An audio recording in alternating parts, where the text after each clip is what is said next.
It's time for the final round of the Porsche Club America Team Racing Series in 2025. So we've been taken across the world in 5 4-hour races.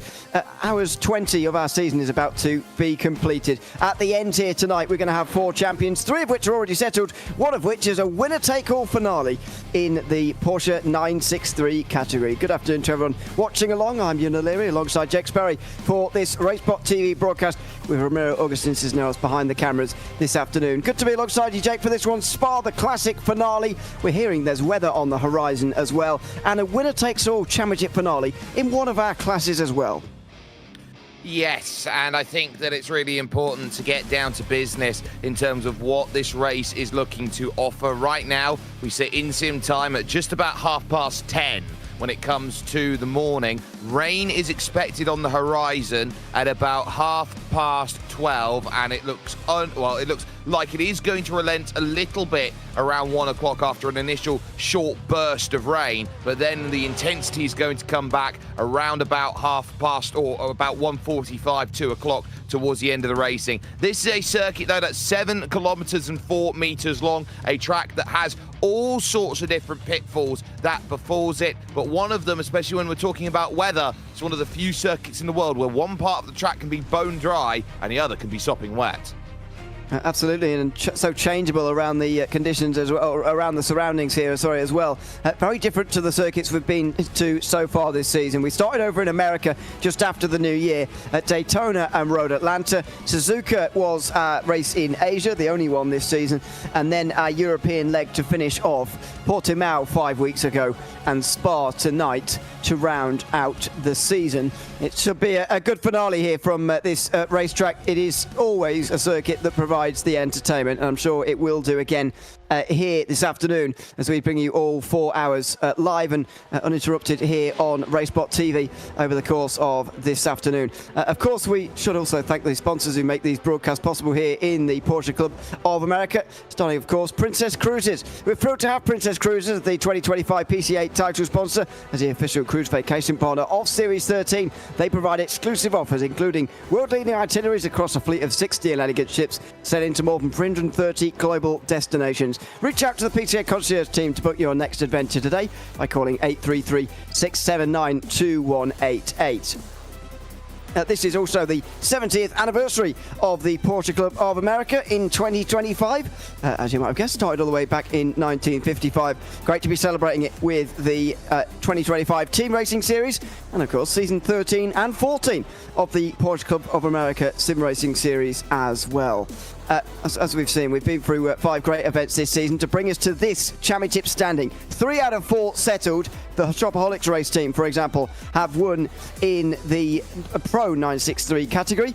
They are only 105 points ahead, but they can lose. I guess they've just got to actually start here, otherwise they will lose out. So we'll keep an eye on that. Last Temp GTP should also finish ahead of SC Team Red. Kynam Racing and Stallions GTP are only 20 points apart. The gap between first and second is 30. And since they're going to be finishing first and second, it's going to be a winner-takes-all. Imperial Motorsports have taken both of the GT3 classes, 180 points between them and Matrix Black and Gone Broke Racing in the Pro class, where it is a tie currently for second, a winner-takes-all for that championship position. Same goes in AM GT3, where Handsome Hawk have won the title. Gone Broke Racing are fighting instead with Can-Am Atlas for the second place in the championship there, with Stallions are only 10 points further behind that, by the way. It's going to be very interesting to see who finishes and ends up second in those championship standings by the end of the season, which is coming up in about 4 hours' time.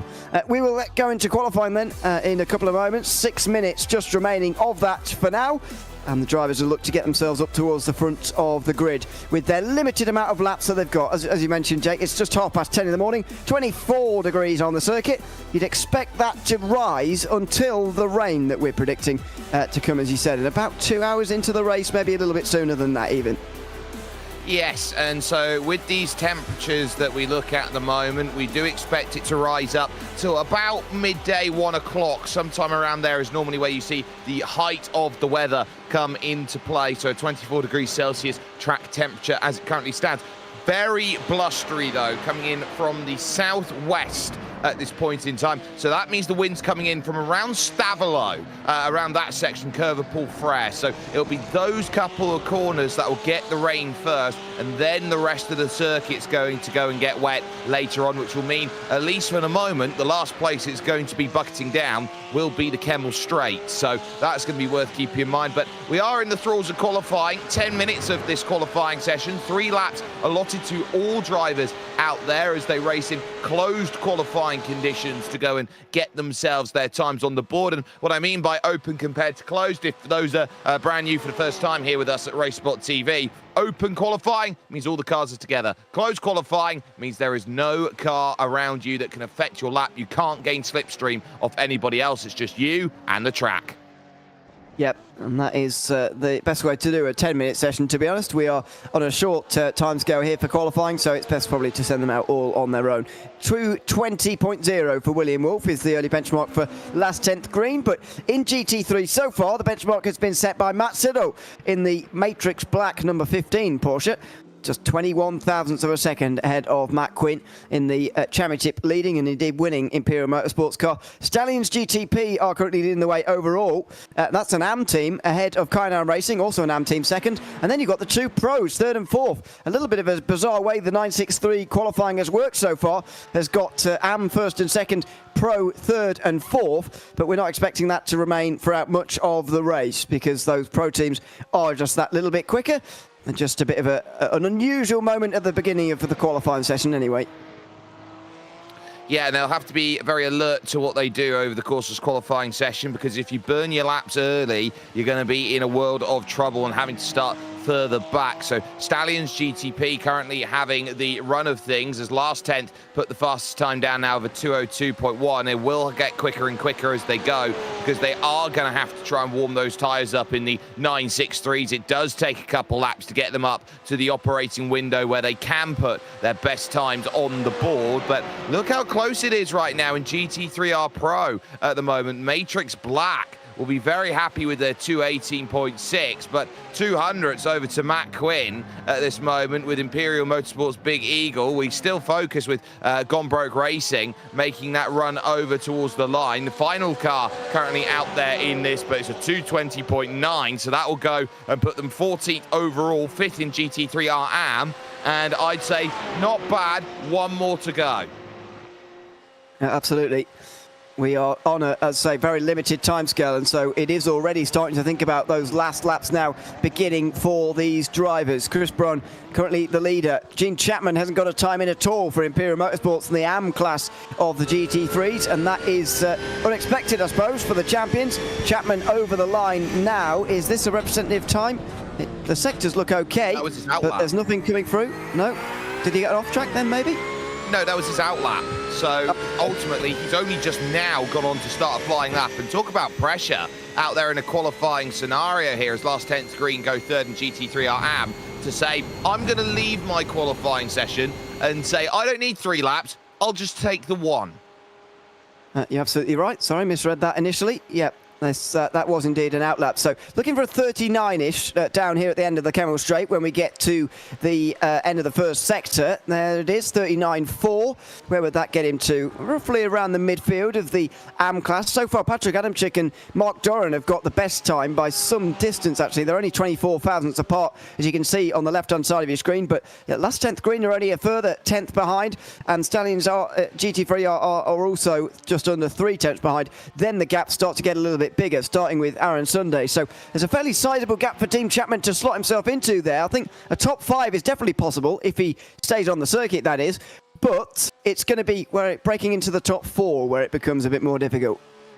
It does, and now through the middle sector, you get the difference maker between having a fast car along a straight and a car that needs all of the balance through there. Double gauche, the double-sided left-hand corner where you just open out through the middle of the apex and back in. Now through the Fania chicane, the right, then that follows is the left, and coming out then of that 13th turn of the circuit is Campus Corner. Turn 14, there is that Campus down on the inside of the circuit, and 103.2 in the middle sector. I'd say that's a pretty okay middle sector to be had. Nothing's really stepping out of line. Nothing really has looked too untoward over the course of this lap, and I would say that this has been just what it needs to be as a qualifying lap. It's not blowing the world of light, so to speak, but it is consistent.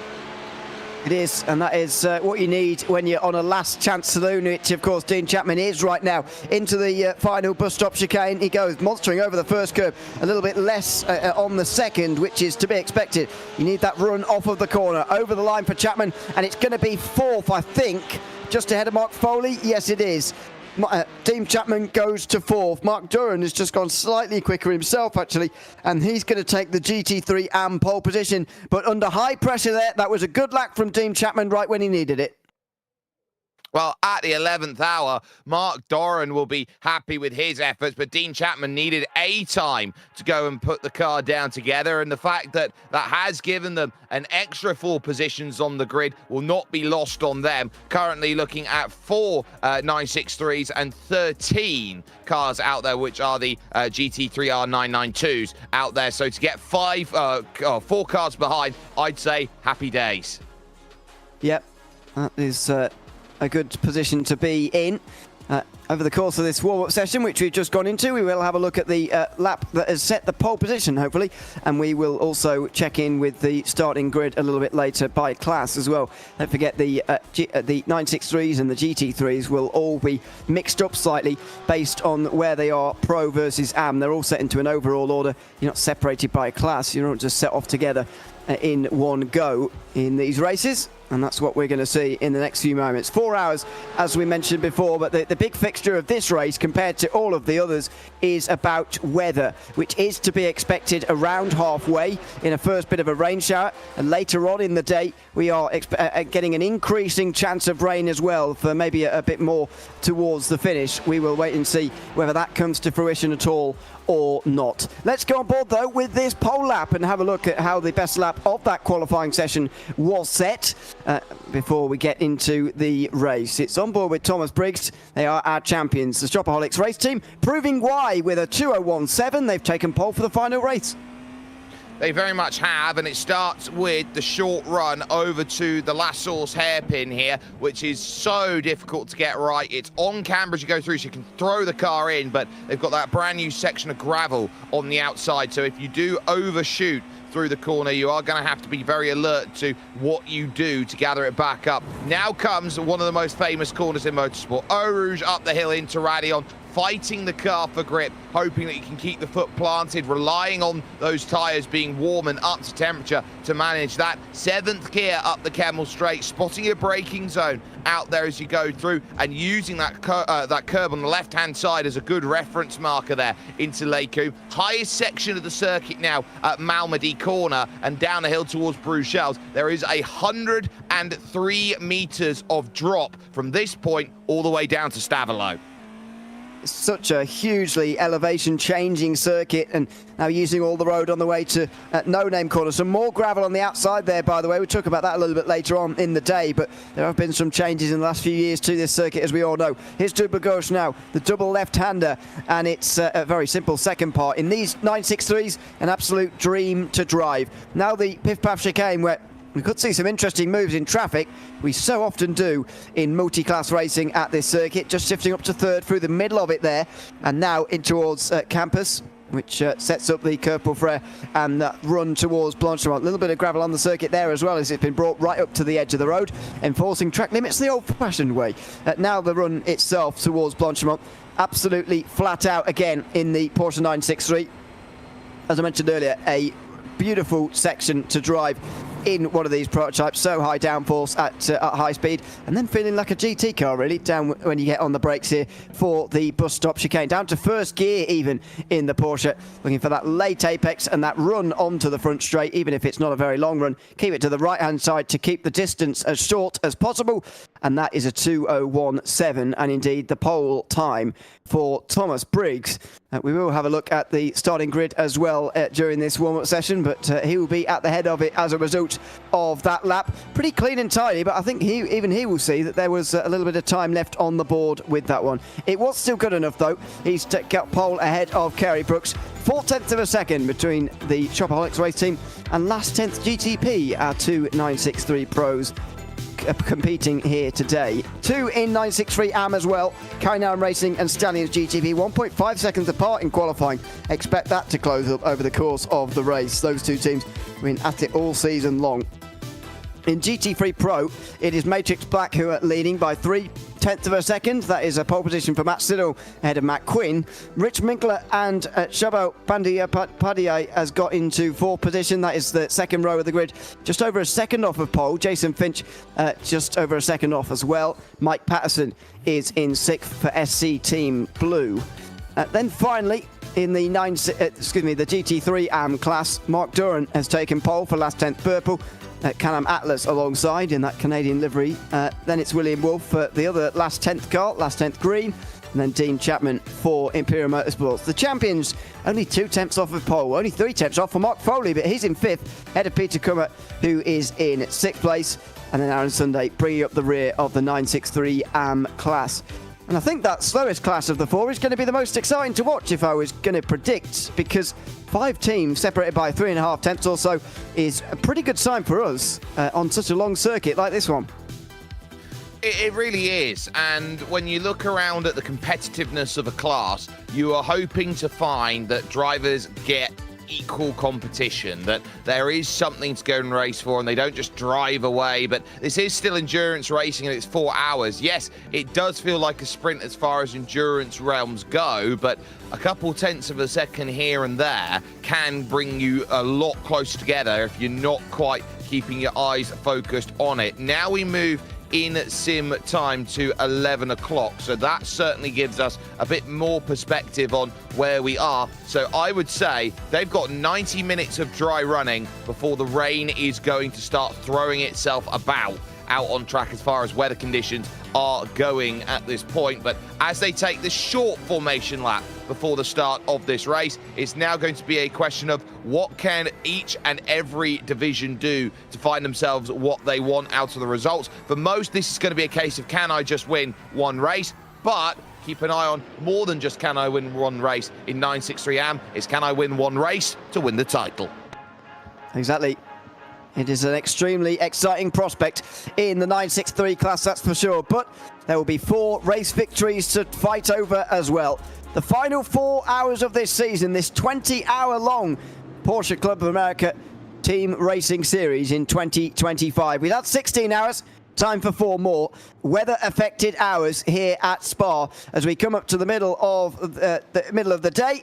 Sun is beating down on this circuit and Thomas Briggs will soon be in control of the field for the Shopaholics race team. The 963s on your left, the GT3s on your right when we get underway down out of La Source. How long is he going to leave it out of the corner? Some drivers on the front like to go immediately, some like to make them wait, especially when you're in a small class like this. You've got no worries about being run into the back of.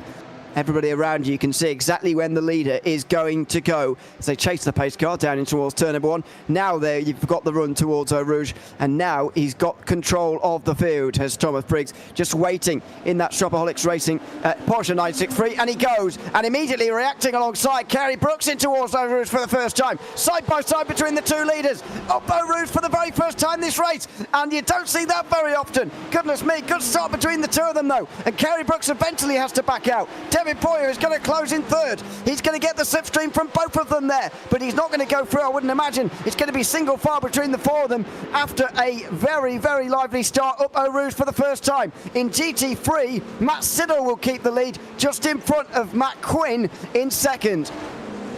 It was a crucial start there, and I think what was very telling about it was just how long the Shopaholics race team waited. They waited right until the drop of the green flag, and last 10 GTP were even on it. Absolutely fantastic on the application of the throttle, but what the key was Shopaholics race team commanded the inside through Eau Rouge and Raidillon, as was their right on the start of this race. So Kerry Brooks has to stay back into line, but at the front of the GT3R Pro, Matt Siddle, Matt Quinn, battle of Matts out there at the moment at the front. Rich Minkler comfortable there in 3rd position, and Patrick Adamczyk then one of the first AMs out there, 2nd overall in class, looking behind at the pro of Shaibo Bandiapadia, who is looking to try and move back on through a couple of these AM category cars to reach the Porsches in pro again. Yeah, that is the key thing here. You don't really gain anything in terms of your class position, but you've got to make these overtakes if you want to start moving through to the podium positions in the GT3 category, especially where things are a lot more mixed up. It is more orderly in 963. When we joined the qualifying session, the AMs were ahead of the pros, but they've got it the right way around again now for the very end of that session, that first session of the day. And so they've got off to an orderly start as well as the 96 or the GT3s rather make their way through Blanchard for the first time. Quinn has a little bit of a peek there on Matt Siddle, but not too much, just a little bit of a look at Siddle into that final bus stop chicane, getting in his head a little bit there. Very much is. Bandia Padillai has actually just got through on Patrick Adamczyk, so it puts the two Can-Am cars, Am ahead of Pro at the moment, together on the circuit. So that's worth keeping a little bit of mention about as they go on about. There are your front three as we go on board with Rich Minkler in the Gone Broke Racing Pro 09 that runs up the hill. Now, you can find yourself settled down for a nice early stage of this race, 0.6 of a second behind Matt Quinn, but you're looking at trying to establish rhythm in the first 5 laps of the race. Once you have that, this becomes a lot easier and plain sailing. I think teams will be looking around at the weather that comes in about an hour and a half, and they'll be thinking, well, I don't want to be in a position where I get caught out by this rain. So the strategy game, I think, is going to be interesting. I would say if you want to go 45 minutes to an hour, I would actually suggest maybe short fueling at the first pit stop, get yourself to track position and come in as the rain comes down. Yeah, it's not a bad idea at all because of the forecast, but just depends how much faith you're willing to put in that at the moment. I would agree that is a good idea, but we'll see what these drivers decide to do when we get to that stage. Very interesting up ahead as we look at Rob Neville in the 001. Looks like he's chatting away as he's battling away for the race win right now. He's got that bit of a buffer with Chroma Motorsports in between him and his nearest rivals. Now he's got Chroma Motorsports down his inside. Bandia Padillai trying to come through on the inside in towards the first part of the Piff Paff chicane at least. And Rob Neville holds him off for now, and he would try and do that for as long as possible. The longer he can have that bit of a safety buffer to those behind, I think the better for him.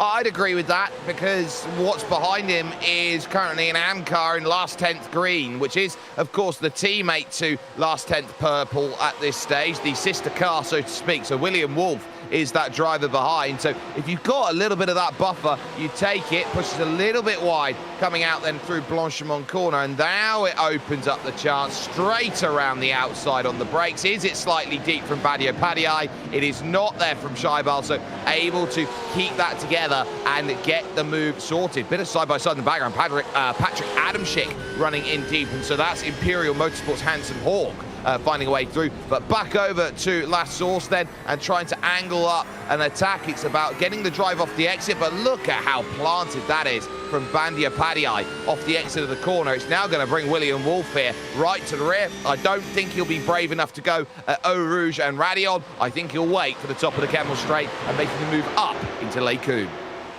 Yeah, if he goes at all here, don't forget this is two last 10th teammates.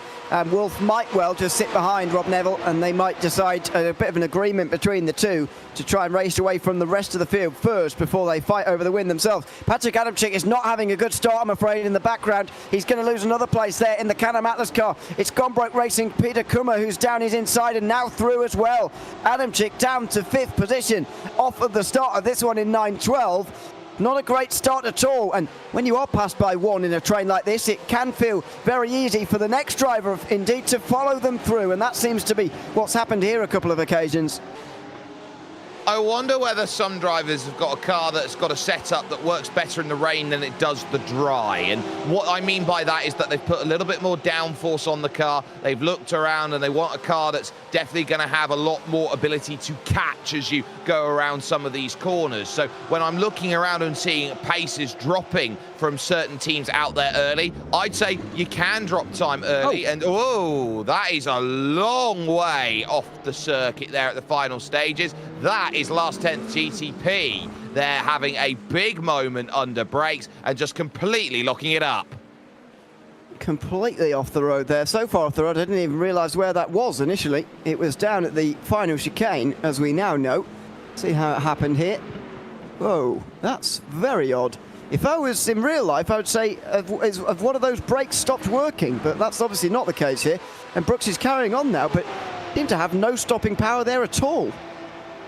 No, and I think what was telling was that's a missed braking point as you go on into the corner. So trying to find your mark, and suddenly you just blink and you miss it by 5 meters, 10 meters. You can go sailing on out there, and it's very scary as a prospect when the car just does not want to react the way that you intend it to. Yes, they're now down by what is 13 seconds in the category, but they've got to get by both the 963 AMs in order to navigate back by again. As we take a look at Peter Kuma for a moment, they are side by side in the AM category lead all of a sudden. So Neville, with a small mistake, pulls William Wolf side by side. We're watching from Kuma's perspective up the hill at those going side by side, and Rob Neville just keeps the foot in and says, no, I'm holding, and I will be the one with all of the fortitude to say I can hold. And in fact, William Wolf, as he goes on through, will drop another.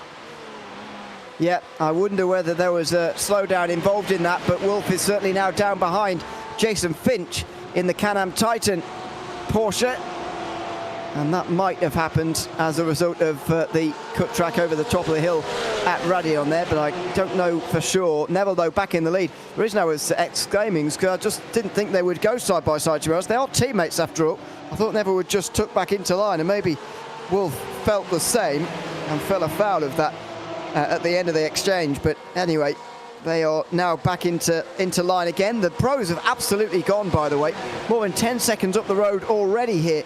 But this AM start has been excellent so far, I've got to say. Nearly 10 minutes gone, loads of positional changes, and Rob Neville under a bit of pressure for his race lead as well. So this is Dean Chapman, and a little look then at, oh no, not like that. A drop it would look like then at that stage, and that would be a case of he's managed to be able to stay together out there on circuit, so he's not lost it, but you've got to be very alert to that, because they will have a black and orange connection flag if you're not too careful, which will cost them time. In terms of William Wolf, I don't think he got a slowdown, Ewan, up there at Eau Rouge and Radion. I think it's simply a case of just lifting out too late, and by the time you want to put the power back down as he tries to fight away back past the Can-Am Titan Pro car of Jason Finch, it was a case of, can I put the power down up the hill? Not getting any extra top speed, and by the time he's up at the top of the hill, William Wolf, he's down 50 kilometers an hour in comparison to what Jason Finch was doing. Round goes Rob Neville, change for the race lead. Neville goes around from the GT3 AM race lead and right to the back of the field. He looks around to see whether there's anybody coming, and there isn't. He's knocked his rear wing off as well as he's been reversing out and trying to open out the angle there to get back going again. Rob Neville to the back with no rear wing, and hopefully that is just visual and it doesn't affect him, but I have a feeling it's not, and he is going to really, really struggle in the remainder. Dean Chapman is really struggling with his connection, as you can see, as well right now. Hopefully he can stay with us. Peter Kuma there has just got a bit wide over the top at Radion there. Nothing too much to worry about. The momentum is very much lost, and it's very difficult to defend from someone you can't see the whole time. Here comes Chapman, and here comes William Wolf as well, by the way, on Can-Am Titan. It's all happening here. Down at the end of the straight, there's Adam Chick down the inside as well. Now he's battling with someone he can't see, and he gives a very wide berth to Chapman, and you can understand why. Yeah, you have to leave that room, because it's prediction at that point. Where would that car be at any given point? And so you just have to drive and assume it's on the inside. I've got to give the room. Very tough for Adam Chick, and it will mean that Mark Foley will pick up the extra position then, getting that pass done down Bruchelles and into the left-hand bend. So we'll take a look here at Rob Neville. I think this is just purely on your own, making a mistake. Going through this final chicane, which is off camber through the final corner, takes a big wide line. There might have actually been a bit of contact there with the Can-Am Titan. Yeah, we need to try and see that from on board with Finch there to see if he did make the contact. I think there was definitely contact eventually. It's just a case of whether Finch made the contact to instigate the spin, or did he make contact because Neville was already slowing and spinning. We'll try and figure that one out. He's lost his rear wing though, Neville, as you can see here, and he has got very little rear downforce as a result. This is going to be huge on the top of the hill. He's gone from a little bit of damage on the rear end to a lot on the front end now. Yeah, that looks a little bit second-hand, and there is one thing you don't want to do in the opening hour of a race like this, and that is burn through your fast repair. It is so easy to do, as I do need to now note that we have just seen a car drop, which will be Chroma Motorsport, who have just seen Shaibal Bandiopadie lose connection, and now that will put them at least one lap down out there at this stage. But you don't want to burn the only fast repair that you've got in the dry, considering you've got to deal with this circuit as long as it is in the wet. Yes, that is very much the case here, unfortunately. And you see Dean Chapman might become second to lose connection here. Still really struggling. I don't know what point he's going to get a notification from race control to just notify him to that. I'm sure he's already aware, but this is a long, long way from home as far as a new stint goes. He's a very, very long way away from getting out of that car, even if he is only going to do the first hour of this race. So we'll want to keep an eye on. He's certainly losing speed as a result as well. This is not quite himself from what we've seen from Imperial Motorsports so far this season, and now he might be gone for good. He's dropped to the back end of the field, and that might well be it. Adam Girling, by the way, has gotten into the Chroma Motorsports car to take over. Yep, so they'll be back out again. Now, the issue that you find as well when you've got a car that's blinking about, and it's one of the weirder interactions that you have, when a car blinks on a straight and disappears, and it disappears for everyone, it's not just the fact that the car disappears, it means that the slipstream disappears as well. That effect dissipates and goes away. There's nothing you can do about it. So that group stuck behind a car that's blinking can't do anything about it. I look at the quality connection that's there for Dean Chapman. It's 25 out of 100, and every other driver has 100 or 99 out there racing, as is what you'd expect from the style of racing that's there. So that'll be Dean Chapman pretty much done. And it's worth noting as well, that Can-Am Titan car has just been given a black flag for the cause of incident there. So what we saw with the spin, it looks like he was the instigator. Yep, looks like it. I was wondering, from that angle, it did look like it was close. And there must have been contact in that case. I think she's going to drop down as a result. Well, this battle for second is not quite going away just yet. Peter Kummer for Gone Broke Racing is the one at the head of it, and Mark Foley is looking threatening now. He's moving around in the mirrors, just looking for his way past on the way to the bus stop chicane that time round, but he can't get past this time. And there, by the way, Finch comes in to serve his black flag. Meanwhile, Michael McKinney is now into the Imperial Motorsports car, so they are down to the back. Hopefully they're back out again soon. Last 10th Purple are back out onto the circuit again after a short stop. Adam Girling has also rejoined the race. They're both, though, nearly one lap down. It is worth talking about this. It's the longest pit lane in iRacing here, the endurance pits at the circuit of Spa-Francorchamps. If you do pick up a penalty from the racing stewards here today, you are going to be staring down the barrel of a very, very long run at just 72 kilometers an hour along the run of straight. So that is going to be hurting all of those drivers who get it wrong here today. But up over at the top of the hill, the highest point of this course, Mark Foley continuing to keep himself close to Peter Kummer for that place into Bruchel's corner. Very easy to lock an inside front here at this long right-hand bend, 180 degrees as you descend down the hill for the speaker's corner here, this left-hand 90-degree bend, and you can see that opened up section of the circuit down on that inside there as you go through. That is the new moto layout that you can't drive yet in iRacing, but that little moto chicane there, or little cut through, often marks as an extra reference point when you've got now going into that section. It does make it slightly easier to pick your line. There was, previously almost nothing to look at around there, but that does help just out a little bit there in terms of turn-in as Thomas Briggs now comes into traffic for the first time this afternoon. 15 minutes in, and therefore you can suggest that maybe they'll have to do this 16 times yet. I've got to go with a few less than that, because of course there will be more stops for the 963s. And indeed everything else that is going to go on, they're not quite going to go at the pace they are right now every time, so maybe 14, 15 times they'll have to lap every single car, but even so, it is a lot of work, and Briggs now backs out just in towards Blanchimont. Bit of patience shown by him there. Now we'll power through onto the outside before the chicane and then to the inside. A little bit better on, oh no, too late on the brakes, and he goes straight across the chicane. There's the dangers immediately of traffic. Peter Kummer's had to go wide as well, and Mark Foley will take a place as a result of that. Yeah, and that's what happens. You go overly aggressive into the corner, a slowdown penalty will have to go into play, and you've got to try and avoid it. So for Peter Kummer, couldn't quite get it, but Thomas Briggs shooting over the chicane. Now, he does very well to get this slowed up enough to avoid the barriers there on the left-hand side. So many drivers do clip that when they try and jump on up the hill like so, but crucially here, waiting and getting that slowdown sorted and picked back up. It's a chance now to get on the power and go again. That's the second place car of all the 963s out there. That's Kynaran Racing that's looking to chase on through. And Kynaran will look at that, going only 6 seconds behind is David Boyer from Thomas Briggs. More mistakes like that, we could have an AM category car winning overall. That would be something quite extraordinary, but it will be in the mind of David Boyer right now. He's 11 seconds in front of Chad Casion, who has started for the Stallions GTP team as well. So that is one to monitor. Our only championship battle that we have got to settle here tonight. This, though, is Mark Foley, who's now passed Peter Kummer. An immediate example there of how traffic can affect and how it can allow you to make passes in the slower category, even though you're not the one putting laps on different drivers. It can still provide you with chances to make overtakes. And finally, with Foley getting up to second, it looks like this group in the AM class is just dispersing a little bit after the real close quarters racing of the first 15 minutes or so.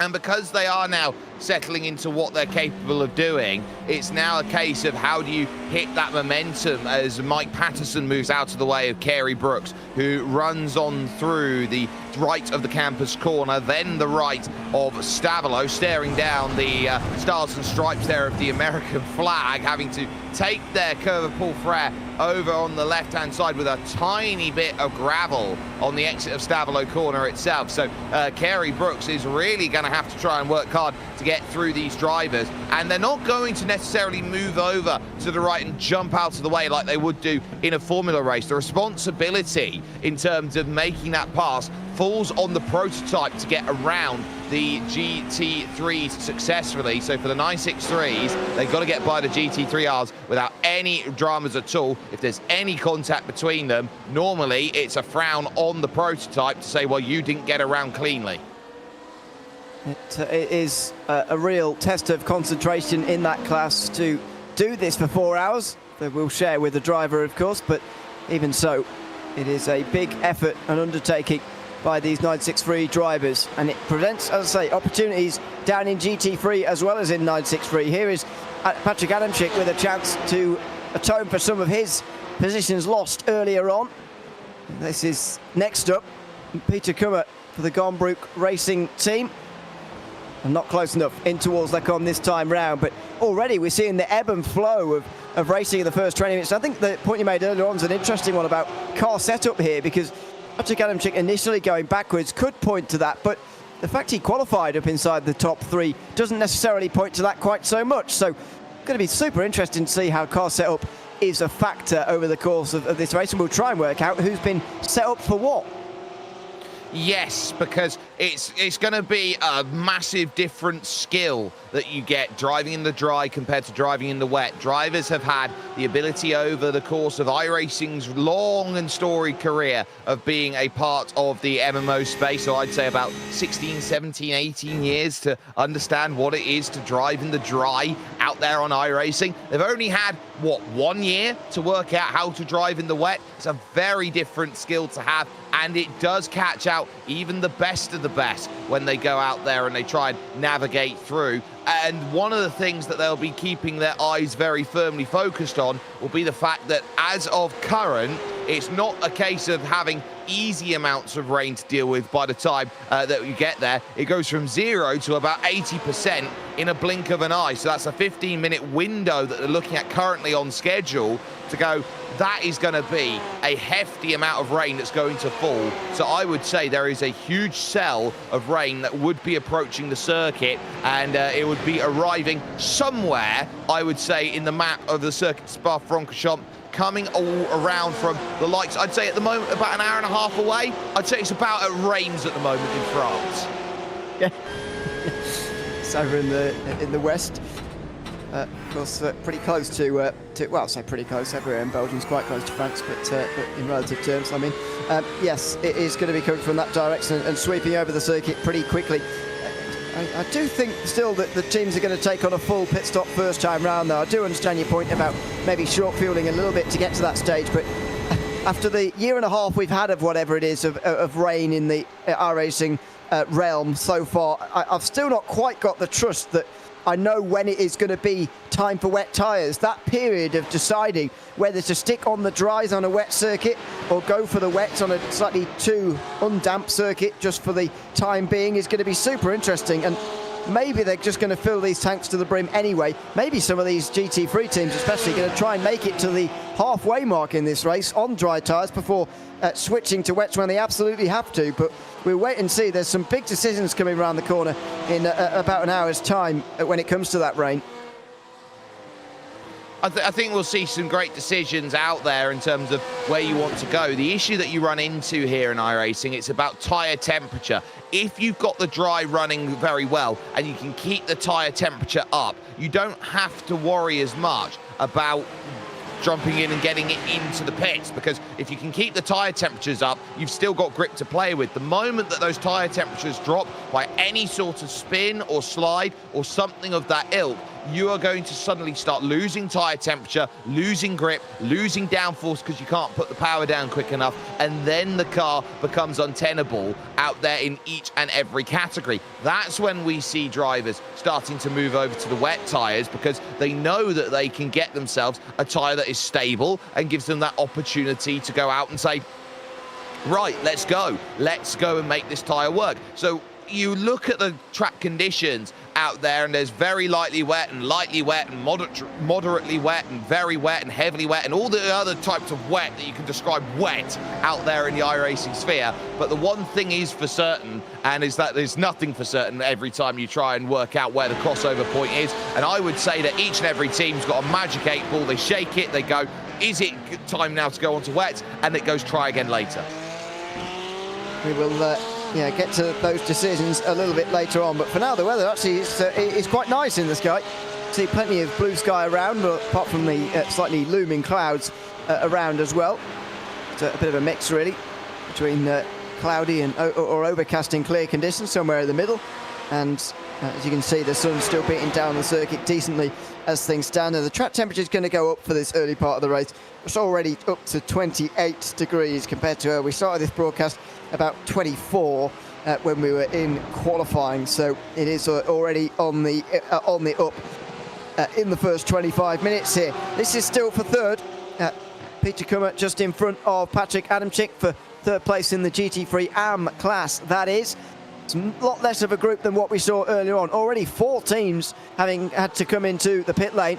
Last 10th Purple and Imperial Motorsports from this class. Chroma Motorsports and Can-Am Titan having to come in from the GT3 Pro class, which has really started to spread out this field early on here. Yeah.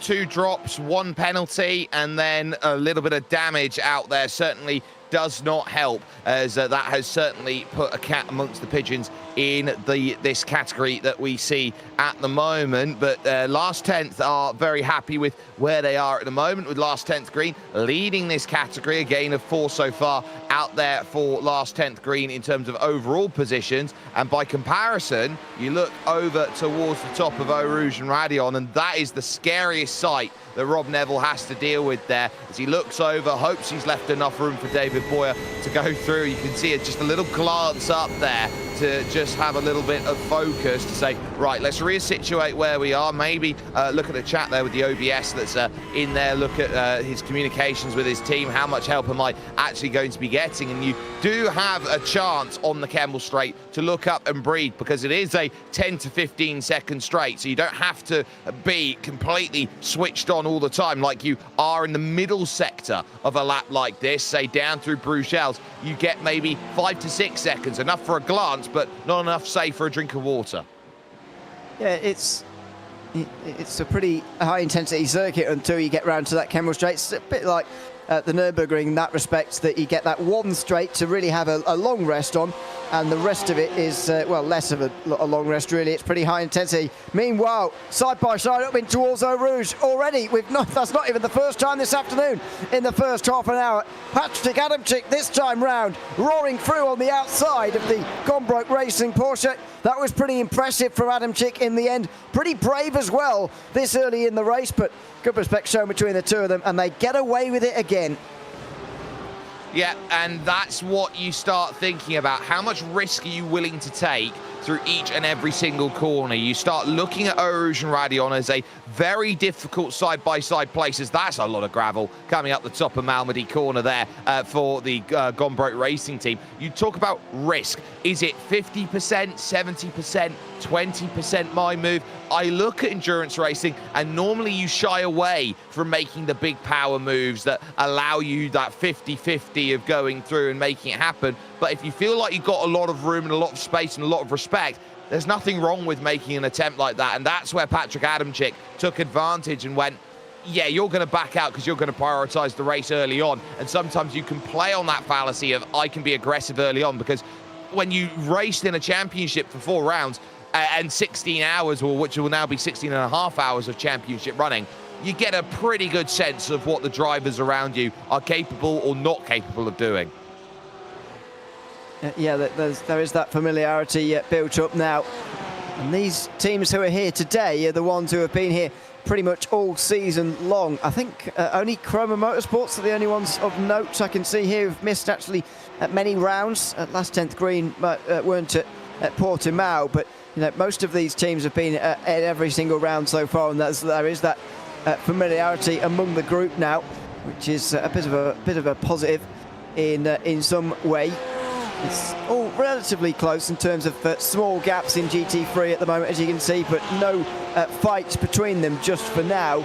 And this is the group that Thomas Briggs is also not that far away from catching up to all over again here. It's going to be relentless, the traffic here, as a Porsche 963 driver today. They are vastly outnumbered in this series, 13 of those GT3s to the just 4 963s, and so the prototypes will, at a stage later on, certainly feel like they've got a lot of overtakes to make in terms of traffic.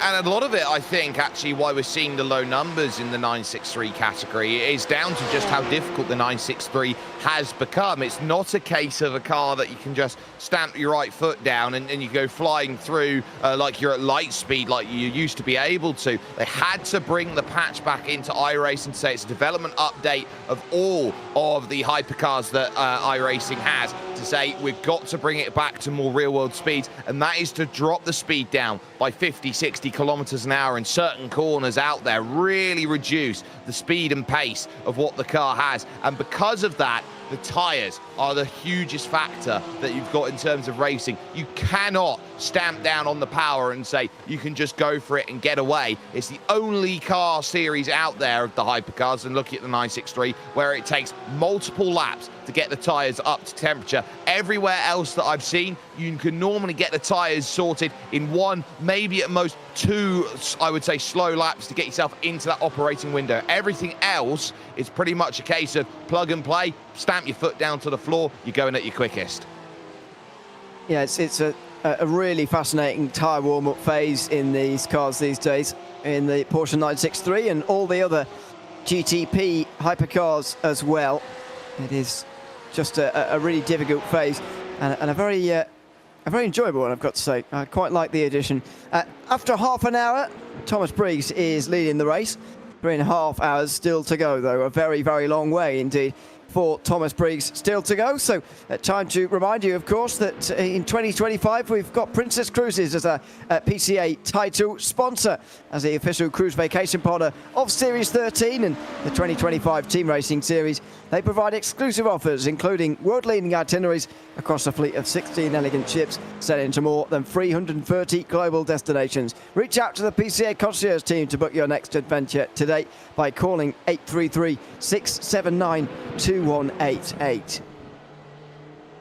as I say, just 3.5 hours still to go. And there is David Boyer, still in second. It's been a good run for Kynarm Racing so far. They absolutely cannot count their chickens just yet, though. 17.5 seconds in front of Stallions. That gap could disappear very quickly. As you were saying earlier, that gap could easily disappear just in a drive-through here, given it's the pit lane so long.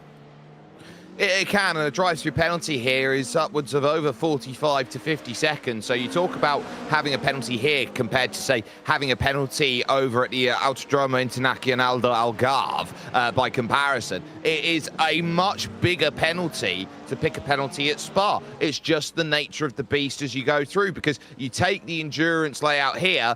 This is a track that is built to host the Spa 24 hours each and every time, and that has 50, 60 garages, and each team gets a garage when it comes to that run. It's not a case of you get to share garages very much when it comes to racing at Spa, and so because of that long entrance that you go through, they start by putting all the pit boxes over in the endurance layout, which is all the way up towards Eau Rouge and Radion, and then they will use the Grand Prix pits as a last resort. So because you have to trundle through the Grand Prix pits and then get to the endurance pits, it's one of the longest pit lanes out there. It would have been, I would say, successful for them with the amount of pits that they had to maybe go endurance pits only, but I don't think that's an option in iRacing, that you can run a sense of the Grand Prix line as the start-finish line with the endurance pits. Yeah, I don't think you can do both. You certainly can do just the endurance pits, but I think you have to have the start line or the finish line around the corner, which might not be what they wanted.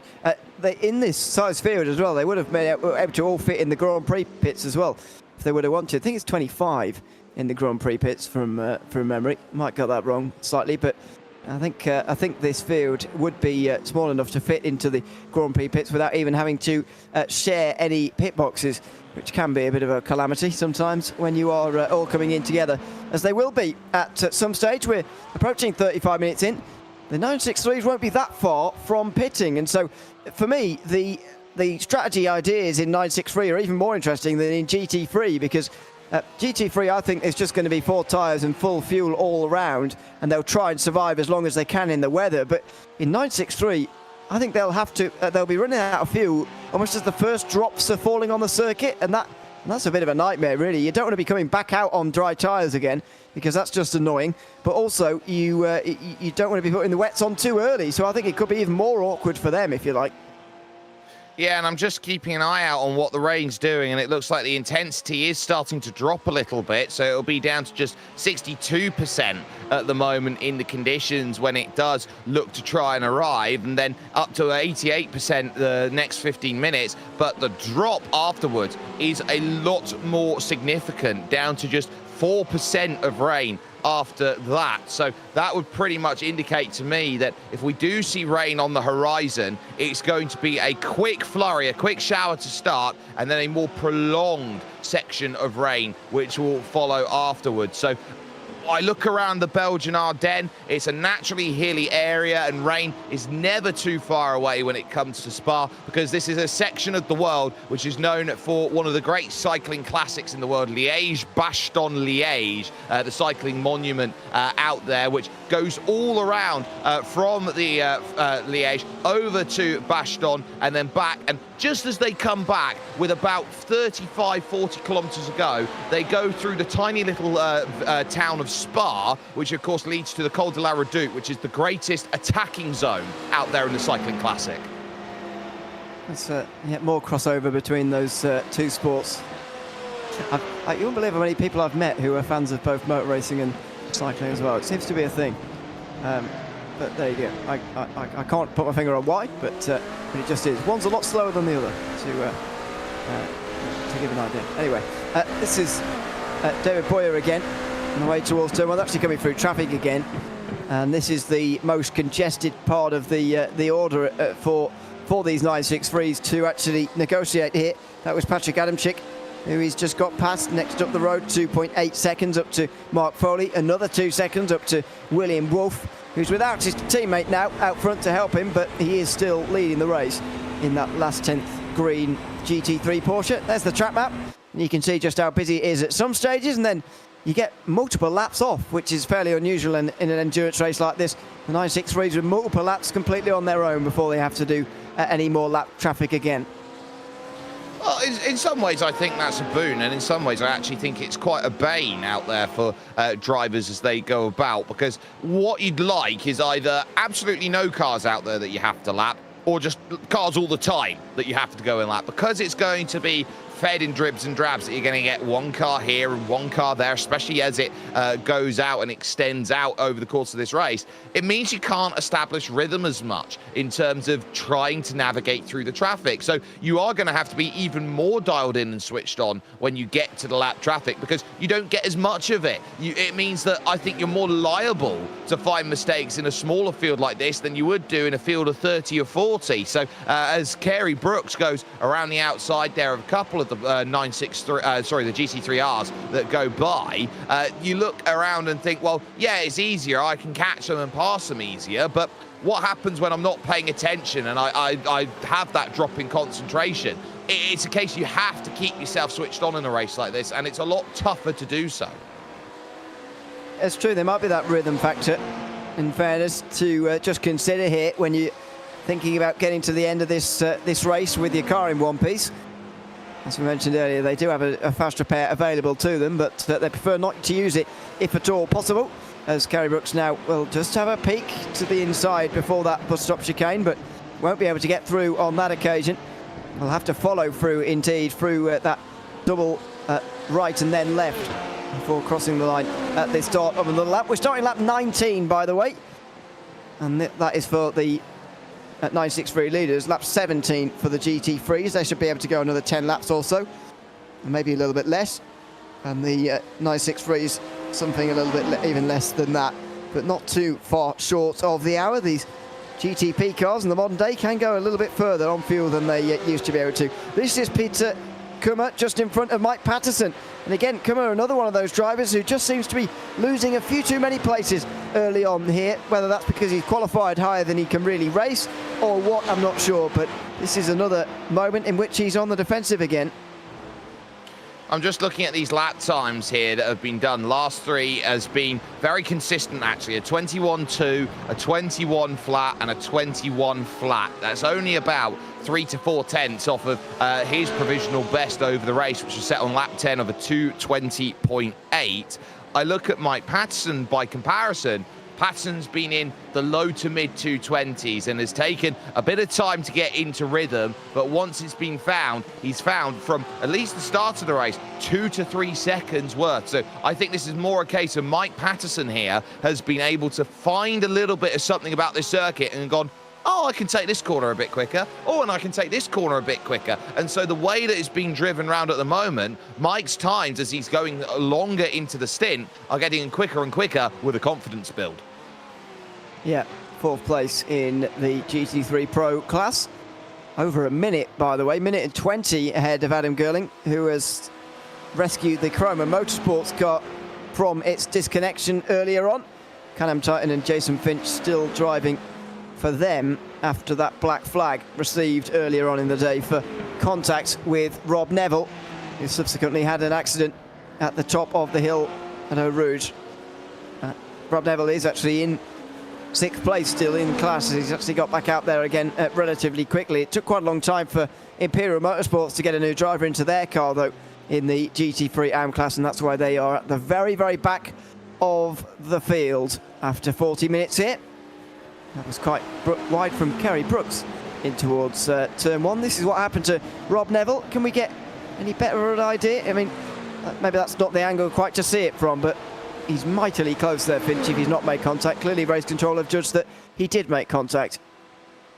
Yes, so what happens in that corner is that it's a very wide line taken in there by Rob Neville as he goes into the corner. Can-Am jump up onto the scene and make that bit of contact front to rear. That's what sets the chain reaction of the car going around, and as such, the spin down into the inside of the circuit, the rear spoiler flying off. This will be the angle that shows it here. Getting the nice drone from behind view, and oh, you boip, there you go. There's one contact, 2 bits to make sure that the piece of turnaround doesn't hit the rest of the field, and ultimately they're on the reverse. Oh, who put that wall there? Yes, Rob Neville will certainly be saying something to that effect at the end of that. Sometimes you do see the rear wing just get knocked off, but it's only a sort of visual thing for us. It doesn't always affect, but it certainly was up the top of the hill at Eau Rouge. Maybe either Rob Neville didn't realise or didn't think it was going to be that much of an effect there at the top of the hill, but this was the result. This might be one of the bigger crashes we see all afternoon. Well, you always see crashes up at this section, and they're never small when you have a crash up at Radion Corner at the top. You can ask Kevin Magnussen and all the big crashes that have gone along at that section of road to say that that is possibly in the modern age the most dangerous corner in motorsport, and there's not actually much that you can do here at the circuit de Spa-Francorchamps to change the profile of the corner without butchering its the challenge of what it is. I mean, back in 1994 and 95, they had this massive chicane that they put in over at Eau Rouge and Radion to try and slow down the cars as part of the GDPA's push to try and make tracks safer out on circuit after the death of Ayrton Senna. But ultimately they realised that they made a bit of an overreaction. They moved back to that chicane. But in the last sort of 7 or 8 years, we've seen that corner be the one that has itself a very dark past with it. Of course, the passing of Antoine Hubert comes to mind, and the issues that have come around over the course of many an incident that has hit that section. I mean, all you got to do is look at the crash compilation videos that come along, and there's always a battered hypercar or GT3 or something of that ilk that's in those barriers. Yeah, it's an iconic corner, but as you say, it comes with its peril as well. In some ways, as you say, that there just isn't much you can do about it without trying to restore the sort of challenge of that corner. It's one of the few corners that on this circuit has been around for so long by now. Even back just into the pre-Second World War days, it was in that format, obviously with multiple challenges around and whatever, but been there for ages and ages and ages, over 80 years. Of that Eau Rouge chicane, and there's just not much you can do about it, especially in some of the cases of the big crashes down there. I think back to the Spa 24 Hours of 2 years ago, maybe 3, maybe 4, I can't remember, somewhere around there. And there's 4-car pile-up at the top of the hill there. When you're putting 60, 70 GT3s on the circuit together, as they do in the Spa 24 Hours, unfortunately there's not a lot you can do to any corner to help things like that from happening. No, there isn't, and especially when you consider that the runoff area, at least on the right-hand side, is as far as it can go because it's a sheer cliff drop behind that section of road. So there's not really anything you can do to move it about. What they did do, though, on the profile for the left-hand side is they actually knocked down that really nice house that they had there that I'd have very happily moved into if I had unlimited budget in terms of where I'd live, to put a massive grandstand in and also improve sight lines up over the top, which does help. It does allow drivers to avoid having a big incident into the left-hand side barriers, but it still doesn't, I would say, solve the issue of what happens when you go to the right. And more of the incidents happen by going to the right than it does going to the left. So unless you've got yourself the opportunity to I would say shift a load of land the same way that Monaco has reclaimed just before the tunnel, then I would say there's not much you can do left with this circuit. And I think it is one of the factors why this is a track that has not only been at threat but will be falling off the likes of the Formula One calendar. Yeah, maybe. It would be such a shame if that were to be the case, but unfortunately a lot of the iconic Formula One circuits are falling off the calendar in favour of more lucrative events, shall we say, across the world. It is a real shame, but there you go. Not too much we can do about that. I think one of the great things about Spa as well is that it has just maintained it great races down the years. One of those circuits that has always been great to race at, and seems like it will always be, even if Formula One stops coming here at some point. I mean, it's difficult to see the 6,000 Spa coming off the World Endurance Championship calendar anytime soon because of those reasons. It's always fantastic racing around here. I'm not sure I know of many categories that don't work well around here. No, I agree with you, because this is something that, at least in sim for the 10 years I've been here watching iRacing races, Spa-Francorchamps is a track that works right down at the Skip Barber level and all the way up to the Formula level. It's one of those unique circuits that, you know, as far as plug and play, any sort of category of car that races around here, it creates great racing because it's got long enough straights to make it a slipstream battle if you've got a car that doesn't have much power. But if you do have a car that's got a lot of power and a lot of downforce, it's got enough challenge through the other sectors of the circuit to make the race close and exciting and that cars can follow. It's actually one of the great renovations of all circuits that have come through. And remember, this is a track that used to be about 12, 13 miles long, used to run through the public roads and had the legendary Master King as the fastest chicane out there back in the times where you couldn't go much more over 150 miles an hour as you went through certain sections. So I look around at a circuit like this, and it's very difficult as a circuit to still keep an iconic level of a track without butchering certain characteristics of the circuit. I take the Hockenheimring as the example that everybody points to of a track that has changed and is very difficult to work around the change, that it completely changed the characteristic. Spa has done an incredible job as being the ultimate plug-and-play circuit for everyone. It's what I like to call the great all-rounder. Yeah, it is, yeah. There's a bit of everything around here. It's what makes it so brilliant to go racing around. And we have done now for nearly 50 minutes. Chuck Casion is the first of our Porsche 963s into the pit lane. It was after 22 laps, so 23 rather. It's a slightly shorter stint than I was expecting, I must admit, but we'll see how long the others can go here and just how deep into the race they can actually get. But again, my prediction from earlier, I'm still going with. I think they're going to end up pitting for a second time right when the rain starts to fall in all of that time. We're not all that far away from that here at Spa as Chad Casion leaves the pit lane. He's done the first stint, he will also do the second.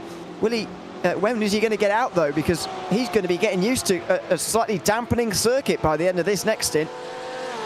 I've just seen a slither of blue appear on the radar here, Ewan, and it looks like there is not that much rain in that band. It's a Class 1 band of rain, so it's light blue on the radar, and I would say at the moment it's like you've dropped a blue gummy worm, I would say, over the radar, is the way I'd describe it. Not a lot then, in that sense. Well, Curry Brooks is in as well now, so they're trickling in one by one. 24 laps this time round for Brooks, and that's from second in the 963 Pro category. But it's fair to say that this first stint has very much been won by Thomas Briggs in the Pro class. Oh, sorry, go ahead. Yeah, Chad Casion's just hit the wall down at Speaker's Corner on his outlap. Cold tyres. There's the damage there, the front completely off. And it's cold. Oh, wow. And there's a... that is the AM leader as well. Yeah, it is Kai Naren. So both of the AM contenders are involved in this. We'll try and get a secondary look at what's happened here, but Chad Casion decided very quickly he couldn't get that back, and he's towed back to pit lane. He's on cold tyres. You can see it there. He's already sliding out of Bruxelles, and now he's got another traction zone. He can't even get it turned in. Straight on into the barriers, and Kai Naren Racing are coming up. Casion's trying to rejoin. That's fine. He's got away with that. Where does Kai Naren join into this? They seem to have their own spin on the gravel that's been brought onto the circuit by Casion. So here's a look at it. Going down the hill, seems like nothing's gone wrong. David Boyer runs on through. Now the gravel comes along here. Oh, it gets loose. And that is part of that brand new system then in iRacing, that the gravel does come back up onto the circuit. It does mean that no two circuits when you go and race are ever the same. And so now a driver like David Boyer will know for next time, you can't just take that corner the same. There is loose impediment out on the track. And Casion, sorry, I thought he'd towed back to pit lane. Apologies for that. He's still trying to get back here, and he's still not in pit lane as far as I can see. He's still in the latter part of the lap. Apologies, I thought he towed. He has not. He can't turn right, though. The problem, he just can't turn right. Thomas Briggs is now in with David Boyer. That is 25 laps in, and they are finally into the pit lane. But goodness me, Casion is... I mean, I can't help but feel that towing might have been quicker, but anyway, he's done it now. He's driven all the way back. Yeah, so I would say it saves him the toe time as he goes through, and that would have cost him about 3 minutes to go and get that toe time sorted as Thomas Briggs now finds himself in the pit. But what is even more important about all of this in terms of getting yourself back into the pit is that when you find yourself in the lane, you don't then lose the time waiting, because then you've got to wait for the car to come back, and once it's back and only when it's back, then you can do the driver change if you need to do one to go and make that happen. For Stallions GTP, I think they'll look around at this and go, well, we've done the best we can to limp it back, but they will use their one and only fast repair. And if they find themselves having to use another one, they won't have another one. Look at that. That is nearly 180 degrees of crabbed wheel, and you don't see too much of that. To get that back is talent. Well, hold on a second. He's got to turn right here yet. He's got to do this hairpin. They've opened the wall. I'm quite worried. He'll get an unsafe pit entry as he goes through here, Ewan. But crucially, he could be able to ride the wall if he needs to, but they got cones on the right-hand side. So I think he might just be able to get away with this. This is ridiculous. Oh, no, he's not going to. He's through the cones. And Chad-Cassion is going to... Oh, dear. Oh, he's not even going to make it in again here. Oh, he will just about. He's full lock to the right there. And, well, he'll have to take his medicine, take his penalty. As I say, towing would have been so much quicker, but he's done it now. And he's driven through pit lane. Fair play again for getting it back with some of the biggest suspension damage I've seen for some time. That is almost, as you say, 180 degrees of damage. Unfortunately, that damage it may well be settled in 963 AM as a result of that. And as long as Kainan Racing can keep it on the road, then they're going to keep a multiple lap advantage over Stallions GTP after this. But what a great effort to stay in the race from Chad-Cassion. Yeah, that's wonderfully done, and ultimately now there's the fast repair, so the car is now fixed. But here's the scenario that Chad-Cassion's got. It's going to be brand new tyres on that car. They're going to have to do it again. Yeah. Dear, oh dear. It was cold tyres that they fell afoul of. Just seemed to go straight on. They're just expecting too much from those new cold tyres. Don't forget, it seems like quite a long way around the lap, but actually once you've exited the pit lane, that's only, what, the 5th corner that you actually do? Because you're missing Eau Rouge, Radion, and the first corner at La Source, obviously, from those new tyres. It's actually only the 5th corner that you do. So you could say, well, you should be expecting it by that point. You've done many corners, but actually it's not quite true. That's pretty early on in the lap, realistically, and the tyres will barely be any warmer than what they were when they were put on the car. Yeah, and because of that, you're now going to start wondering. We'll take a look at how you get that around. I was expecting here the moment that he stopped to do the old Austin Powers 3-point turn, get it back reversed into the pits, and then go forward. But ultimately decided to take that run to go around. Didn't actually get a penalty for it, which is very interesting because he was running so slow through that section. I don't think it actually registered there of any sort of meaningful advantage. So got away with one. Back out there racing again. They've now dropped the lap to Kainan, but it's getting busy here in GT3R Pro, GT3R AM, sorry, with the pro car there behind of Mike Patterson, but Gone Broke and Can-Am Atlas are starting to close back together again. To be fair, I think Casey's suffered enough, and they've not given him a penalty, as you say, possibly for going so slowly through that part. But anyway, they are now a lap off the lead. It is getting more lively, though, in GT3. It's 55 minutes, sorry, gone, if I can get my words out. We are just on lap 24 of this one now for Matt Siddle, who is leading the way, and then the rest of the GT3s who are just in behind them. That means we can't be far away from pit stops on the racetrack. So number 15 is just about halfway through. Another 2 laps, and they've made it to the hour mark. But the question is, can they do 26 laps? I think they probably can, but we'll see whether they do indeed get to that in the next couple of moments. And we'll see whether it really matters. With all the rain lying around, maybe trying to focus on making this a 3-stop race is less important than normal. Yes, I think that it's going to be dependent on when the next heaviest batch of rain comes in, because they've got one small slither that comes through, and that will be hitting the track in about half an hour. And that, I would say, is only going to be in play for about half an hour of its own. Then the rain's going to completely stop, but it is expected to maybe build up again over that next hour or so to do some heavy, intensive rain in around about 2:15, I think is going to be the right time where the big batch of rain is going to be in play. We're in sim time nearly reaching 12 o'clock. So we're talking final hour of the race, I think is going to be where it's at its most wet and its most wild. And that is a very tasty prospect indeed for us as we watch this final race of the season. Nearly an hour down, nearly 3 to go, just over 3 to go here at Spa. Conbroke Racing and the ones we're focusing on in the white in the middle here. They're fourth in GT3 AM. Canam Atlas just in front, a lot further in front. Stallions are catching up to last 10th green, I can tell you, for that leading class. William Wolf and Mark Foley just a second apart. There they are. That's a good drive so far from Mark Foley. Certainly not on the pole here, nowhere near it, but race pace very strong so far as they enter what could be their penultimate lap of their stint. Certainly the penultimate lap before they reach the end of the first hour. And maybe there's the first signs of a fight here very late on as Peter Kummer comes into pit lane. Yes, and so now I'm looking around at the Stallions GT3 RR team here, the number 3 car that is out there, and this is where you start thinking about, well, it's track position coming into the pit. Have I been able to run a stint that allows me to go a lap further than the car in front or not? But if we have to come in at the same time, it's not necessarily the end of the world. There is Peter Kummer, who has now found himself then into the pit. And so this will be for that first pit stop, not quite reaching the hour. So that does find me quite interesting because you do have a surprising amount of time at full throttle around this track. Yep. Yeah, it is relatively consumption heavy as Foley just loses a tenth or two in that first sector. We'll continue to keep an eye on these two, but it could even be strategical, to be honest, with the weather looming. You never know, there might be some plan for Conbroke Racing to get into that weather period in the best situation possible.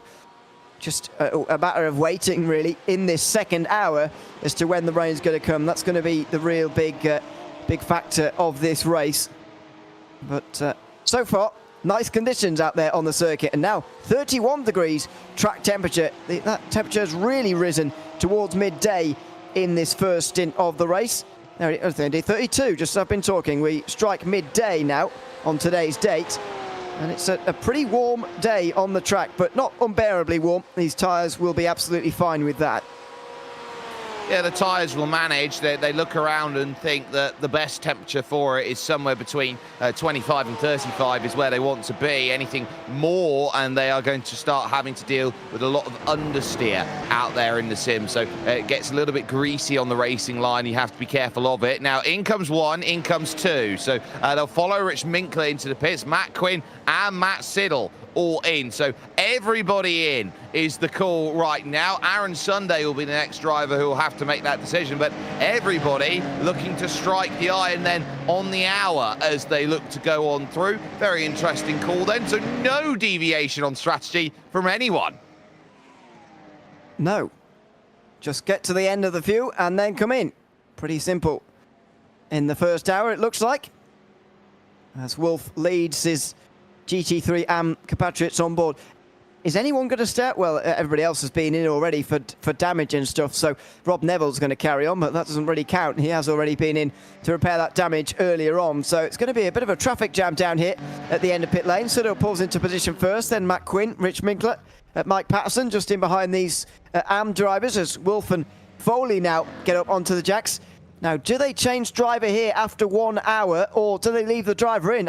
I would just be concerned that you want to get out halfway through in these races normally in a 4-hour race in a GT3. However, if you get out halfway in this race, I can't help but feel you'll be sending your teammate out on wet conditions when they haven't driven any laps today, and that would concern me a bit.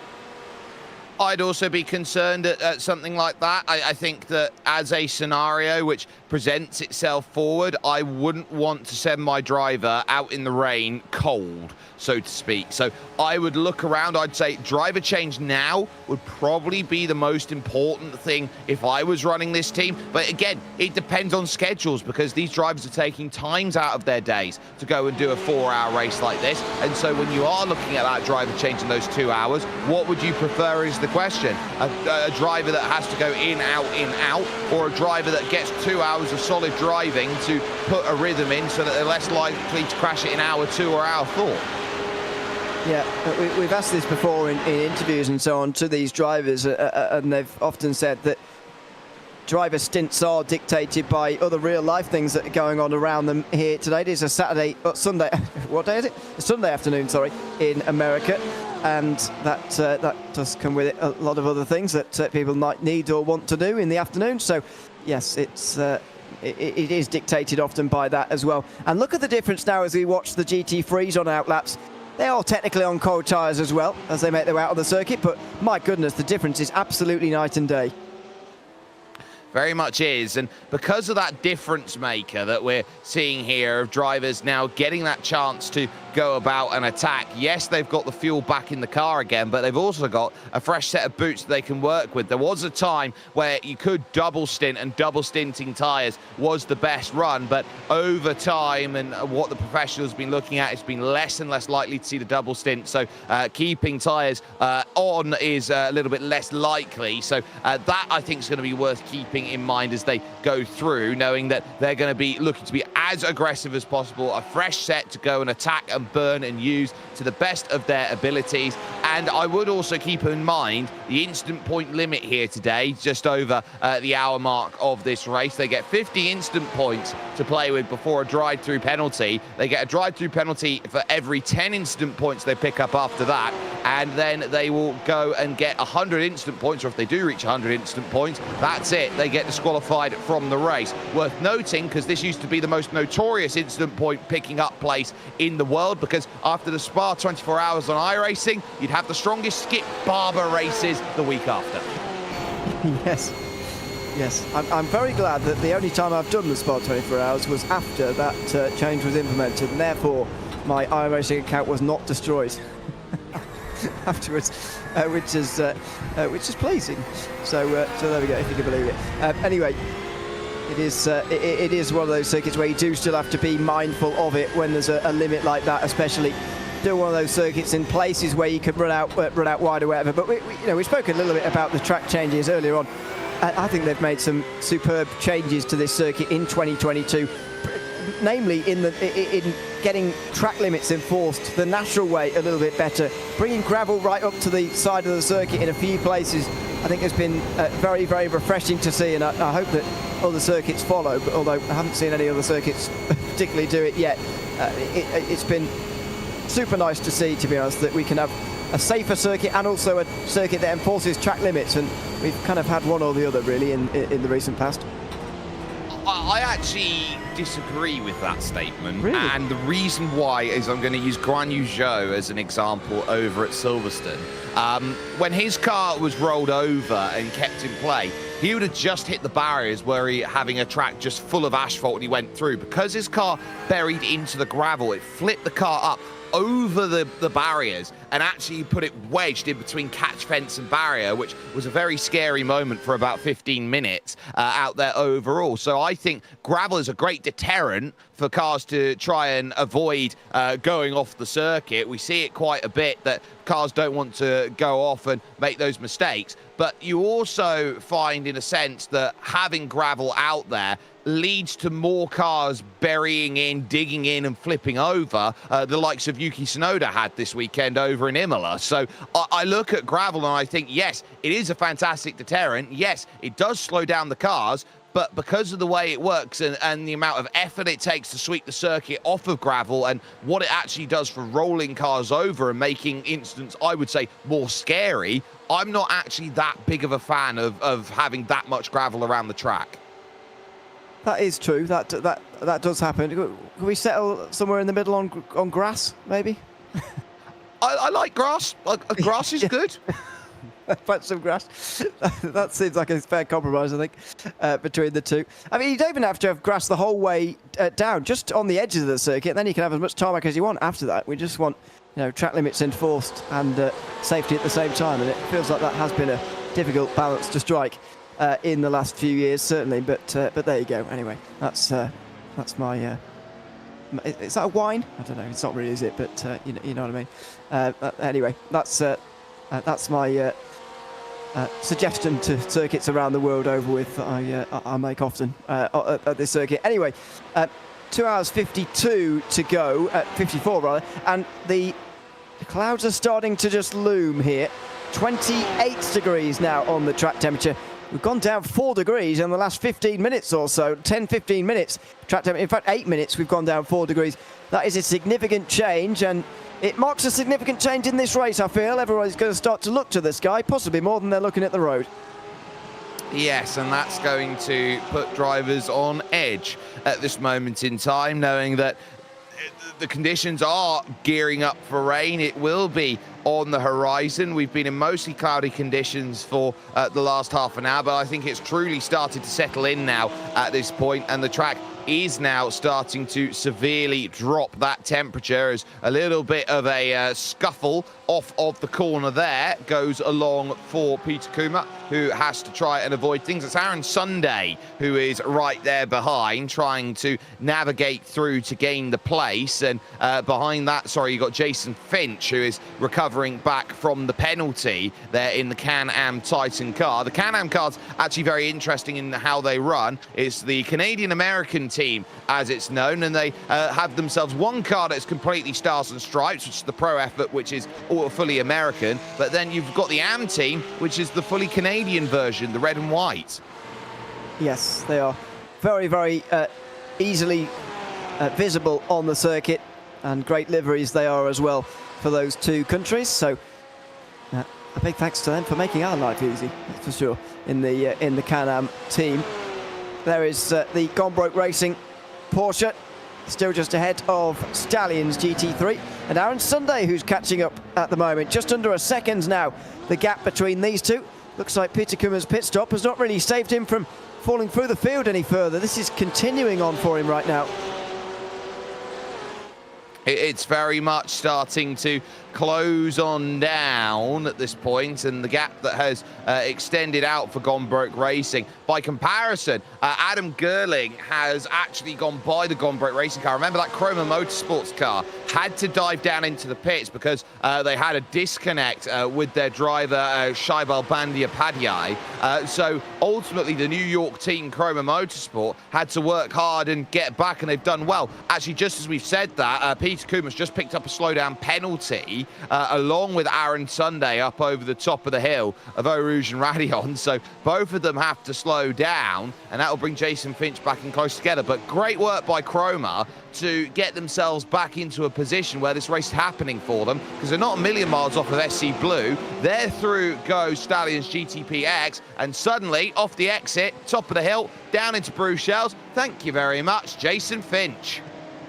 Finch takes it down on the inside there, ahead of Aaron Sunday, and that was good opportunistic driving from him just to make up a place without too much of an argument from those around him as well. He does seem pretty quick right now, Jason Finch, and don't forget he was set back a long way from that penalty earlier on for number 911, and that means there's going to be a lot of recovering to be done later on this afternoon. This is Thomas Briggs, who is still lapping traffic, still out there on the circuit, and just having a bit of a lift off there, saving a bit of fuel in behind the GT3, which is exactly what you should be doing really when you're stuck in traffic like this. There goes round the outside of Sunday, and he makes his way past quite nicely, as he will do time and time and time again over the next 2 hours and 50 minutes. I'll remind you once again, of course, with an hour 10 gone, that we have Princess Cruises. We're thrilled to have Princess Cruises as the 2025 PCA title sponsor this season. As the official cruise vacation partner of Series 13, they provide exclusive offers, including world-leading itineraries across a fleet of 16 elegant ships sailing to more than 330 global destinations. Reach out to the PCA concierge team to book your next adventure today by calling 833-6792-188. 2 hours 50 to go, as I say, about 12:15 in Sim, and that means we are approaching the period in which rain at the start of the day, at least from the forecast, was starting to increase in likelihood, beginning of course at about 1%, but of course it will ramp up very, very quickly from there. And as I mentioned earlier, everyone's going to be looking to the sky more than down on the road, and then they'll be looking, when can we change tyres? When should we be changing tyres here? It's all to be decided in the next 50 minutes or so. It's going to be a very interesting second hour. It will do, because that rain is now threatening as it moves across the circuit. It's not close enough to be in on the zoom level at the moment on the radar, but it is still looming about, and it will approach then from the southwest, which means once more corners like Stavelot and Bruxelles are going to be the places where you start seeing the first drops of rain out there on track. So that will give drivers cause for concern and a little bit of warning out there of what they are expecting to see on this circuit, as we focus with Carey Brooks, who, of course, after the spins of Stallion and Kynaran, have now moved themselves back into second position in this race overall and are starting to run through. There is Chad Casey on Stallion's GTPX, not getting much luck coming out of Fania and in towards Campus Corner. So for Stallion's GTPX, they're looking at this race going, I'd quite like it if something happened to Kynaran, because in that championship battle, whoever wins that AM category race between Kynaran and Stallion's GTPX takes the title, and they are now reliant on help.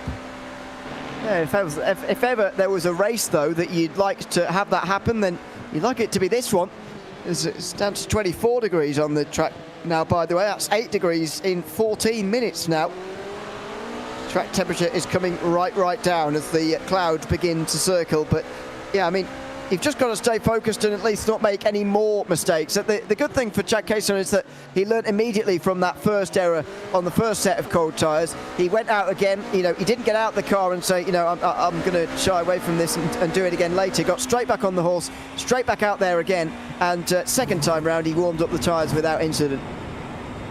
Yes, and that's crucial, because once you're bitten in a car like this, it's very easy to just lose all of that confidence and try and lift off the power more when you go through a certain section. And the last thing you can do in a car like this Porsche 963, is lift off the power, because where it generates all its downforce is from the aerodynamics out there. So you see that massive rear spoiler in the mirror, and the likes then of all the bodywork that is made and tailor-made to work like a car, as in comes Adam Gerling to make the stop in the 495.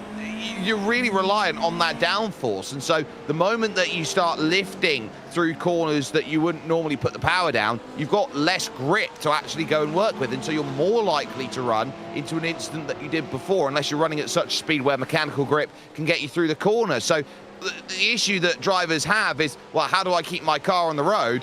And you get the most, I would say, curt answer that comes along next to it, which is just drive faster. Yeah.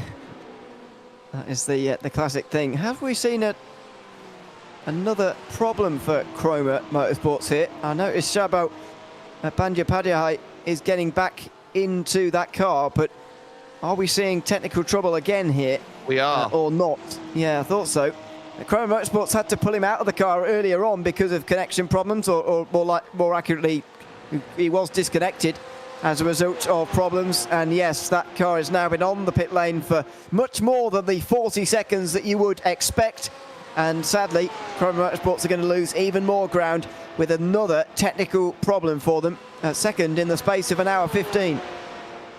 I look around at that, and if that is anything that I'd be keeping my focus on, that the quality connections there, I would say throw all of your settings down to a bare minimum out there if you can. Give yourself the chance to make sure that your PC can handle what's going out there, because they've got to put Shabo Bandyopadhyay back in the car and do laps at some point in this race, because they do have to satisfy fair share rule. Yeah, but also restart the sim, probably. Maybe yes, internet connection as well. Yeah, otherwise it won't go through. So yeah, lots of things need to be done back there, but unfortunately for Chroma Motorsports, it's going from bad to worse here. They've had a difficult season already, as I mentioned earlier on. They've only been at 2 rounds so far, and they haven't finished inside the top 5 at either of them. It looks like that may well continue here tonight at Spa as we approach 1/3 distance. They've already had 2 problems technically. I mean, you spoke about it earlier on in terms of when your drivers are able to actually get out there on the circuit, and when they're able to do their stints, etc. Chroma Motorsports are going to be very, very closed in and very much forced into a certain strategy. They might need Adam Gerling out of the car right now so that they can get through Bandyopadhyay earlier on in the race, because he's got to go away in the later part of the race. We just don't know what the situation is back there, but their hand is very much being forced by these technical problems in terms of who they can put in when. Well, they got Randy Teague that they can give Adam Gerling a rest out there. So I wouldn't say it's the end of the world, but again, that they are going to have to start thinking on the fly of where they want to be. Jason Finch in Can-Am Titan now looking like they're making their pit stop. So that gets them sorted as they've jumped on down in. But it now brings this battle into focus here as Stallions GT3 Double R, Mark Foley, continues to shadow William Wolf out there at this stage. And for William Wolf, it is a constant pressure there on the back. Finch then getting that drive off and away with a nice little puff of smoke as the wheels touch down on ground. And this, a very interesting pit exit here around the circuit to Spa-Francorchamps, this endurance pits, because you've got to go right the way along here to the right-hand side wall of pit exit. And then finally get yourself onto the Kemmel Straight. And that is 15th overall, 11th overall in GT3 and 5th in GT3 Pro. Hopefully that is not the end of Chroma Motorsports, but it looks like it might be the end of the road. They're still down on pit lane as things stand, and so not going to drop any further back than 5th, but Finch has just got to get those tyres up to temperature now, and he's going to try and close in on Mark Durant. The 001 last 10th purple car has already had its fast repair, and Jason Finch will be next in line to try and overtake them.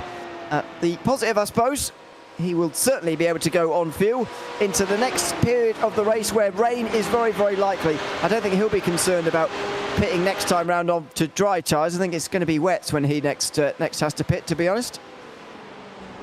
I'm not sure. If you can survive half an hour out there, the rain's going to drop. So I think we're looking at that rain that will be coming along pretty soon. I'd say anywhere in between the next 10 to 25 minutes is what we're expecting out there on the radar. But I would look around at this and say, well, you're going to have a phase where there's not any rain that comes along after that initial band at the moment. So I don't think that, you know, it's going to be enough rain or enough intense rain to force drivers to switch off of that tyre. So I look at it and go, well, if you can survive half an hour with it, throwing it down cats and dogs, then you've got a chance here of saying the next hour, I don't actually have to get off my tyres.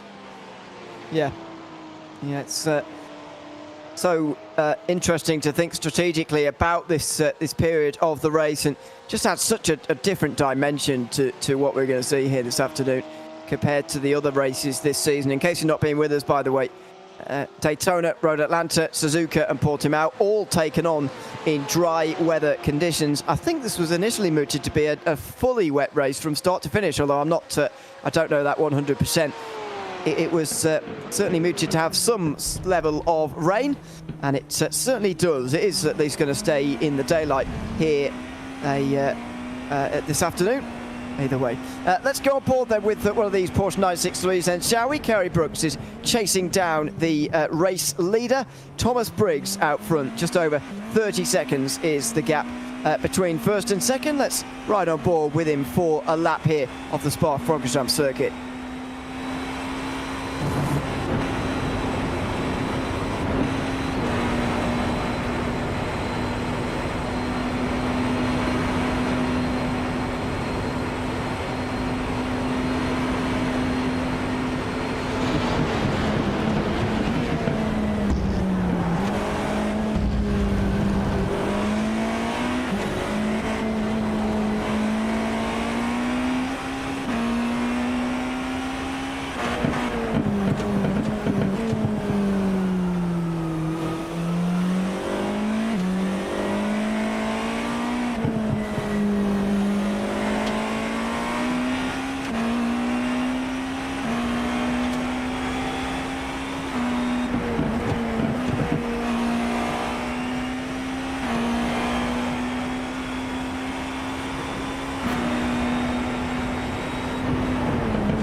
shares a lap with Kerry Brooks as he chases down Thomas Briggs at the front of this race. The Porsche Club of America Team Racing Series in 2025. Final round here at Spa-Francorchamps. 4 hours of racing for you this afternoon. Myself, Ian O'Leary, Jake Sperry taking you through with it. Romero Augustins is now behind the cameras this afternoon as we close out another year of endurance racing in the Porsche Club of America. Our normal sim racing series, by the way, will be coming back up after the summer. 3rd of September on a Wednesday is the first date, as far as I'm aware. So it's coming up on in September towards the back end of 2025, and we're very much looking forward to it. Later on this season, Series 14, as it will be. As I mentioned, Thomas Briggs is leading the way here at Spa for the Chopaholic race team, with Kerry Brooks just over half a minute further behind for last 10th GTP. Carnarvon Racing are leading by a lap in 963 AM, ahead of Stallions GTP. And then in GT3, you've got Matt Siddle leading overall, and indeed in the Pro class. 12 seconds the gap there, with William Wolff, the last 10th green car, leading by just 2 seconds ahead of Mark Foley in GT3 AM. We said that it was the most lively of the starts down there in our slowest category. Likely to be the most exciting category as well, based on what we saw in qualifying. Certainly proved to be the case. We've seen the most battles through there. We've seen by far the closest leading gap as well here, nearly an hour and a half in. Yeah, we have, and I think that an hour and a half, the gaps that we are seeing are really starting to maintain and manifest here. So I look around at the likes of Matrix Black giving themselves the gap that they want. Gone Broke Racing, they have that same gap that they've got, and really the GT3R Pro category has opened up a fair bit here between each and every car that finds themselves out there. I look around at the likes of GT3R AM. That's where it gets a lot more interesting and close, because you look at what William Wolff's been able to do. Mark Foley hasn't gone away. The threat hasn't left at any single point, even though Mark Foley's been quite comfy at holding station out there on circuit. The AM category team there in second place in the number 3 realised that car number 4 isn't going to have the luxury of breaking away. And so when you've got rain on the horizon, that's going to be looking to change the scenario of this race. I'd love to be within 5 seconds of the car in front right now. That gives me opportunity as Patrick Adamczyk here in the Can-Am Atlas car having to defend Mike Patterson. SC Team Blue, the pro team, looking to try and find a way through. Not for position, but for track position, when I would not want to be behind a different car when the rain hits. No, absolutely. It's Pro versus AM back here between Patterson and Adamczyk. But they have been running like this for a long time now. I'm not sure how eager Patterson has been to actually get through, because they seem fairly evenly matched as it stands, really. But so far, Patterson's just lacked the real urgency here to actually want to get past Patrick Adamczyk, who is still running in 3rd place on the podium in the GT3 AM class, unlike Patterson, who is just over 10 seconds away from a podium place. Down the Kemmel Straight, these two GT3Rs absolutely, well, not quite nose to tail, but certainly in the slipstream is Patterson, and down the straight there, in fact, the opposite of getting closer, he almost seemed to be getting further away there as we were riding on board with the SC Team Blue car. I looked at the top speeds there, 255 on the straight before hitting the brakes. Patrick Adamczyk, by comparison, also able to hold 255 before hitting the brakes. So even in the tow, Mike Patterson unable to close in. Yeah, that would be pretty concerning to me, to be honest, if I was Patterson in that situation. Still can't get any quicker even in the slipstream. Well, that might be a bit of a worry for SC Team Blue. We'll see. Maybe I'm making a bit too big of a deal of it, but I think that would be a slight concern for that team. At any rate, let's see what Patterson can do here as he applies that pressure to Adamczyk. As I said earlier, they seem so well matched in terms of speed. There might not be any sort of pass here, but as you say, when rain starts to fall, all of a sudden it does get very interesting trailing somebody as closely as Patterson is to Adamczyk right now. And that rain is, as we said, not too far away. We keep repeating myself, but next half an hour we will see drops on the circuit more than likely. officially, it's supposed to be any time in the next 3 minutes that rain is supposed to hit. But I look at the zoom and on the radar, and we are not close enough yet to seeing that come in. But I'd say anywhere in the next 15 to 20 minutes is going to be the ideal scenario. And it is coming in quick here, this weather system, because the winds are blustering about at about 20 kilometers an hour, which means rain's going to arrive quick. But it's also going to have this other scenario. Rain's also going to leave very quick. Yeah, there is a period in this race where rain is expected to leave. Whether it leaves for long enough before re-arriving for dries to come back on again before wets to go back on again is going to be a mystery for the moment. But it's all to be worked out later as we go back to the lead in GT3 AM now. William Wolf versus Mark Foley. Wolf has set off quite strongly in this first half an hour of the second stint of the day. He was only nursing a nose-to-tail lead, effectively. It was absolutely nose-to-tail out of the pit lane for the first time this afternoon.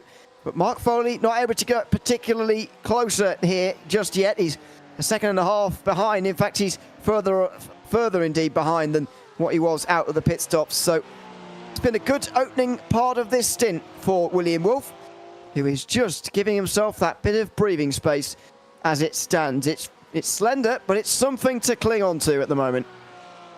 Yes, and so to have that ability of holding on to a lead like this, it doesn't matter how big it is at this moment in time. Yes, it's a second and a half, so you continue to have to push.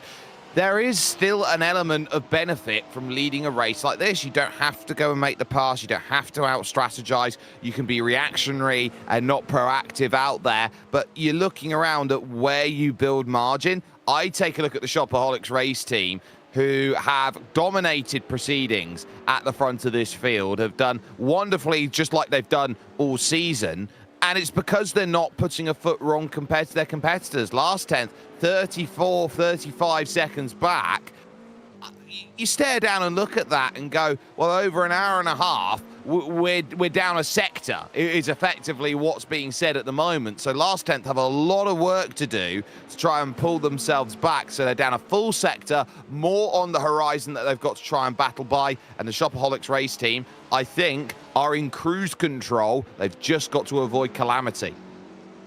Yeah, they very much are on cruise control so far. This is the nearest man to them, Kerry Brooks. And that has been the way of the season, really. Shopaholics race team have won all but one of our races. Last 10th won at Suzuka. Actually took the full 355 points, by the way, from Suzuka. The additional 5 for fastest lap as well going to them. But other than that, it's been the Shopaholics race team taking all of the points from these races. They've only missed out on 40 all season, and that is not very many. Kainan Racing have had a much more mixed season. They have won 3 races, but they've been pegged right back in the championship. Sorry, 2 races, the last 2. But they've been kept very honest by Stallions GTP throughout the season. Only 20 points apart as it stands. This, meanwhile, is Patterson, and finally it looks like he's gotten through. After so much waiting and probing and patience, Mike Patterson has been rewarded with that position overall. Yeah, and did so very, very well. That was down into the final chicane where that pass ended up being made. There was a great chance to attack back from Patrick Adamczyk out of Radion corner, using the overall race leader as a pick, but just couldn't get it to work around the outside. So Patterson's now finally got the ability to run away, and Mike will be looking at what car is in front, which will be the second place AM category car of Stallions GT3 RR, a full Fania chicane behind at this moment. Yep, that is the distance. We can use that as a measurable piece of distance, if you like, as we just tick over 2.5 hours to go. 90 minutes gone so far, and still the rain has not yet fallen. I think all of these teams, by the way, went for a full fill of fuel under the first pit stop, and I do see the point behind what you were suggesting earlier about maybe short-filling just a little bit. I think they've all decided against it just because of that uncertainty about when the weather's going to fall. Now they all know they've got that freedom to run as far as they need to into this race now, and they will need to run quite far by the looks of it. I'd say that Rain as Doran side by side, last 10th purple here with Jason Finch, Can-Am Titan. That looks like it's getting very interesting. That's Can-Am Titan through, but Bruchel all the way to the inside of the circuit, trying to pick a pocket down the inside. Doesn't work, so they have to stay in line, and Can-Am get their pass. That weather is imminent. It is right there and sat and ready and waiting. It's a 15-minute slither. It's officially just ticked over. It says 100% chance of rain at 12:45 and then 0% chance of rain at 1 o'clock. So it's turned from long looming threat of rain to short shower. Very short. And will that mean they just brave it out on the dry tyres and don't go to the wets? I mean, we're yet to see the intensity and just how difficult these conditions are going to get. But I have a feeling lots of these teams are going to be very tempted indeed just to say, let's not bother pitting in here. Let's just stay out there on the circuit and try and weather that storm, if you can pardon the pun.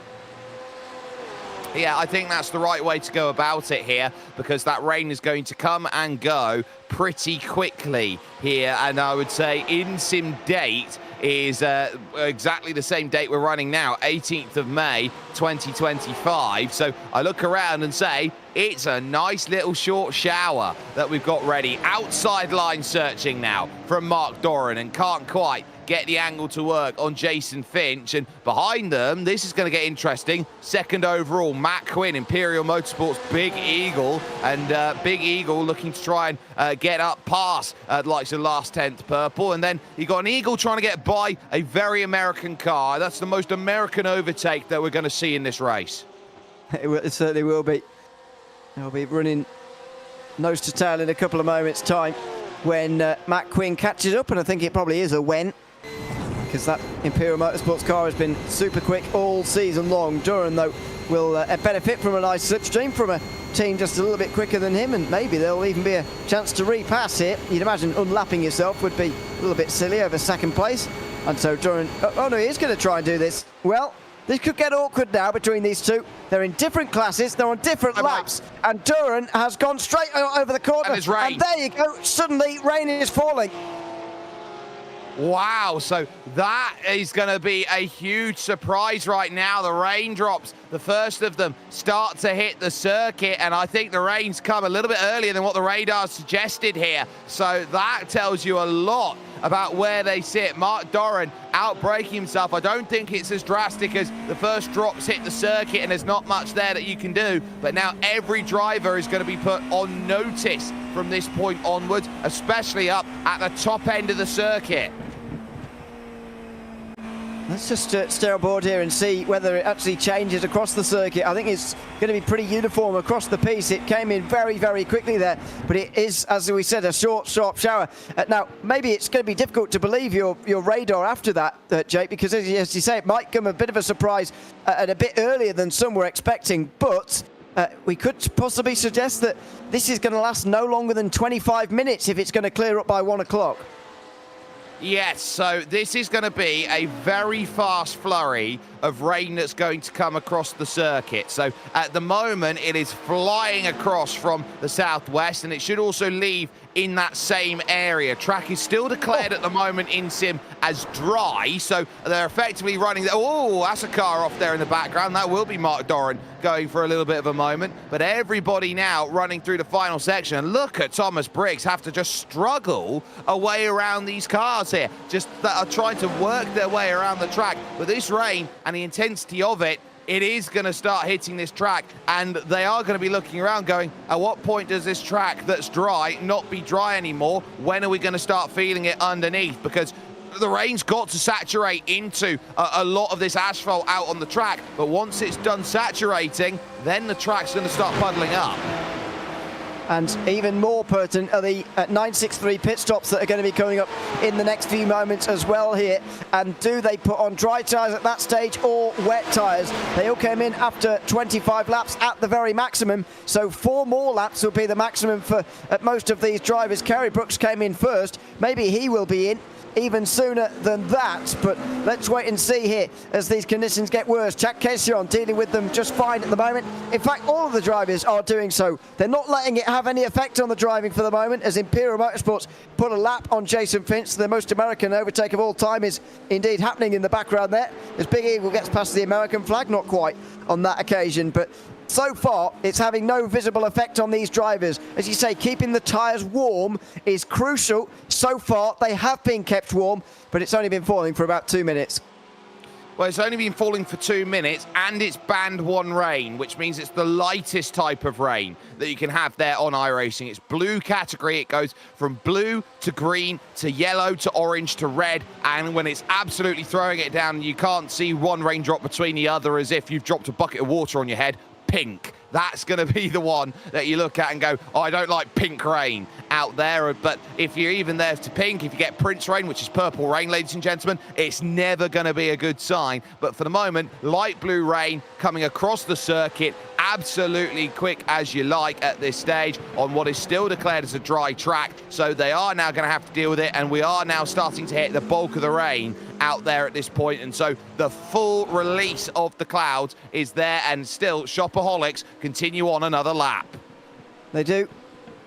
I think they're going to get away with just dry tyres here, but imagine having to put new dry tyres on in these conditions. You're never going to get them warm again. So I maintain for the 963 drivers, it's an impossible situation. And for the GT3s, it'll be a bit easier. Those tyre tracks, by the way, through the gravel, we did see in the background, that was Mark Doran for last 10th, who went very wide through Blanchimont there. That is going to start happening. And Kerry Brooks is having to pit in. As I mentioned before, he pitted in first of those first-time rounds, so he's got a huge decision to make here. Keep these dry tyres on because they're already warm, put some new ones on because it's not wet enough for wets yet, or put some wet tyres on in the anticipation it's going to get wet later. Well, I don't think you can do the latter, because there will be a half-an-hour stretch where rain doesn't become into play. And I've just seen on the radar the second band is starting to creep onto the radar screen. So it means that there will be a second batch of rain coming after the first, but it is a very long way away from where we are at the moment. So for the moment, they're trying to get through this first batch. I reckon we'll have about half an hour, 45 minutes where there is no rain, and then we'll get a much longer, prolonged section of rain which will be coming up on the horizon. Brooks now running towards the second to last pit box out there. Will now go up onto the jacks, just about missed it too short, and now here's the tyre change. We will try and get a view in a moment as to what tyres they're going to be going for. And spray is now starting to emanate from the rear tyres of these cars now. Chris Braun will be the new driver. And how would you like to be a new driver in these conditions as well? We said it earlier on. If you don't change after your first stint, you're going to be putting a driver in cold in wet weather conditions. And I never liked the idea of that. And I've got to say, good luck to Chris Braun. That is going to be a very difficult stint, and indeed start to the stint for him. What a lap of discovery he's about to have.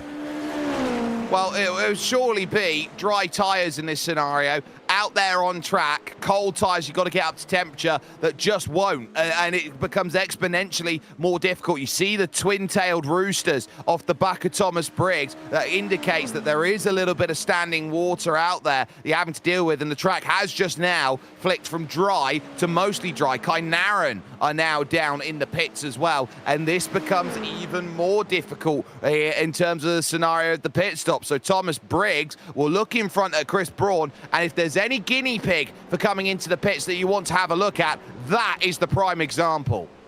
My goodness, look at the difference in the bottom right of your screen. Braun doesn't know where to go. Oh, he's just trying to keep it on the road rather than stay out of the way or be in the way. Briggs goes down the inside. He'll be on the slightly wetter line down there, but look at the difference there. That is warm tyres versus cold, and that is 1 lap now between first and second in this race. Kainan Racing, according to my data as well, I don't know if anybody can verify this or not, Kainan Racing are on wet tyres according to my data here. Well, I think that is not the right decision, because this rain's going to go in about 15 minutes. I'd say we're already halfway through the rain right now. So to make that call to go onto wet tyres, this is going to be a case of, can you get the best out of them for 15 minutes? it's then going to be dry for a little spell. So any time that you're spending on those wet tyres, you then start burning through the rubber, and essentially you're making it an intermediate into a slick, and then you've got nothing really to go out there and play with as you go by. So I'd say you'd lose at least 10 to 15 seconds a lap on a purely dry track between dry and wet tyres. I don't think that's a great call by Kynaeren. Yeah, it could well turn out to be the wrong decision. Well, they've still got a minute 20 over Stallions GTP, and that might well be their saving grace in this one. Just in the background, by the way, I think that is Casion as Briggs comes into pit lane as well. He sort of had to do this because he was getting to the end of his stint anyway. That's another 24 laps, maybe a lap short, but either way, he's back into the pit lane, and Chad Casion is into the pit lane as well. I wonder what they're going to do, but I think it's got to be dry tyres. And again, I just don't think there's any right call here. If I'm honest, I would be really tempted to just leave the current tyres on since they're already quite warm. That's also a scenario there, but how much wear have gone through them is the next question that you've got. So they might have gone, say, for a double stint then as they've gone through with the tyres for that first run through. But if you're staying around with it, it's not going to be ideal. I'm starting to see on my radar the end of the cell then start to find its way through. I look at that next cell that's coming along. It's not just got blue rain in it, it's got green rain in it. And let's see what the tyre choice is going to be. And again, there's going to be a driver change here. Thomas Isabel's going to take over the car, and that is not an ideal situation to be starting this race in, that's for sure. I'm not sure how much we believe the sidewall, but that suggests dry tyres staying on just for the moment. And my data is saying the same, but I like to wait till they've exited the pit lane anyway. We will wait and see, but again, that car seemed to go up on the jacks as far as I could see there.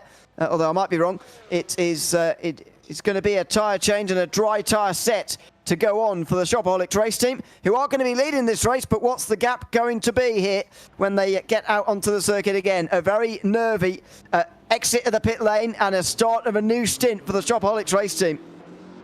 This is going to be the toughest section of the circuit to deal with, especially when you realise that you've got to go up the hill here as it rains. And when that happens, it normally pulls down there at pit exit, and it does pull out there on iRacing at certain dips and crevices along this track. So the top side of the circuit should be the driest by theory, and the wettest part of the circuit should be down at the bottom of the track by theory. But tiptoe your way through, not even 100 kilometres an hour going through Lake Coombe. That's how difficult you've got to try and go around if you're Thomas Isabel at this point. But I still keep my eye on that rain, and I think that is going to be the end of the rain coming up in the next few minutes. And we take a look at Steve Kamatz, who's ready to come into the car soon, looking at that heavy amount of rain that has dropped down and hoping, please clear up, and please clear up quick.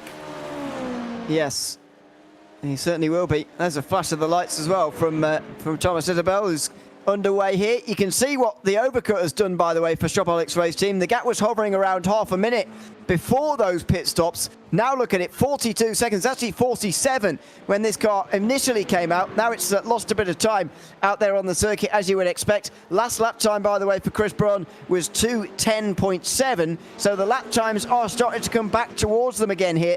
But it's certainly going better than those on the wet tyres, that is for sure. For Kynaeren Racing, last time round there was no time coming through at all because of an off-track, I would presume. So it's certainly the right call to stay on the dry tyres, but it's super difficult to get warmed up, and even more tricky now in the traffic. There was Aaron Sunday doing his best to stay out the way. I've just seen the lap time from Kynaeren. They've done a 2:21 on the wet tyres. I don't think they're anywhere close to the pace that they need to set. So that's 11 seconds a lap that they're dropping to last 10th GTP at this moment. And when you look around at it, yeah, they banked on there being a lot of rain that goes through, but I'm going to be starting to look at it now. That rain should be leaving pretty soon. And Charlie Boyer here, out there on a wet tyre. Remember, if you have to come back in and change your tyres again and do so pretty quickly, you're burning another minute down the lane. Yeah, absolutely. And you're also sort of wasting time as well. just making a tyre change, not really gaining any fuel benefit because you can only fill it up so much. You'd only fill it back up to the top, but it would only be worth a few laps of fuel. And as you say, the rain has got to be going away from us soon. It seems to even be lightening off already here. And even while there is spray, generally in iRacing, you can get away with even having quite a lot of spray around and still not needing the wet weather tyres. Mark Duran, in the meantime, is just trying to unlap himself, I feel, here from Matt Quinn, just up in front of him. Imagine that will be a bit of a struggle, but last time round, as you say, Charlie Boyer 2:21, that's sort of almost GT3 pace. He's only just quicker than these two. We joined him just before Eau Rouge. He's only just getting past them now, and even that's a struggle. It is, and now the rain has stopped here on the far side of the circuit. So I'm looking around at it now, and look at the trouble. So 2:26 right now from Matt Quinn, 2:21s by Charlie Boyer. So that's only 5 seconds a lap quicker on a wet tyre on a track that is declared as mostly dry out there. So those tyres, crucially, they're going to be heating up. You've got to keep them cool out there, and there's not been that much water put down on the circuit to make it cool out. And the more that you start running the racing line, that's the place where you get the least amount of water. They're going to have to start moving over here on this track to find any sort of cool track that's not been run. Goodness me. Oh, whoa, whoa. They're coming in. And had to come into pit lane, and Charlie Boyer now is putting on the dry tyres all over again. So that's going to be a whole drive through of about 40 seconds and a tyre change. They'll lose about another minute here, and that will allow Stallions GTP back onto the lead lap of the 963 AM class. A very, very costly error for Kynaram Racing. Well, you consider that they had it under lock and key for this championship right now, and what they've done is they've basically gone, you know what, there's a bit of rain, here you go, Stallions GTPX. This is a free pass. I'll give you a free pass to get back into this race with us after the mistake that you made that cost you a lap using your fast repair. Charlie Boyer, crucially, has kept the car on the road, but at the cost of a minute on tyres that were not suitable yet for the conditions that were there. I think it's going to be a lot different with the second lot of rain that's coming along, just looking at the sheer amount of rain that's going to be flying through on the radar. But for the moment, Charlie Boyer, he's lucky that he's got away with only losing this much time. And indeed, yeah, that he's got this amount of lead as well to fall back on to begin with. So it was a difficult few moments, and Chris Brown did lose about 8 seconds or so with a bit of an overcut from the Shopaholics race team, but they've gotten away with it, and they are still on the dry tyres at least. And that seemingly has been the right call. They'll have to pit next with about an hour and a half to go. And I think from the radar, we are presuming that it will be wet enough with an hour and a half to go to put on the wets. Otherwise, the 963s are going to have just as much of a difficult decision to make all over again in about 40 minutes' time.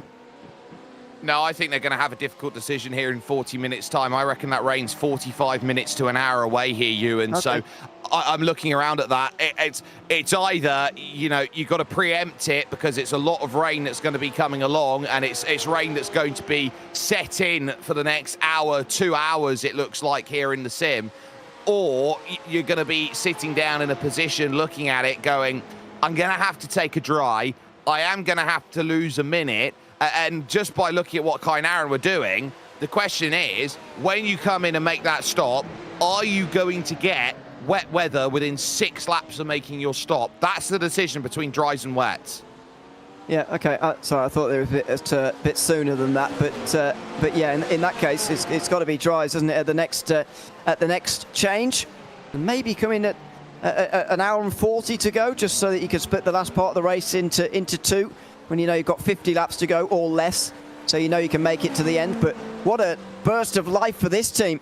The Stallions GTP number 7 squad, Chad Casion, will have suddenly all the pace he could ever want now in that car. He's got 1 minute and 9 to Charlie Boyer rather than nearly 2 laps. That is a huge turnaround for them.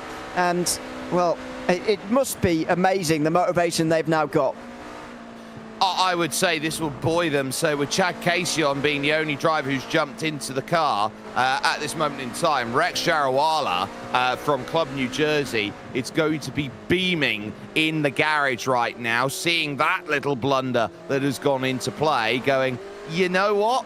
I think we've got a half chance of making something happen. It's the two Boyers, Charlie and David, there who they're gonna have to deal with. But for the moment, this is the first time we've seen Charlie Boyer in the car, so pace is going to be interesting. And already over the course of this run, half a second gone on this lap.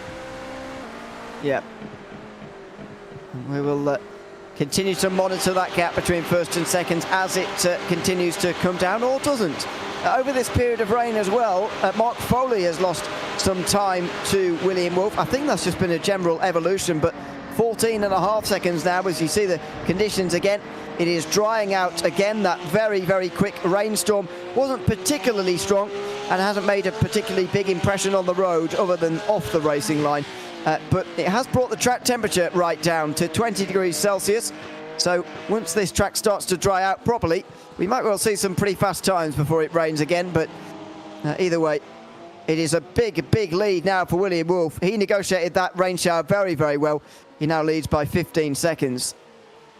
You take that gap here if you're William Wolf, and understanding just how critical it was to basically stay pat in conditions like that, drive as if it's going to stay dry, and that confidence in intermittent and changing conditions certainly worked. Now this is the pro team of SC Team Blue that's trying to find their way through for 9th position on the road, and crucially to remain in that 4th position in class at this 4th position in class at the moment. So for Mark Foley, looking around at this, I would not want to be in a position where I sit down and put too much emphasis on the increasing pace of Mike Patterson at this point. They'll go side by side all the way towards Blanchimont, hoping that this move's done. And very wisely, Mark Foley lifts out of it through possibly the most loaded corner on the circuit. Yeah, absolutely. And the reason Foley would have thought twice about doing that is because Patrick Adamczyk is closing in quite dramatically here, but he had to because Patterson was always going to get through on the outside, and going side by side through there is not a good idea. But now Foley will be looking in his mirrors for a different reason, because Patrick Adamczyk is coming alive here. Initially off the start of this race in the dry, he was going backwards. Just in that little rain shower there and through the middle part of the race, he's starting to make some ground, and maybe we're starting to get some answers as to what that car has on setup-wise.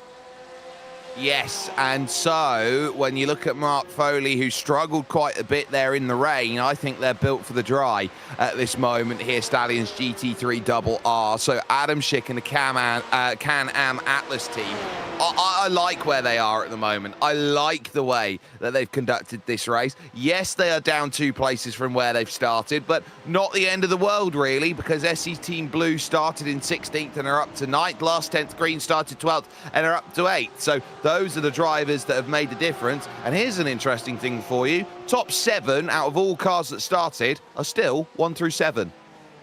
Yes. It's unusual in some sense, but there you go. Just over, or just under rather, halfway through this race. And many things have changed, but some have not. The weather certainly is changing. A brief rain shower coming through. Didn't affect quite as much as we would have thought. A bit of drama with Can-Am Racing making the wrong tyre compound call there. But you get the feeling they will have learnt from that.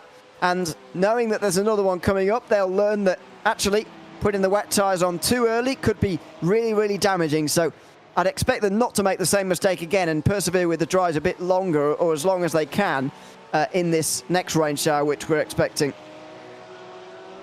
I'd say it's less of a shower and more of a deluge that's coming along next right now, because I haven't seen the back end of the cell that's gone through. It's just been a wall of blue to enter and then green afterwards right now, and it's just appearing from the bottom left corner of the radar, and that will be causing a lot of drivers concern out there with 2 hours, 5 minutes and 25 minutes to go. Can-Am Atlas happy on the back right now, and just I would say in this position, if you know that you're quicker in the rain and you've got rain coming along in the next hour, just hold. There's no reason to go out there and risk. You know you're better in the rain. Just hold on for the moment. Yeah, there's no point particularly trying to win the race right now.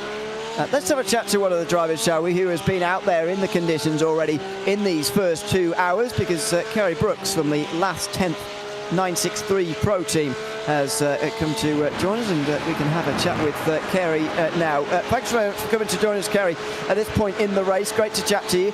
Tell us a little bit about we'll get to the rain later, but tell us a little bit about the start of the race, first of all, of this one. The start was a little wild. I didn't have any practice coming into this except for a bit this morning, and these are pretty wild on the first couple of laps, so I really just wanted to settle in, and was able to survive, I guess, and made a couple errors, locked up a couple times, but otherwise pretty decent. We're still in there. Now then, let's talk a little bit about rain. What were you guys discussing there throughout that period? And I want to get to your driver change a little bit later and the timing of that a little bit later, but how did it feel out there initially when the rain started to fall in terms of how wet it actually got there? Yeah, for me, just towards the end, I was just starting to get some sprinkles running up the windshield, so there was little to no effect whatsoever through the end of my stint. So as we're rolling into the pits, it definitely started to pull up. The radar showed that there was a band basically going to come across the track and then let up. So we opted to stay on the dries, and Chris did a great job managing it there for the few laps. I think probably now he's probably wide open, or close to anyways, but not too bad. Did you guys think about changing that maybe driver change at some point, seeing the weather forecast here? Because, as you say, it was very difficult conditions for Chris to begin a stint in, whereas you had sort of felt the conditions evolve when the rain started to fall there. Yeah, so the strategy for us was, because I had no seat time and certainly didn't have any practice in the rain, and he did, that I would run the first two stints, or at least as long as we could, till it rained. See how the forecast evolved, and I think it's just worked out pretty well in our favor in terms of the strategy we were opting for. So we'll let Chris run as long as he can in the rain. If I've got to get back in the car, I'm not sure. We'll have to just double check the fair share rule, but I bet that we're probably there, and it looks like we have rain at least in the foreseeable future towards the end of the race. Yeah, we are expecting rain in the last half of the race as well. How are you feeling then about the prospect of watching the last 2 hours of potentially rain racing with Chris out there for you guys trying to chase a final win of the season? Well, I think it'll be really, really fun. You know, the rain is a variable that no one can control, and obviously there's greater margin for creating an error. So, you know, I let them get away by 40 seconds based on some errors, but that doesn't mean anything when it comes to the rain. So I'll help guide Chris and try and work on the strategy along the way, and look at the fuel and see if we can close down that gap. I think that we've closed it down, or we're running pretty close to each other at this point, but it'll be interesting to see. It's a shame. I love racing in the rain. I really do, but without the practice, I think our plan is pretty solid. It's not something you want to go into with no practice, I can imagine. No, not at all. I certainly wouldn't want to, so I don't blame you at all. Thanks very much for coming to have a chat with us, Kerry. Congratulations on a successful first couple of stints in this race, and good luck to you and the team for the remainder. Right on. Thank you, guys.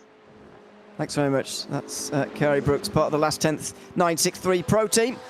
Chatting to us at the end of his two stints, might be the end of his day there, Jake. You know, we always speak about the fact there is more to a driver strategy than we really sense sometimes, and there is our answer for Kerry Brooks and Chris Braun. That might well be their only driver change of the day, just to keep one of the drivers away from wet weather. And again, totally understandable, but it just shows there's so many different ways of thinking about this, rather than just the one we were thinking about, which is let's have one driver for the start, middle and finish of the rain.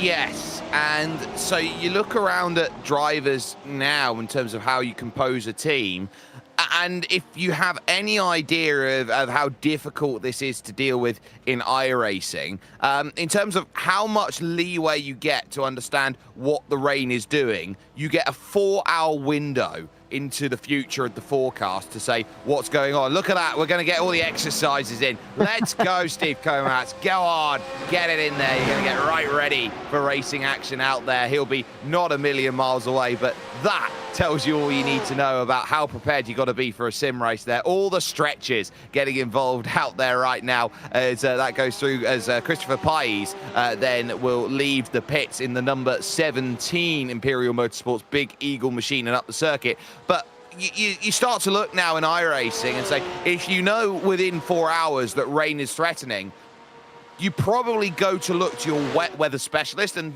you're going to have to now start having one out there in iRacing going, I'd prepare if I were you. We're going to be on the fly. We need a wet weather specialist. Yeah, especially at this kind of race. It's the kind of thing you really need for one of these. But well, what a great bit of interest it provides, an added aspect into these races it really provides. Absolutely fantastic. Just over 2 hours gone then in the final round of the Porsche Club of America Team Racing Series in 2025. And we've got GT3 pit stops again just over this other side of another hour. That is Mark Foley and Patrick Adamczyk out front, who were able to actually go one lap further than they did last time. Aaron Sunday has, as well as Mark Duran, going just one lap longer than they did last time round. Although I think Mark Duran has made he has an extra pit stop earlier on in the day, so that doesn't necessarily count. But even so, a couple of these teams able to do it. And that's another thing about the wet weather. You can sometimes squeeze an extra lap out of these cars. You can do, and that's because you're running lower speeds, and because you are running those lower speeds, you are actually burning a lot less fuel out there on circuit. So as you go by, wet weather conditions are a little bit more conducive to saving fuel and to some extent saving tyres as well, because you're putting less miles into them. Shay McNeely now getting in behind the wheel of the number 15 machine, Matrix Black from the race lead. So Shay takes over from Matt Siddle, and we'll be looking at this race going, yeah, we've done a pretty decent job. Just leaving the pits now. By comparison, Christopher Pies is just exiting the final chicane. So that is going to be at least one corner to their advantage. It certainly is. Around just under 20 seconds. It should dip under when they get back going again here, as Foley and Adamczyk now follow on another into pit lane. We've got driver changes in GT3 AM as well. Jonathan Robert is now driving for last 10th green. For last 10th purple, Mark Duran is yet to step out, but will be pretty shortly. Chris Sherburn now driving for the Gombrone Racing Team in place of Peter Kummer. So the one and only driver change now being made. Kerry Brooks expressed slight concern about the fair share rule, Jake, but that should be no concern for them. Given he did about an hour and 40, they should be absolutely fine. Yeah, this is a case of doing two stints, and there goes Steve Kamatz, who shuffles in and gets ready into his car there, getting neutral there, the magical steering wheel then in firm view out there. And I find that actually rather interesting. That's more of a Formula-style wheel that you see out there rather than a GT-style wheel. So ultimately, that's a case of trying to find a steering wheel that suits. And you'll see this from a lot of different sim races out there, that some people will build their sim rigs to the type of car that they normally drive. I'm quite particular to watching some of the classics drivers out there who love going to the H-pattern shifter. Yes, now available in the sim racing hardware websites of this world. So yes, it is one of the interesting things. But then again, you say more Formula style wheel. In fairness, the Porsche GT3 in real life also has a not round wheel either. So it's and that's the way that most GT3 wheels are going as well in the real world. So the days of the circular wheel, unfortunately, even in sports car racing, seem to be over. And the key to that is how much do you put into the car in terms of all of the electronics as you go higher up. Of course, the more buttons you need to put on a steering wheel, the more space you need on a steering wheel. And so a circular steering wheel isn't necessarily conducive to that. So basically you get a steering wheel that feels like you got two pilot sticks if you're out there flying a plane, very much similar to that, except that you got one large space in the middle. So when I look at these steering wheels, a lot of it's going to be, well, at the higher levels, you're going to be running a steering wheel which is going to be a bit bulkier and a bit thicker. So for those who are going to be looking around at the lower levels, why would you force them to change steering wheel on steering wheels you go up through the categories when you can just have one stock steering wheel type out there for everything that you go out there and drive? Yeah, it is a thing as the buttons on steering wheels increase. The days of the say, so the days of the circular steering wheel are very much over in GT3 racing, but there you go. This is the Stallions GT3 AM team, now running in third place, by the way. Driver change down here has put Steve Komatz into that car. Patrick Adamczyk is still driving for Can-Am Atlas, and they're going to have to make that driver change at their final pit stop, otherwise they will fall afoul of the fair share rules. But Komatz has dropped well behind Adamczyk here, to the tune of about 5 seconds. Now, their pit stops were 6 seconds apart, so there's no mistake made by either, but strategic games going on. Can-Am Atlas just slightly maybe taking a few laps off of their fuel. I don't know why they'd do that, but they may have underfueled just slightly by 6 seconds. I wonder if they're predicting the rain that's coming up and considering themselves in a place of wanting to maybe underfill the car for the rain that goes in, so that they know that they have to pit on a fair share number that gets them over to the end. So it's a case of taking a short stop earlier to allow them, I would say, less flexibility, but get them more regimented out there, as there goes Randy Lervold for SC Team Blue, 4th in category in the GT3R Pro division right now, and thinking about what they do next as far as their race goes. They've got Steve Komatz there just in front, and then of course the car that's gone through, Thomas Isabel, 45 seconds on my timing screen as they last crossed the line, over to the good 42 seconds as it is on our timing screen right now, clear at the front. Yes, that is the biggest lead we've seen today out front, but a long way to go, that is for sure. Well, with an hour and 53, we'll remind you once again that we're thrilled to have in 2025 Princess Cruises as the PCA title sponsor, as the official cruise vacation partner of Series 13 and the 2025 Team Racing Series. They provide exclusive offers, including world-leading itineraries across a fleet of 16 elegant ships, sailing to more than 330 global destinations. Reach out to the PCA concierge team to book your next adventure today by calling 833-679-2188. Well, we've got a lot of racing left in this one, just an hour 52-ish to go, just over. And we've got rain still to come, and plenty of battles as well. And a championship to settle too. Charlie Boyer is losing time even in open play, as it were, right now. 2:08.2 last time round from him. 2:05.1 from Chad Caisson, 3.1 seconds quicker. Now, I'm not sure Caisson is legitimately 3 seconds quicker than Boyer, but that just shows you over the course of one lap what he's able to do.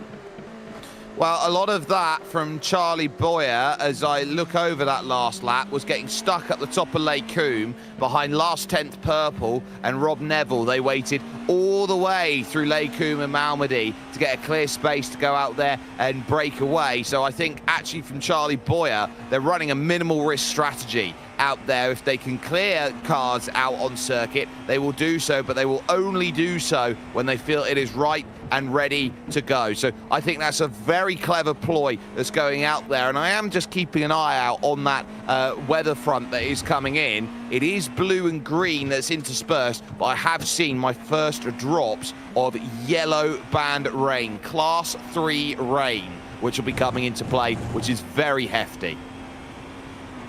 So green, blue, yellow, purple, pink. Have I got that right? So it goes blue, green, yellow, red, purple, pink. That seems a bit backwards to me, but okay. Okay, I'll try and remember that. I don't know. Any scale with where red is not the worst seems to be a bit mad. But anyway. Basically, it's even worse. So it goes from a light red to a dark red, and it's going through the entire visible light color spectrum. And so the one color that you can't actually create through that color spectrum that our eyes actually interpret as a color that isn't a color, it's actually fuchsia pink.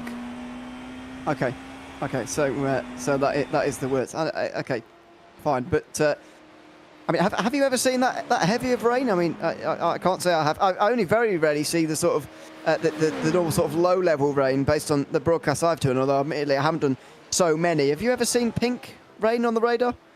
Not pink, but I've seen it go to orange before. That's about as far as I've seen it go so far. And it's a little bit of a lottery as to how intense the rain goes through. But I would say that orange is about the furthest that I've gone, because I think the moment that you start hitting red rain and that style of rain up at the top, you're sort of thinking about red flagging races. Yeah, exactly. I was going to bring that up actually.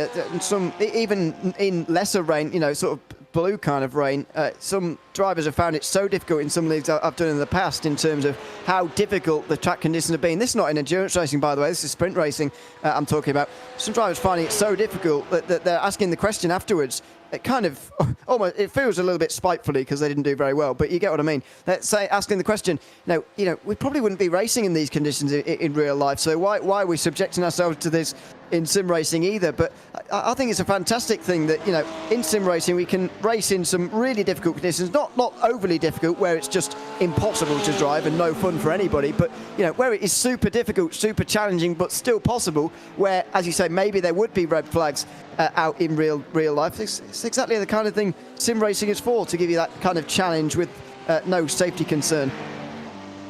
Yes, and I think having that sort of concern out there of these drivers dealing with these wetter conditions that they will go and battle with next comes down to quite a bit the fact that they're not as ready to do it, and it does take a different skill out there. I take a corner like double gauche, for example, which is a one-line suits all. There's only one way you can take that, which is out to in to out to in to out as you go through that double section. If you try and run it the most ideal way that the track would do in the rain, the one place you don't want to be on is the racing line, and that's impossible to avoid going through that section. So that corner becomes ice every time you go through, and so you're trying to find a different line through in wetter conditions that's going to give you the least amount of trouble for what it's worth. And that trouble is that you don't want to be in a situation where you're going to be aquaplaning across the circuit because you just can't keep it out there on the track. That's where they're going to be looking at, okay, this is why it's getting really difficult. And it comes down to how many hours are you putting in with the rain to get yourself more accustomed to it, because it's the one thing out there that all series try and avoid as much as they can for driver safety concerns. I think the amount of work that has been done on the spray, for example, out there in racing conditions has been simply incredible. I've seen some broadcasts out there, I'm sure you have, Ewan, where you put a car, or you look at a car 7th in a pack, and they can't see 3 cars in front of them, let alone 2.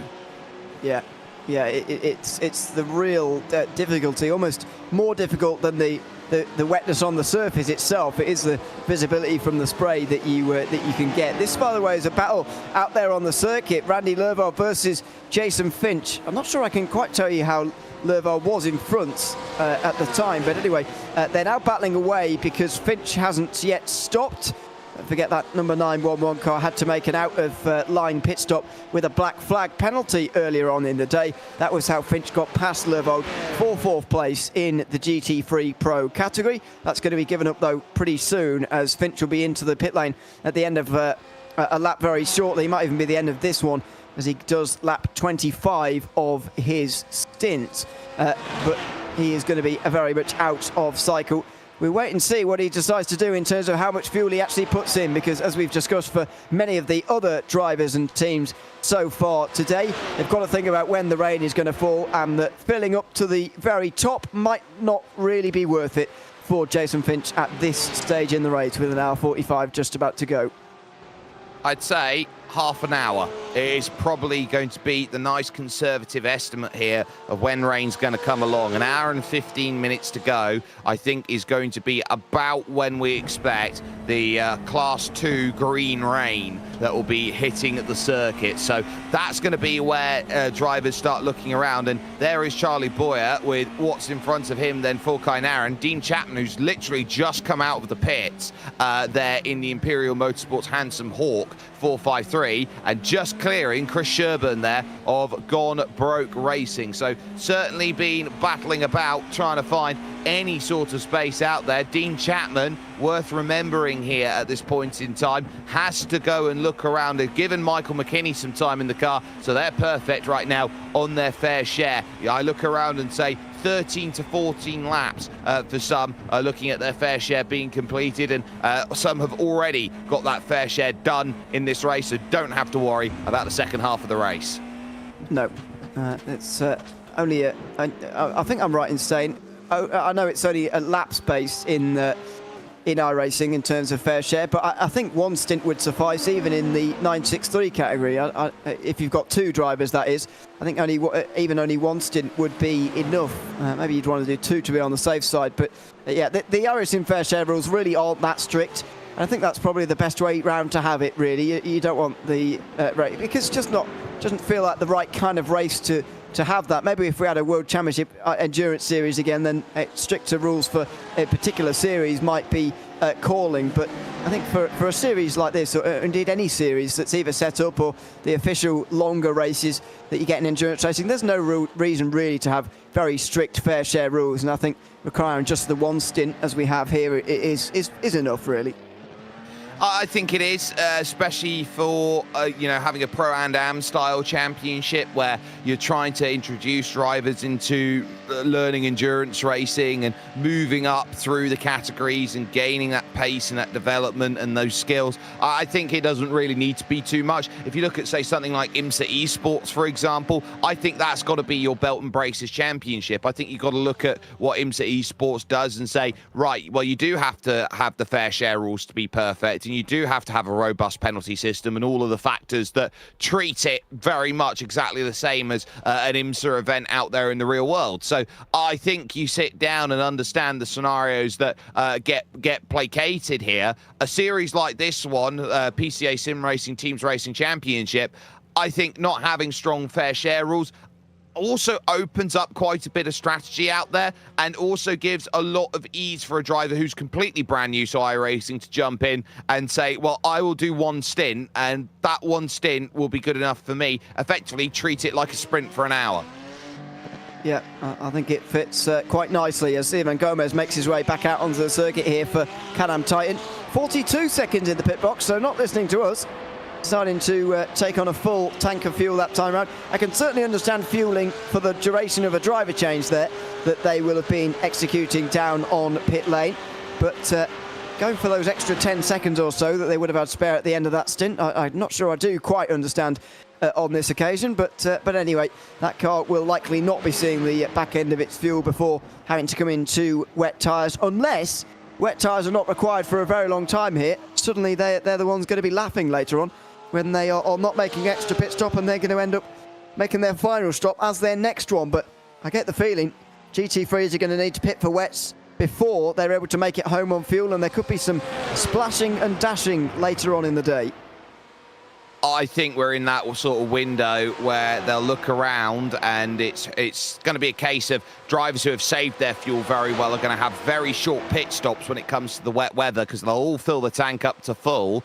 But they'll be looking around at each other going, well, if we're not burning through the fuel, are we still going to be good to the end by going an hour 15 in the wet? Because they won't be burning as much on the throttle. They won't be going as fast around the track. The laps are going to be a lot longer, as we saw earlier on. So I would say that it's going to be very close. We'll see a couple splash and dashes, but I don't think it's completely nailed on at this stage of the race that we're not one pit stop away from the end of the race. Yeah, even in those sort of damp conditions earlier, if you add 10 seconds per lap, even if you don't end up doing an extra lap, which is possible, even just 10 seconds a lap extra, that's 4 minutes extra in terms of your stint. And so already, yeah, you start to feel maybe that we could get some of these guys to the end, as we have a look at Steve Komatz here in third place. Patrick Adamczyk has absolutely come alive, hasn't he? Another 10th quicker than Komatz last time round. He's certainly quicker than Jonathan Robert by 1.2 seconds last time round. The gap now between first and second in GT3 AM, just 7 seconds. And I think it's down to Patrick Adamczyk, to be honest. I think it is. So Jonathan Robert here, 22.3. So I'm looking around at these times that Robert's been able to do. They've been I'd say inconsistent between 22s, 23s, 22s and 21. So I'd say 22s about right. Adam Schick, remember, has been in the car since the drop of the green flag, has not handed the car over at all, and so has a lot of confidence at these 221s, managing everything out there. And remember, that track temperature has rocketed back up again. Remember when it was down to about 18, 19 degrees, as into the pits comes then the last 10th purple car of Rob Neville. Remember when it was down 18, 19 degrees? It's suddenly back up to 30 degrees track temperature again. Yeah, it's unbelievable the way it's fluctuating this afternoon. These conditions when the sun keeps dipping in and out behind these clouds. We are seeing a very up and down day track temperature wise as Rob Neville makes his way into the pit lane. That might be his last action of the season in 2025. Unfortunately had a crash at Eau Rouge after backing it into the wall off the exit of the final corner earlier, Rob Neville. And that paid to last 10th chances of getting two good results up towards the top. They've still got one car leading this race in GT3 Am, and they've got a second place running car overall, of course. But in terms of getting this 001 car to victory lane, that has become a very unlikely prospect indeed at the end of that. Here comes Neville to a stop. And is he going to be pressing escape, or is he going to be removed? Maybe not. Looks like he's staying in the car for another stint here with an hour 39 to go. We will see, but looks like he's staying in there for now. Yeah, remember, Mark Dorrans had a stint in the car in the middle, so there is no need to make much of a change. So Rob's going to get back out, get another run on in with the very nice plaid there that is across the front of his shirt, and looking to drive away with the quad screens out there at this moment, getting a nice amount of viewing there, the triple screen showing the car and everything else that you need up there on the top screen. And you do see that drivers love picking up screens. There's so many different ways you can go about it. You can go single screen, dual screen, triple screen. You can go ultra wides. I know that Altus Esports were one of the first teams to go to the ultra wide and said that was the best way for sim racing. VR, of course, always an option out there. There's so many ways you can configure to say that this is the best way that I'm going to run sim racing with all of the vision available to me. Yeah, ultra wide, I think, has become really popular in the last few years. A triple screen display has been around for a very long time, but the ultra wide has become, I think, a really good way of sim racing, because you can see around that little bit further what you need to than you can on a single monitor or even a triple screen, which can be a little bit more tricky. But the ultra wide certainly a good thing, especially I think for this kind of racing. It was long thought that VR headsets wouldn't really be usable for endurance racing because of the length of the stints, and you start to feel a bit sick, but that seems to have been debunked a little bit in the last few years as well. You do see a few more people driving in VR even in endurance races, although it is less common.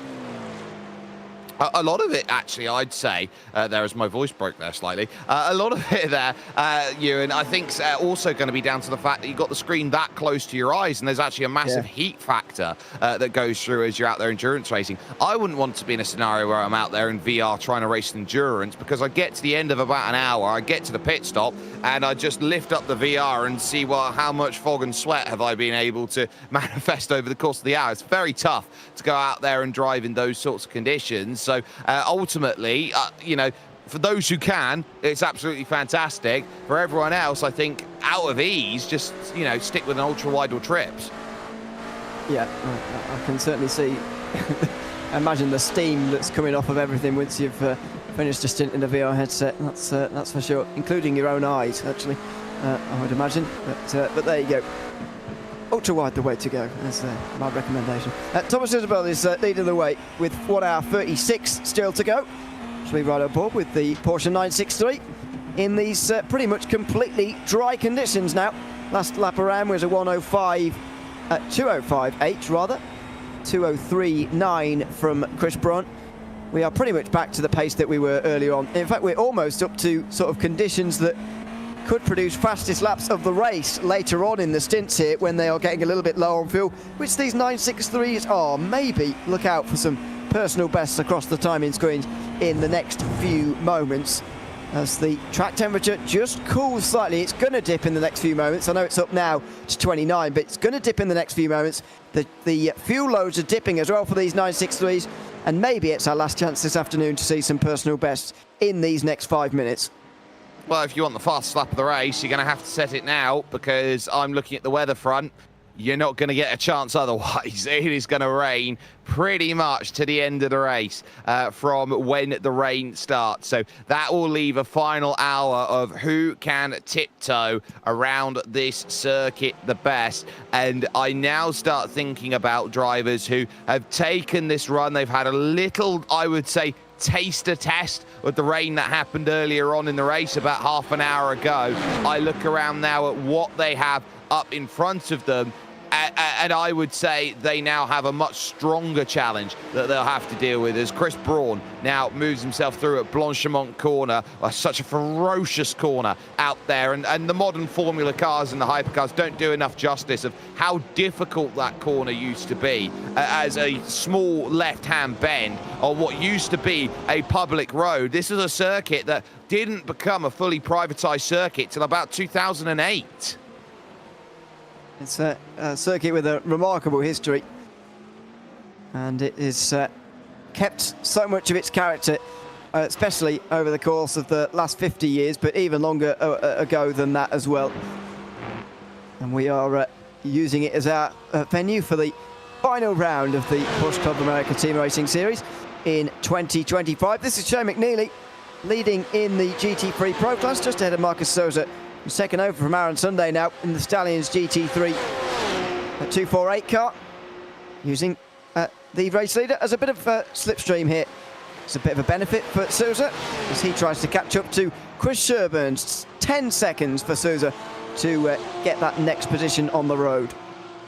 Doing a good job of it. 222.4 on that last lap compared to the 23.1 that Sherburn was able to do. Sherburn is going to get a little bit of draft from Chris Braun on this lap, but now that will dissipate as they go down through towards the Speaker's Corner and double gauge. Through Speaker's Corner now goes Marcos Souza, and you look at the black box relative and you see that gap is 10 seconds. You get a psychological advantage when you see it dip into single figures. You also get a psychological advantage when you see what you're chasing up in front of you, because you don't often get to do that around a circuit like this, especially in the middle sectors. If you see the car 4 or 5 seconds down the road, that is a big boon in the back pocket, and you go, right, now I can see what I'm chasing down. Yeah, it is much easier when you can see that target up ahead. The 963s now will be able to see their next pit stops on the horizon in these next few moments. Speaking on board with Chris Pice, who's equidistant between Shane McNeely and Dale Green. Jack Caisson kicks off another 963 AM pit stop cycle. Everything from here to the finish for Stallions GTP has got to be absolutely nailed. Otherwise, they're not going to overtake Stallions, Kynaram Racing for the race win in 963 AM. They've got to get everything right. Stallions GTP now into the pit lane, last 10th GTP in as well. Their last pit stop probably while the circuit's still dry. It will be, because that is imminent, and I'd say next 15 minutes imminent. So they'll have about 7, or I'd say about 10 laps maximum, 8 laps maximum before the rain hits at this current rate, and they all need to put in the fastest laps they possibly can. And I'd even say at this point, if you know you're going to have to change onto wet tyres at some point, this would be the time to get your half stint done. There's the change at Stallions GTPX. They'll put Rex Jarawala behind the car, and Rex will have about 8 laps of sighters, so to speak, before the big challenge begins. And that's a good time for a driver change as well, I feel, with an hour and a half to go. And just those few laps, as you say, to sight this circuit and just feel it around a little bit here. Just wait for the driver change to get done here in the first 30 seconds or so, and then they will maybe just short fuel this car a little bit. Let's see if they just decide to knock off a bit of pit stop time. Maybe last 10th GTP are going to take out the whole thing. A few laps taken off, I think, by Jarawala, but not too many. 37 seconds in the box from him. Chris Braun is going to go over the 30-second mark as well. Even though it's just a tyre change, he's going to be staying into the car from what we've heard so far to the very end of this race. 40 seconds, he's absolutely brimmed that tank, so he will be coming into the pit lane again in the not too distant future to put some wet tyres on, and he won't be putting very much fuel in while he does it, or maybe he's expecting them to be able to go about half a stint before needing the wet tyres. But anyway, he's back out onto the circuit, 1 lap behind Thomas Isabel, hoping for an undercut rather than the overcut which he suffered from last pit stop cycle. Well, I'd say an hour and a half, 45 gets you home, but you are going to have to come in again. So you'll be able to take a bit more fuel on at the next pit stop in the likes of 963 Pro and 963 AM. And I'm looking at Jarawala, who's almost thrown the car off the road twice here in front of Thomas Isabel. So Jarawala here is really struggling on these cold tyres, just trying to find the limit of grip that's there. And at the moment, this is a very tough outlap to try and get the momentum sorted. Off once, off twice, and doesn't want to be off thrice. No. 90 minutes to go here in the Porsche Club of America Team Racing Series. I'll remind you once again that this season we're thrilled to have Princess Cruises as the PCA title sponsor. It's the official cruise vacation partner of Series 13. They provide exclusive offers, including world-leading itineraries across a fleet of 16 elegant ships, sailing to more than 330 global destinations. Reach out to the PCA concierge team to book your next adventure today by calling 833-679-2188. Well, this is going to be breathless stuff in the last 90 minutes. The final part of this season, taken under rain conditions, and Drex Jarawala already struggling. Don't forget, this is his first lap out on the circuit, his out lap, and he got it slightly wrong there down at the bus stop chicane.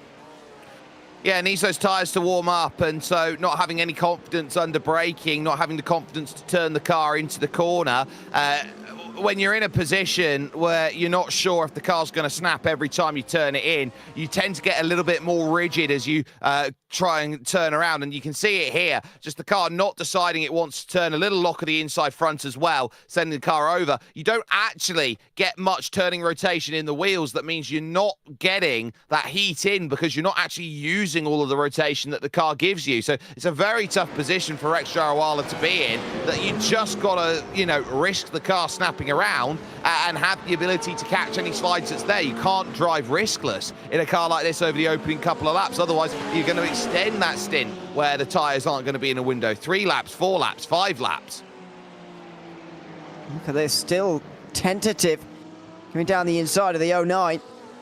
Now finally gets that done, but this is super important for Stallions GTP. Just to remind you, in case you've not been with us from the start this afternoon, Kynarm Racing and Stallions GTP are the only 963 AM teams in this race, and they were at Portimao as well, by the way. They're also the only two who can win the championship. It's a winner-takes-all situation because there is 30 points rather, between first and second in the point system. Their 20-point margin means that either of them can win the title by the end, and that is setting up a very exciting finale indeed. Shopaholics race team. Oh, and rain. We've got rain. Rain is now falling on the circuit. I didn't think it was going to be there for a minute or so because it looks like it's quite sunny to me. But all of a sudden, there is rain on the circuit. That's the end of the dry running in this year's Porsche Club of America Team Racing Series. And the reason why you've seen that rain early is it's catching on the wind here, and it's a very hefty 20 kilometers an hour. It's got to fall a couple miles, I would say, out of the sky to go in, and immediately across the circuit again, Jarawala there having to go off, and this is going to be fastly getting a wet track because it's green band rain and some yellow band rain that's there. And on cue, just as it starts raining, Shopaholics race team have got to come into the pits, and this is the ultimate stick or twist because it's going to be much stronger rain that comes along. Do you go to a wet tyre that doesn't work for the next 10 minutes, or do you do the bold decision and stick on dries for a couple more laps? Yeah, again, I think it's one of those times where maybe a no tyre change is maybe the call I would take, but I would have taken it first time when we had rain, and I would have made the wrong call. I think based on the conditions we actually saw in the end. This is Thomas Isabel finally getting to the end of pit lane. It's such a long lane down here, but we are using Grand Prix plus endurance pit lane. It is at least up on the jacks. There's surely no other call here for the Shopaholics race team other than putting a new set of dry tyres on here. It looks that way, doesn't it? And very much will be the same with those Michelin tyres, which go on there, and they do very well, those Michelin tyres. They also do a very nice book out there. There is a driver change. David Glenn is going to get in behind the wheel just as it starts raining in the pits.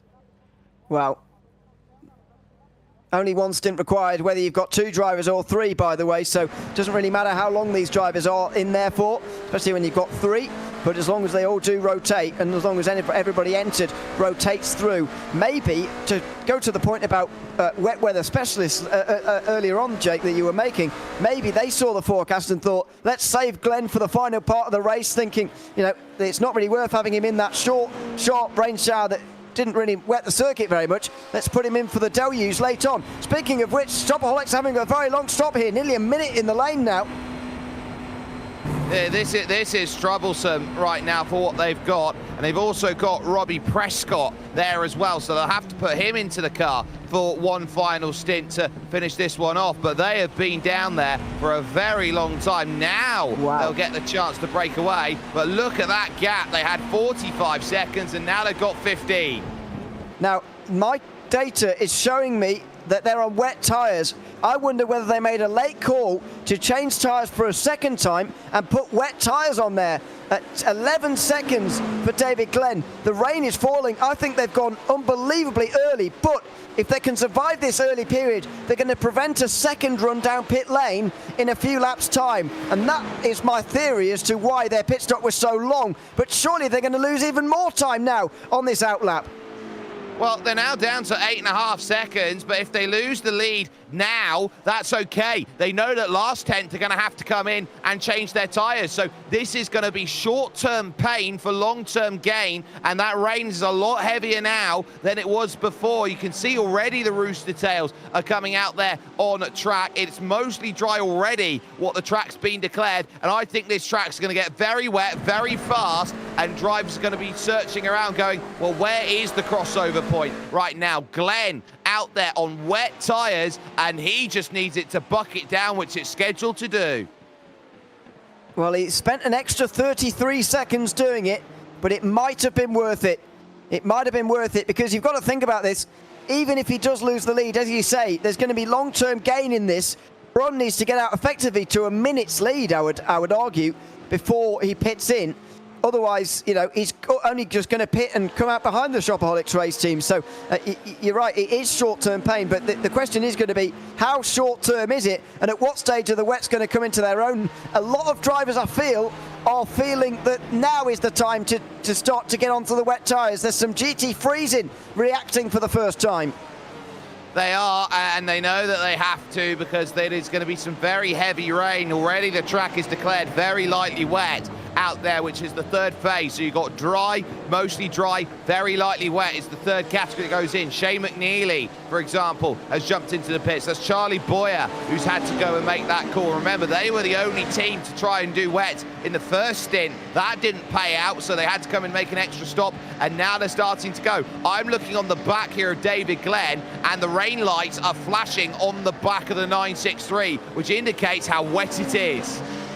Well, it's still not quite wet enough to have the dry tyres slower than the wets, but that period can't be far away here as Glenn goes over the top of Eau Rouge for the first time and through Radion as well. That was pretty nervy, and they'll all be pretty nervous right now. 1.7 seconds the margin. Charlie Boyer's in the pit lane in the meantime. He hadn't actually pitted yet at all, and this has been an inspired second rain shower decision from Kainan Racing as opposed to their almost disaster through the first part. It's still time for dry tyres in 963, and you can see that with these two, but the wet tyres surely are going to come into their own in a moment here. The rain is relentless, and the gap is 8/10 for the lead. Well, this is where you're going to have to hope that the tyres start playing around. 7/10 of a second. Now you're going to start getting the spray underneath. 6/10, 5/10 as they go through. Glenn is being hunted down. A little bit of a wide line there by Chris Braun. That opens out the gap a little bit more. But for the moment, David Glenn is just going to have to hope that this rain stays for the moment. And remember, last 10 are going to have to come in at some point and change off of what they've got right now as it starts throwing it down with rain. They head into the Fania chicane, and I'd say even keel. It's happening now. It's happening now. Oh. You've got to be in. Oh, wow. Chris Braun is struggling now as well. Not only is it slower, he's also struggling now. He's got to get into the pit lane here, and look at that. It's time. The dry tyres are useless now. It's time for the wet tyres, and he's just about made the wrong call now, Chris Braun. He's just about stayed out too long, and this is going to be really damaging for him in the race now. Shopaholics Race Team are going to be leading by well over a minute here. Rex Durwala's still yet to pit in. Steve Comat stayed out for an extra lap, by the way, as did Chris Sherburn and Randy Lervold in the GT3 field. And last 10th, Green made the right call. Callum Atlas should be second. Derek Turkson has been put into the car for the final 80 minutes for them. It's time for wet tyres, and anybody on dries has got to get into pit lane right now. Yeah, he's got off. No, he's in the barriers. Chris Braun's hit the barriers trying to go through. Couldn't get the car slowed down. Overcompensated for it. And now there's damage to the front. They might have to use their fast repair here. Yeah, they might as well do. They're only planning to make one more pit stop, and that could be fairly significant damage. It is just super hard to get onto this pit lane anyway. And when you've got no turning grip because of those dry tyres, he was always going to go straight on. And as soon as he touched the brakes as well, the tyres just seemed to lock. Have a look at this. Turns into the corner. Now looks to try and go left and just tries to take a dry line into the pits and just is unresponsive as you go through. So for Chris Braun, you know, having to deal with the wettest part of the circuit, which is down there at Stavelot, at the lowest section of the track. Now it's throwing it down with rain. Car's got a little bit of damage to it, and now you're seeing David Glenn walk off into the not the sunset, into the storm essentially at this moment in time. Really, really tough for them out there at this point. They knew they were going to be down a pit stop. Now they're down a pit stop, and I'd say a half. Yep, they are a long way back now, and that is the case in both 963 categories.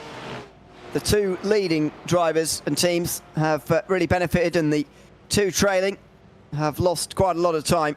We'll go through a full rundown of the order when this is all shaken out in the next few moments, but this has changed the race dramatically. There goes Chris Braun back out onto the circuit. Just as that happens, Rex Durwala pulls into pit lane, and all of a sudden, the real optimism that Stallions GTP had about an hour and a half ago, or maybe about an hour ago exactly, that will be dissipating just a little bit now.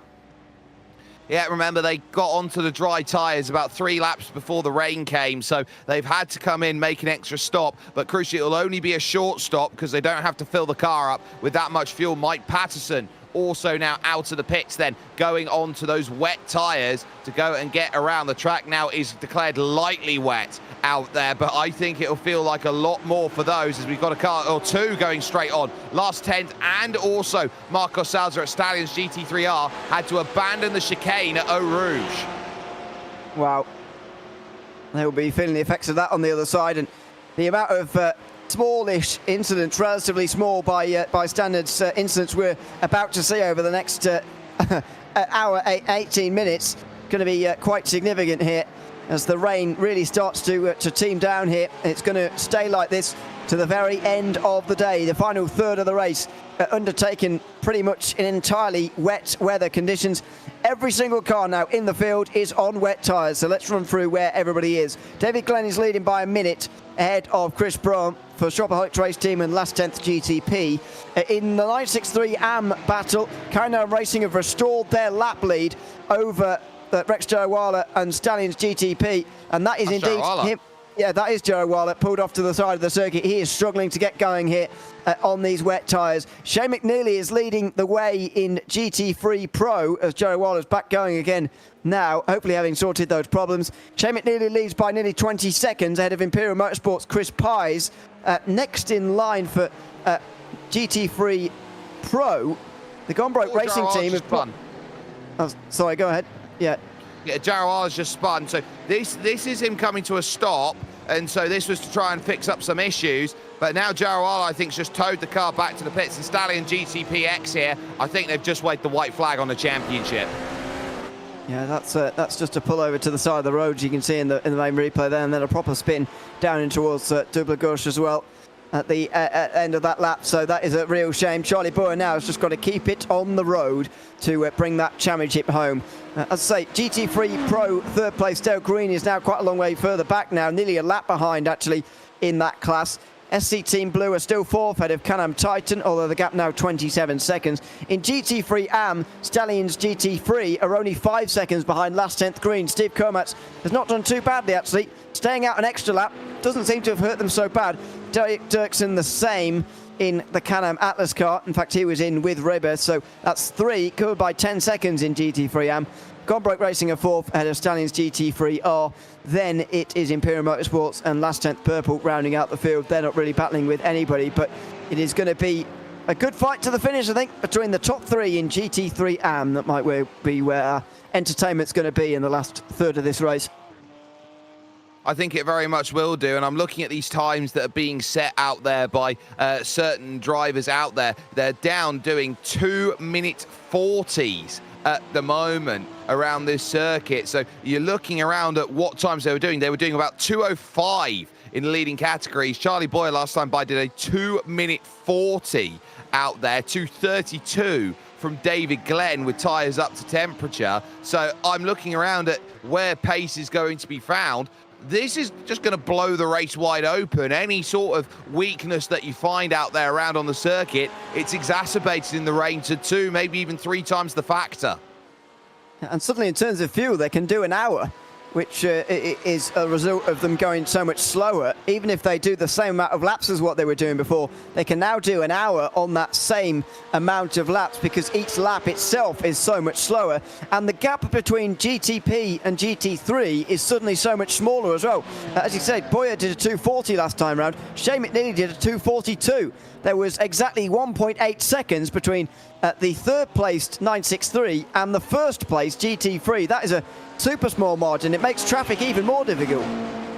It does, especially when you got a massive drop-off in pace from one category of car compared to the other. We look at Charlie Boyer here taking that big outside line, struggling to get power on the exit. Oh, on the curb on the exit. You want to avoid those. Well, those white lines, yes, they are out there on track, but you got to be very alert to them. They are painted white lines, especially to deal with rain, but you get certain areas like the grid stalls, for example, that if you even catch that wrong, you can spin around because you're on the paint rather than the asphalt surface, because it gets slippy, especially here off the exit here of Eau Rouge and Radion. You can have a little bit of drama. I would have said 25 years ago, this would have been a circuit you wouldn't have wanted to go out there and see rain, just because of all the road markings that would have been up there running through between Francorchamps and going up the hill over towards Malmedy.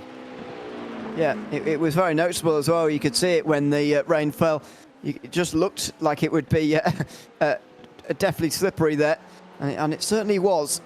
And they'll be very, as you say, thankful those days are over. Can-Am Atlas again looking strong in the AM class of GT3 in wet weather conditions. This time with a new driver, Derek Dirksen, on board. Only 31 seconds of a pit stop last time round. They knew that they didn't have to take on a full tank of fuel.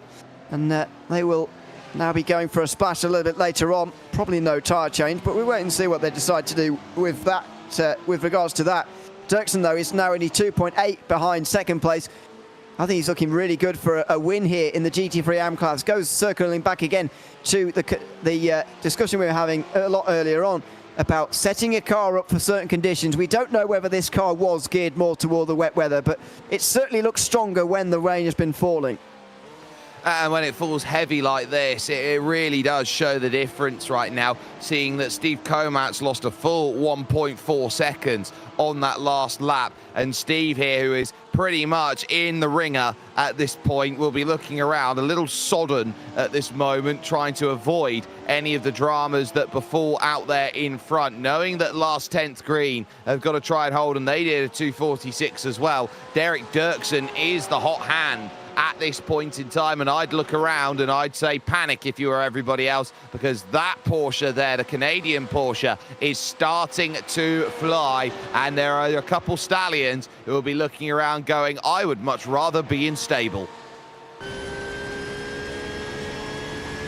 There's Derek Dirksen into the bus stop chicane.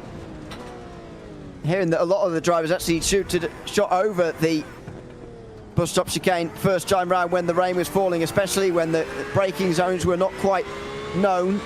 Now they do have a much better idea, and They seem to be keeping it on the road a little bit more nicely, and so far it's been quite well behaved from everybody as well. Hopefully that can stay the case for the next hour and 11, because it is a long way to go when you consider the conditions that we've got here. That is a very, very long time remaining in this race, and so you've got to stay very alert in these conditions. On board with Dirksen though, in towards Eau Rouge. Have a listen to this. Down to third. You don't want to, you know, I understand shifting down again into Eau Rouge. I just wanted to listen in there because it was, you know, so much slower and so much more of a lift off through Eau Rouge. But you know, I'm not a driver. I can't suggest third is a great idea through there, though. No, I can't either. But you can see here, the bottom of that hill is going to be a puddle spot. And so drivers are going to be worried about aquaplaning through that section. Dirksen up over the top of the hill. You can see it here on the exit curves where the track dips, that you're starting to get all of those puddles forming. Watch on the inside here, going down through Bruxelles. You cannot touch the inside down there anymore. No, it's just a no-go zone. As a lot of these places will be now on this circuit, you're going to start to see a lot of those puddles around the place.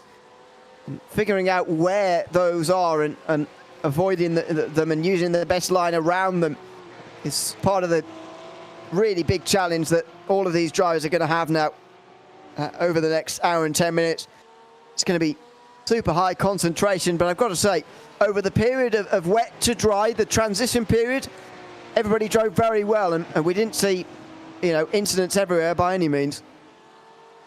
We saw a couple cars drive off the road, but that, I think, was about it as we focus on Chris Sherbin. All cars spun, and it is Jarawala who's gone back out on track again, has gone for a little bit of a moment up the top of Eau Rouge and Radion. So the 7 having a huge moment that could have ended the race outright for the 963 AM team, but that would have been so scary. You are praying that the car holds on up at that section, and it just did.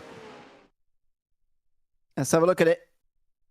Through Eau Rouge, over the top of the hill, and there's the top at Radion. You don't really want to be up over off the circuit there, up on the curb like you are in the dry weather. You don't often get away with a spin up there and don't hit anything. That is a very fortunate. Seems a little bit harsh on Jarawala, but it kind of was fortunate over the top of the hill for him to have even stayed in the race there. Yeah, because you look at that section of place, you can spin hard over to the left-hand side, spin hard over to the right-hand side, didn't have any cars behind, and so to have just the innocent spin like that over the top of the hill, avoid any dramas with the barriers, I think you do have to say fortunate at that point, especially in these conditions. That's going to be a sore spot for the rest of this race as we watch the battle now as Can-Am Atlas have closed on in that gap, up over the top, heavy over the curb. Goes Stallions out there at this, behind the wall, bang, just as we were talking about it, Can-Am Atlas just avoid. They just got into the puddle there on the outside, the wet curbing and the white line. And Steve Comats has found the wall hard down there at the top of Radion. You could just see it was sort of a slow motion spin, if you like, at super high speed. And Comats will have known a long time before he hit the wall that he was going to hit the wall. Now, these Porsches are quite robust at the front end, and they look like almost they've gotten away with it there, Stallions, but that was a hard hit into the wall. Yeah, they have got away with one there. There's no black and orange mechanical flag out there for car number 3. So for Steve Comats, they are allowed to continue on with that hit. Yes, they have a little bit of that hit to the front, but you look at it here, it's not even guardrail there. That's reinforced concrete, you would say, at that section of the road. It's the worst place on the circuit to hit it. And how on earth does Can-Am Atlas avoid contact there, just getting to the inside of the circuit and avoiding it? They'll be happy they take second, but Comats there, or the fact that they've not got full damage on that will be a huge relief to them. Absolutely, it will. That was remarkable. Absolutely remarkable. And Comats is really struggling now. When you have a moment like that, it knocks confidence hugely. And I'm not sure how Comats is going to be able to recover from this in the next few moments. He's going to have a real job on his hands. That's Dale Green, by the way, for Gone Broke Racing, who's just passed him as well. It's an overall position, and he's going to go around again here. He's sliding. He has a half spin, saves it, but this is looking super difficult now for Comats. He's He's got to get into the pit lane, ideally. Yeah, you look at the front there, and it's one of those emojis that you look at. It's not the full frown. It's the one where you got the face that slightly goes over to one side. It's the slight disappointment emoji that we're looking at here from Steve Komatz. And you don't want a car that ever looks like that. And at the moment, it's a case of, can you get that GT3 R into pits? And so for Steve Komatz, hitting the brakes, running through into that final corner, is it going to be a case of stay out, or it will have to be a case of stay out? Car's not damaged, so to speak, so they are going to have to keep out there and work with it. I wonder whether their fast repair has already been burnt in a previous stop, but at least for the moment, that's how it looks. David Glenn, your overall leader, now a minute to the good. But he is losing time, I've got to say, to Chris Braun. Not last lap, but over the course of this lap so far, he's lost a bit of time, whether that's traffic-induced or what, I'm not sure. It's the Imperial Motorsports Big Eagle car of Chris Pies, who's just in front of him, by the way, here, David Glenn, as he crosses the line with an hour and 5 still to go. And sets a 2:33.0. If Chris Braun does the same lap time as what he did before, then he will be a lot quicker. He's... It's just made a bit of a glitch on my timing screen. I don't know, 1:29. That's definitely not happened, but he is just dipping that gap below a minute now. And that is a very, very large gap to try and cross. But you know, what is it? What would it be? Two seconds a lap, maybe just over, and he'll be there. Sounds like a lot, but actually in these conditions, you can lose a lot of time very, very quickly. You really can. It takes one mistake and it's a race ender in wet weather conditions. So I'm looking around here at the Shopaholics race team, just about staving off the threat that's there behind up the top here of Lake Coombe, now in through Malmedy Corner. This is where you expect the track to be at its driest, just because it's at the top of the hill. Everything from here as you go down is going to feel like you're on a log ride out there at any form of roller coaster place that you go to. Theme park's the word I'm trying to look for. Roller coaster place, really, Jake? But ultimately, running down through this section, you know, you look around and try and think, well, where are the puddles going to be? They're at the bottom of the hill, and the lowest section on the track is Stavellow Corner. So all of this water goes all the way down to one place, and it's those two consecutive right-hand bends at the far end of the circuit. I hereby abandon my use of the word theme park, and instead I'm going to adopt roller coaster place with you, because that's I enjoyed that. That's way better than theme park. Anyway, 54 seconds now, the gap out front. He just dipped below the 2:30s last time, I think, as far as I can tell, Chris Braun. So this, yeah, he did 2:29.8. So that was that 3.2 seconds last time. It's just a case of whether this is sustainable for 000. If they can continue to close the margin at 3 seconds a lap, then they can get there between now and the finish. But it is requiring that sort of closing, and you know, even if it dips down to just 1 second a lap, they're not going to get there. So this is still very much in the hands of Shopaholics race team, but Chris Braun is certainly sowing the seeds of doubt right now. Yes, and so the threat is very much there as they go through. Now, on the timing screen, it's showing us 53 seconds. I wonder if it's still trying to register and predict dry times out there at the moment, because over the line, it was declared as 1:07 as they go through. Chad Casey on in with an hour and 2. That's going to be close to whether you can get that home and hosed or not. Yeah, it is. They're doing about 30 seconds slower than what they were before. So over the course of, well, sort of if you average it out, so over the course of 25 laps, 30 seconds slower a lap, about 12 minutes, isn't it? Longer than what they were doing before. They did about 50 minutes before. So super, super close. I think they're going to need a couple of extra laps compared to the 25 that they have been doing. And they'll be hoping that these wet weather conditions can provide some fuel-saving opportunities for them because of the slower speeds that you were talking about earlier on, especially through the corners. Yeah, and I'm looking around here at the likes of David Glenn behind going through. We were talking about speeds here that were going quick, only down to 87 kilometers an hour there at Lake Coombe. That shows you the difference of what they have to do in terms of pace, that they can't just throw it into the corner and hope it sticks.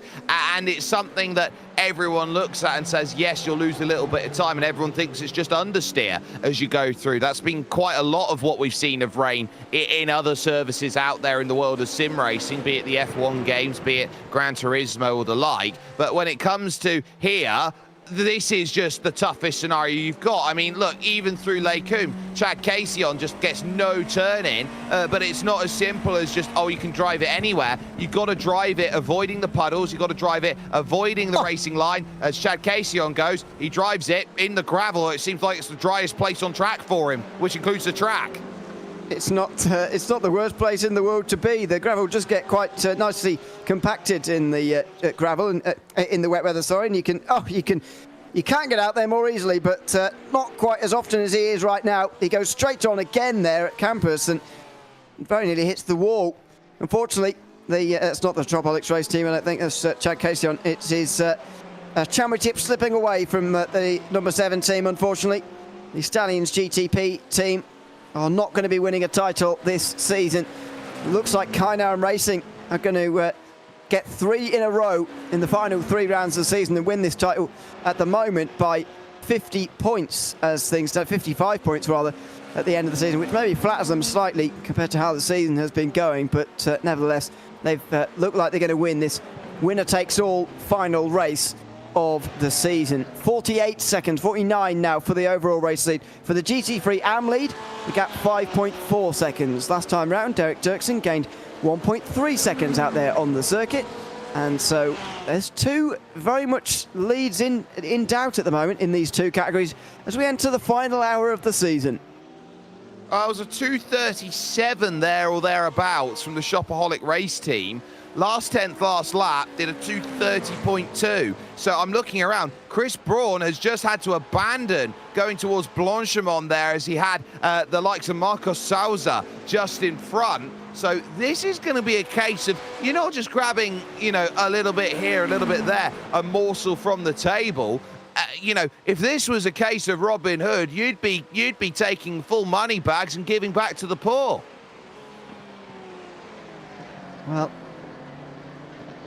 we have got a very, very interesting final hour set up ahead of us here. The weather conditions are not set to change again. It should be rain to the end. Certainly wet tyres to the finish here. Circuit has got very wet very quickly. The period from dry to wet was actually very short at second time round. After a small bit of sprinkling, bit of drizzle earlier on. Oh, that's heads in the wall. Just like that, Eau Rouge Raidillon, it caught themselves out. They were having to struggle through on the outside as they went through, and bang, in the wall they went. Wow. That could be that. We'll try and get a replay in a couple of moments. But it's exactly the part of the circuit where you don't want it. We are in the stage of the race, at least, where any car can pit from now and make it to the end of the race. But what kind of a saving grace is that going to be in this one? As we get to 58 minutes to go, it may not be one at all. We'll try and get a look at it, but it just had to be over there. It's the most difficult part of this circuit.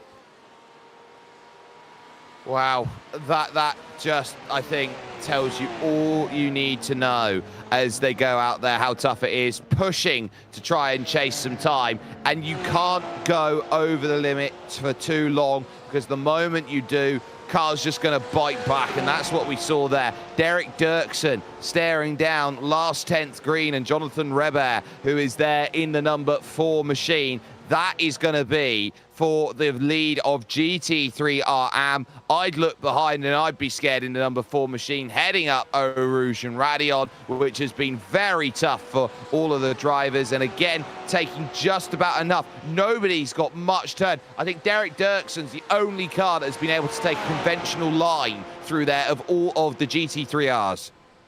Yeah, it's been really hard to maintain what they've been doing so far in the race, and just keep doing that over the top of the hill there.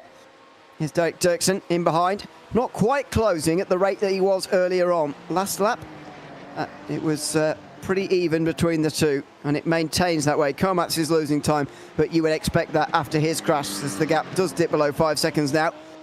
He's doing all right for the moment, Dirksen, and time is very much on his side, unlike what you see out front. And obviously the situation for Chris Brown and David Glenn has been rather simplified by the crash now. But down here, compared to that, 5 seconds in an hour is a lot more manageable than 1 minute in an hour.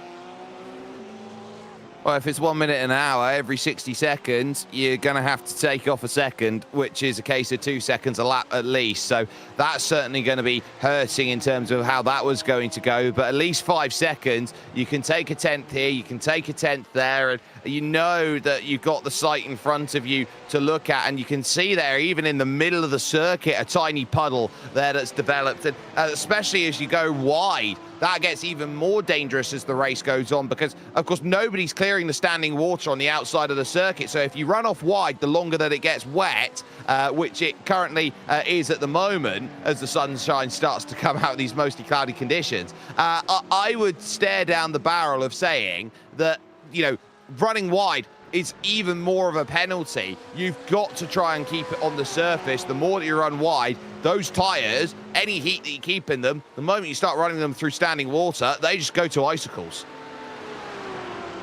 Yeah, again, the track temperatures just fluctuated so much here today. It's going to stay down low now for the remainder, though. 19 degrees Celsius down on the circuit, even at what should be the hottest part of the day, but that interrupted very much by these wet weather conditions. 20 kilometers an hour wind has certainly blown through showers pretty quickly.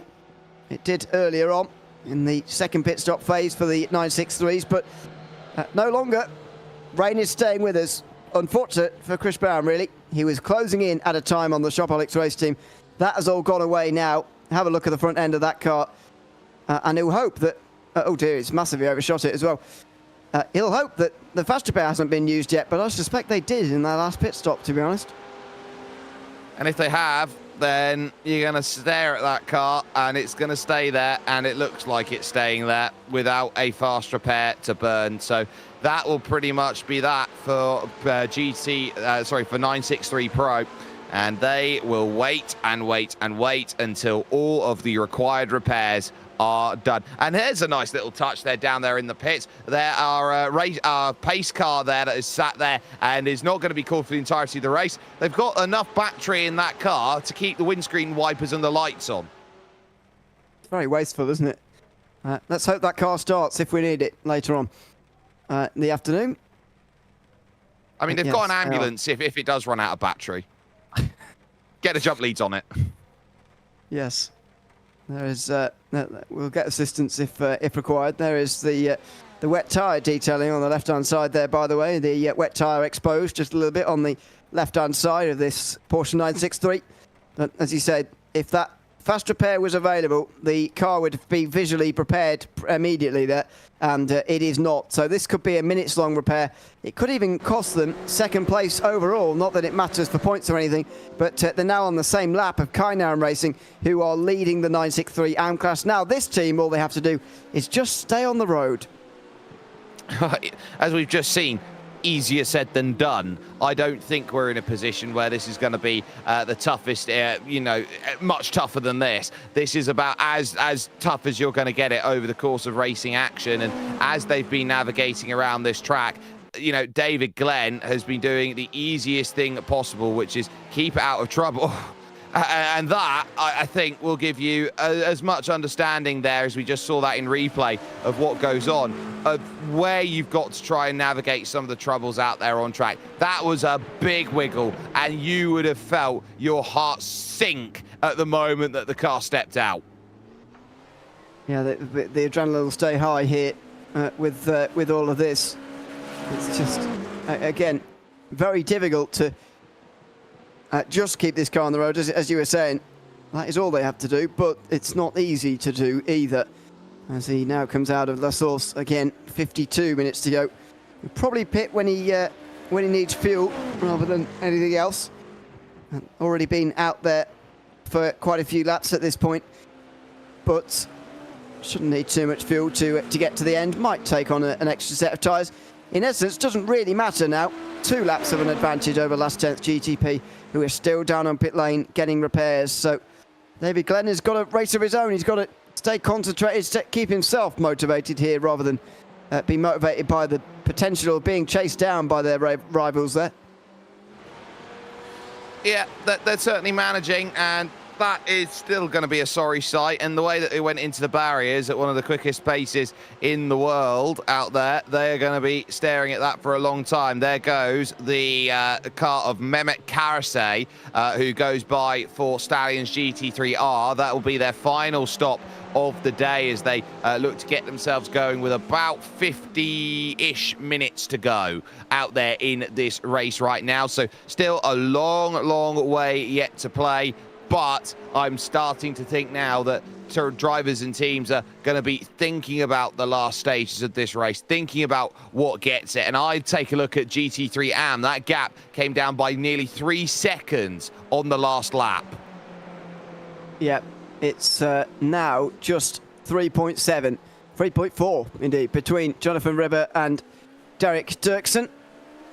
With Dirksen, the one very much in the ascendancy here and setting the fastest laps in the field. Only the top two in GT3 Pro are actually quicker than Dirksen at the moment. Even Dale Green in the GT3 Pro class behind him are the ones who is slow at the moment. That is Chris Brown's incident, by the way. That was over the top of Eau Rouge. That is the moment that has effectively decided this race out front. Yeah, that was the maker or breaker of that race. It now puts them in a case where they will join Chroma Motorsports as cars that have retired out there in this one. So they've got more that they deal with as we are under 50 minutes to go now in this one. There is Jonathan Robert, who sits currently overall in 8th place, but that will soon be 7th with all of what's going along with them. Can-Am Atlas is the team that is looking to give that chase. You can see them in the background. They'll see that spray, which is there in front, and they'll go, oh, we've caught that. Oh, no, we won't. We'll go straight on, actually, there, trying to get back through. Lucky to have enough turning circle to get through that final chicane. But Derek Dirksen there, that is a case of seeing what's in front, and those mistakes, you can make a couple, but you can't make too many more. That was just a little bit of overexcitement there in towards the final chicane. And yeah, Dirksen has got to keep those two a very much a minimum in this chase of the race lead. And last time round, as a result, Rober just extended his lead a little bit longer. There's the slow-mo of it. Just misses the apex there slightly. And to be honest, that's what all of these wet weather incidents, I feel, come down to. We just saw it with Chris Brown there. This obviously consequences a lot less, but Chris Brown just went slightly wide through the first part, slightly deep, sorry, into the first part of Eau Rouge, got onto that curb on the outside line over the top of the hill, and spun to the opposite side of the racetrack. You know, all of these things stem in the wet weather, in my mind, from braking too late. If you on the brakes early enough, you're meeting the apex of the corner, okay, then you've done more than half the job in the wet weather. You have to be a little bit different with when you brake. You've got to extend the braking margin out. You can't use the full force of the brake as you go down in. You have to be very, very deft with the brake pedal. And drivers realise that, because the moment you start locking up the tyres in the wets, you've got the elongated braking zone that you've got to work with, because you just can't, you know, brake as quickly. So you've got to firstly dial your braking zone back. Secondly, you can't be as strong, otherwise you're going to start locking up the wheels as you hit the brakes and you're going to start aquaplaning. And so when you lose confidence in the left pedal to try and get the car slowed down, you know, where do you go? What do you do? Where is the scenario that gives you the fortunates to say, I can drive in the wet? Everything about driving in the wet gears towards how tough it is and how much more you have to work and apply and concentrate in the final hour of this race. Oh goodness, it's just a constant trail of corrections and micro corrections and hesitancy on the throttle and all sorts. That was even Gomez over the top of the hill there, trying to chase Mike Patterson, by the way, for 4th, and Can-Am Titan have done a pretty good job in the last few, especially the last couple of hours, at closing in on those teams just up in front of them. They could well get themselves into 4th place by the finish, recovering from that black flag penalty earlier on in the race. That's all where this stems from. Mike Patterson doesn't look quite as comfortable in these conditions as Gomez does. No, and I'd look at that front and I'd say that might be the reason why there. It is crumpled up at the front. The front left tyre is exposed at the moment. I'm not sure exactly where they've done that level of damage, but what it has done is meant that cars behind are now definitely in a position to start giving chase. Last chance GTP have got themselves back out onto the circuit again, but now, by the way, Chris Brown 4 laps down on the leader. Stellian's GTP still 3 laps down on their leader. In 963, the battles are pretty much settled, but in GT3, plenty still going on. Imperial Motorsports catching Matrix Black at the very front of GT3 Pro, as well as this fight here for 4th position. Last 10th Green are also catching, or being caught rather, by Can-Am Atlas. The gap now just 1.7. And again, there's a bit of a trend going on here. We've spoken about Can-Am Atlas's proclivity to the wet weather. Well, look at Can-Am Titan here. Also looking pretty good in wet weather. Maybe it's even across the team they've set this one up quite nicely for these kind of conditions. I found it, lap 68 it happened, and it happened through double gauche. They just caught the white line on the outside of the road, did SC Team Blue, and it sent them spearing down into the barrier. That's why they got the damage to the front of the car, and as such, from that lap 68 down, so there's 10 laps to go, they are now walking with wounded damage over towards the end of this race. It will close right up then with Ivan Gomez, who will look in that Can-Am Titan car and think, you know what? Mine. And I know that it can be mine because that car is not at 100% in front. And look at the view you've got of the car in front. You'll just pray you can see the LED red light. They're going through the spray. Pulls out almost less to make a move and more to see down in towards turn 1 there in the Can-Am Titan GT3 Pro car. This is super difficult now, trying to follow as close as possible. We're not even in the cockpit where Gomez will be sitting at the moment. We're just sitting on the roof here with a slightly better view. And even then, it's super difficult in towards Overroute. It's a good job everyone knows where they're going up through here, but that doesn't make it any easier. Bit of a slide from both for the kick out of the rear end as they get onto the power up there. And now onto the Camel Straight. 3 tenths, just less than quarter of a second. Now 2 tenths. The gap continues to dip down. Gomez pulls out again here, well in time. He's on the inside of Mike Patterson, but no, brakes earlier. Has he forced Patterson to go in deep? He kind of has. Patterson pulls it up just in time, though.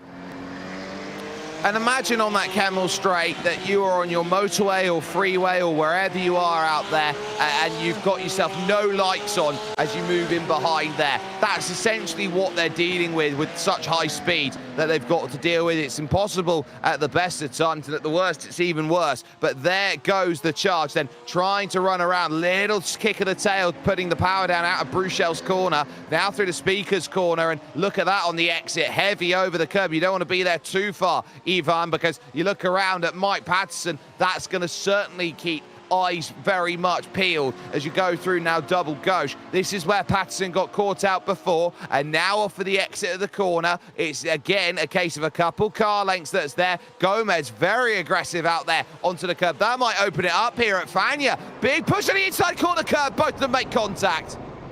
Caught the curb, caught the puddles maybe there as well.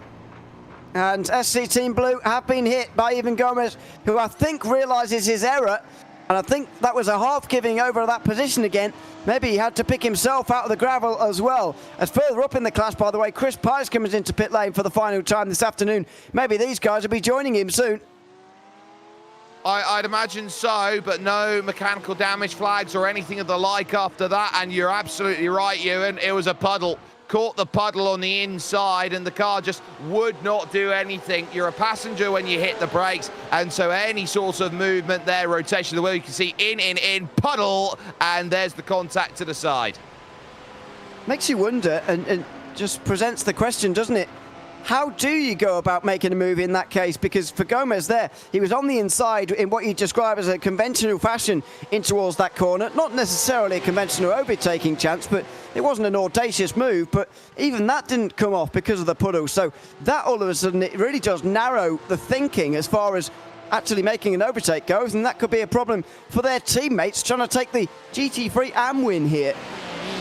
So this track is now a tightrope. So every single driver that is out there on this circuit is trying to be avoiding all of the puddles out there, and there is one line that is run with less water on it than everyone else, and so that's going to be the quickest line that you're going to go on. So you're basically on a 1 car width wide tightrope you've got to stay on that. The moment you go off of that tightrope to try and make a pass, you now start risking the rest of your race, because that'll be wetter, there will be more puddles there, and so you do have to make that risk. And that's why there is such an advantage to being the car in front. No, not only the fact that you can see the circuit and you can go full bore in, the car behind has got to try and work out, well, where do I pass when I've only got a 1 car width wide place? I'm only going to be relying on a mistake in order to make a move, as we watch then here as last 10th green now have that advantage, and Can-Am Atlas try and throw it in with Dirksen around the outside. Don't quite get there for the moment. Big karting line taken to try and get drive off the exit, and it doesn't work.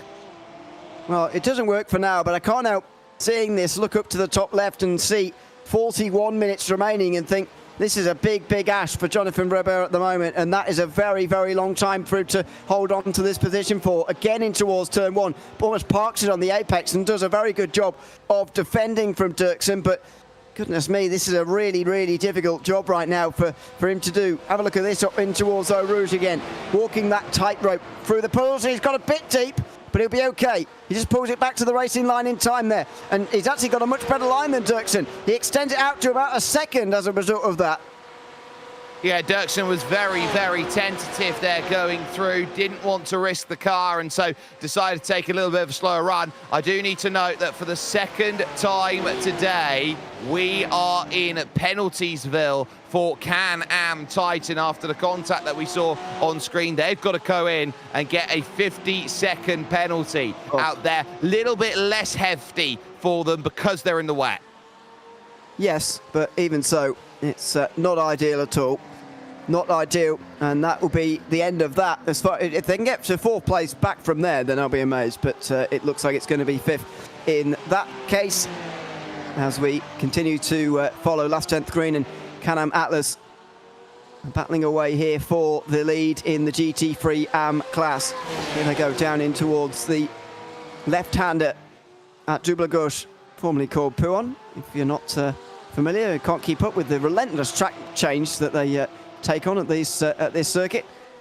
Then in towards where their teammates make contact with their rivals. Can-Am Atlas nowhere near close enough this time, and well, that shiny puddle on the inside may well be putting everyone off from doing anything like that again.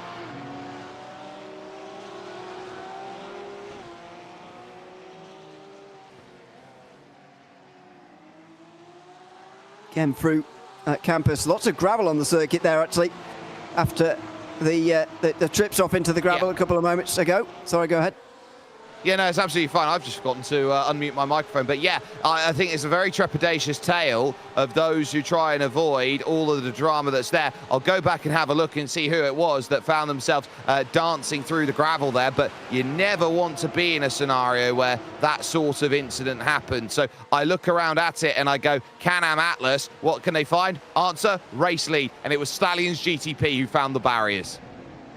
Yeah, that's just a better exit out of the Curve Pour Frere for Can-Am Atlas. Just more grip, more speed, and to be honest, it looks like they've got a better car underneath them right now, as they're about to be lapped by Shane McNeely for the overall position in GT3 right now, by the way. Can-Am Atlas might not even be able to have that happen to them here, because they are going so quickly at the moment. What a fantastic drive Derek Dirksen is putting on at the front of this race. Shane McNeely is next in line, and he's already put that separation between himself and Jonathan Robert. And there you can look at 2 or 3 seconds already, even after only a few corners. Yeah, it's a case of I'll wait for the opportunity, and when it comes, I will fly away. And there's nothing you can do in that sort of scenario. They are pretty much walking here, and with a little bit of sunshine in their back pocket to go with too. They are still about 2 seconds a lap slower than Matrix Black, which shows you how quick the pro lead is at the moment, as that's at 53 seconds. But as I look at it right now, Derek Dirksen, everything that you need to do was right there. Just wait for the chance. They say that you've got to be at least 2 seconds a lap quicker than the car in front to be able to manage an overtake at certain places in the world. But here in the rain, it's very much the case. 2 seconds a lap quicker, and you get enough of the acceleration factor off the exit of these corners in the wet to make those passes. Well, they've done it with more than half an hour to spare. Can-Am Atlas. They now lead this race and will look to bring this one home.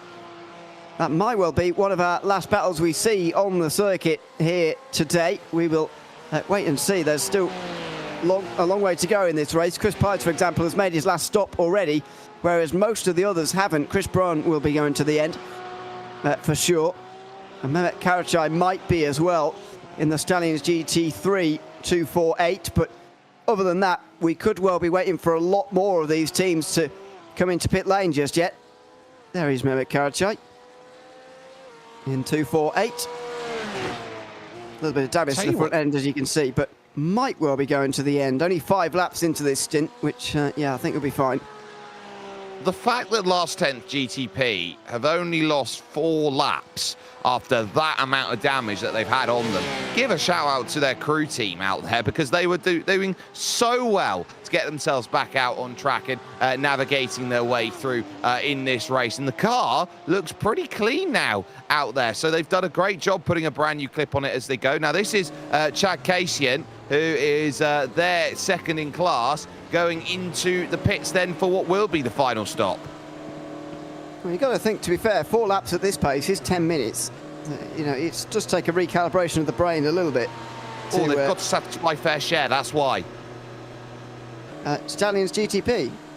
Yes, so Jarawala has only done 9 laps out there over the course of this race because he was struggling so much they had to pull him back in. So they've got to put Jarawala back in the car, who's absolutely hating these wet weather conditions, and give him enough laps to get him home. I think he was partly hating the conditions. I think he was actually having some technical dramas behind the scenes as well, based on the way he pulled off to the side out of no name one of those times. We will wait and see whether those have been resolved or whether it really was him just hating these conditions and he's just going to limp himself around. He does need to do a decent amount of laps here as well. Are those the only 2 we've seen today, or have we seen a third driver for them? If there's been a third driver, the fair share requirement for each individual driver is lower. No, it's been just those 2. So Jarawala and Kasian have been the only 2 drivers in at the number 7 team out there. It's a little bit different, for example, when you look around at some of the other teams that have been out there that have had a lot more members in at them and working for it. So I look around at the likes of the Shopaholic Racing team, for example, who at the moment have themselves 3 drivers in with them and 1 spotter by the looks of that, being Robbie Prescott. As whoa, that's going to be straight on there for the Stallions GTP team. They will abandon, they will take the road to Malmedy. Yeah, some sort of final lap notification has come up on our screen, by the way. How has this happened? There's still supposed to be 33 minutes to go. But I don't know, is the question I'm going to say. I haven't seen Barney out there with the flag out, so I think that as it goes, I don't think we're calling this one unless they've declared this too wet. I don't know what's going on here. The limit apparently is 93 laps. According to the session, well, I'm hearing, I've not seen for myself, that would be extraordinarily odd if that is the case. But our timing screen and everything is flashing at us at the moment that this is going to be... Oh, the final lap, and David Glenn has been hit here by one of the lap 963s. That is last 10th. The 000 has made contact with the 27 on the one of these. Well, it might be the last lap. We'll see in a moment. But we weren't expecting Braun and Glenn to make contact quite like that. No, we really weren't, and that's down at Speaker's Corner. So it was a case of Braun having drive, looking down to the inside, and Glenn just shut the door as if he wasn't there. So there was the contact, and that's all it was. And they've somehow just come out the other side of it with almost nothing wrong with them. They'll just carry on as if nothing happened. Now I can see the timing screen almost fighting with the fastest lap white flag business going on at the moment. We'll try and see what's going on here, but our timing screen flashing at us that this is the final lap here with still 32 minutes to go. Let's see what happened again on replay for David Glenn. He was just slowing up because there's a GT3 in front of him. Chris Braun fired down the inside. Yeah, not much you can do about that one. Contact there, then Chris Braun will look a little bit sheepish, but ultimately Glenn shut the door, trying to take a natural line as they go through. I haven't seen anything that indicates that this is the last lap of the race. Okay, we will continue on and see what happens next. Glenn's in, indeed. He's not expecting this to be the last lap at all. He's taking, well, he'll hope that he's got a fast repair remaining. It looks to me like David Glenn has got quite some damage, actually.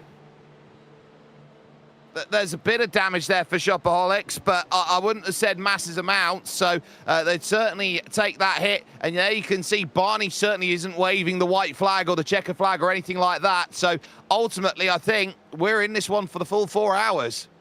Yeah, as we should be as well. I think it is an issue on our timing screen and not anywhere else, because he has crossed the line again and it's still saying final lap. Hopefully we'll get that resolved and we can get the timer back up for you, and it's not going to say fastest lap for the last half an hour, but if it does, we'll keep you updated on how far we have to go, because we will be going the distance here. There is no limit to the laps, as there shouldn't be in these races. We race 4 hours each time in 2025.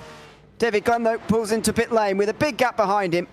He's got 2 laps for the overall lead and 3 laps for the class lead. He has to reverse into pit lane slightly, but he'll make his final pit stop of the season with very little pressure upon him, indeed. Well, that's the driver change. Yes, this will be now Robbie Prescott. So this is a 4-driver team now that they're going to. So Prescott's got to get his time in to get this one over to the line. And if I'm going to be very technical, yes, it is a 4-hour race. But if you want to be incredibly nerdy about it, if no car goes to take the checker flag on the final lap, then technically this race can go on as long as it likes. It's 4 hours, and then the lap that you finish at the end of 4 hours. Yep. Yeah, technically, we have done more than 20 hours of racing this season. And technically, they've all done a different amount of racing, but whatever. We're just evening it out across the board. Excuse me, not David Glenn. Robbie Prescott, as you say, will make his way back out onto the circuit. I was trying to work out, actually, before the whole final lap thing happened, I was trying to work out how many laps there's going to be in this race and see if I could actually get a number on the amount of laps required. With half an hour to go. Oh dear, it's Prescott. He's having a bit of a rude awakening here on the circuit. I think there's 12 laps to go, including the one they've just started. That would give us 105 laps. I think for this team, that means that the required laps is only about 8 or 9, maybe 9 to be on the safe side. It's a really low requirement, but Prescott, they ran that relatively close. I've got it down as 7. Out there in the sim. So they've got 7 laps to do with Robbie Prescott from Club Illinois. That gets them through. No penalty called on the incident between the 000 and the 27. Okay, I'll go with your number on that, by the way. That number I created was just purely in my head. So we'll go with that one. 7 laps. It sounds about right. As I mentioned earlier, it is really not very stringent in terms of what you need to do. But the pressure's really on Robbie Prescott, isn't it, here? He's been put out there in the wet weather conditions right for the very end. He doesn't look like he particularly enjoys wet weather driving, or indeed maybe this is just the opening part of the stint where he's getting used to it. And he's just got to survive here, and, you know, that's not an insignificant amount of pressure to just shoulder the burden of at the moment.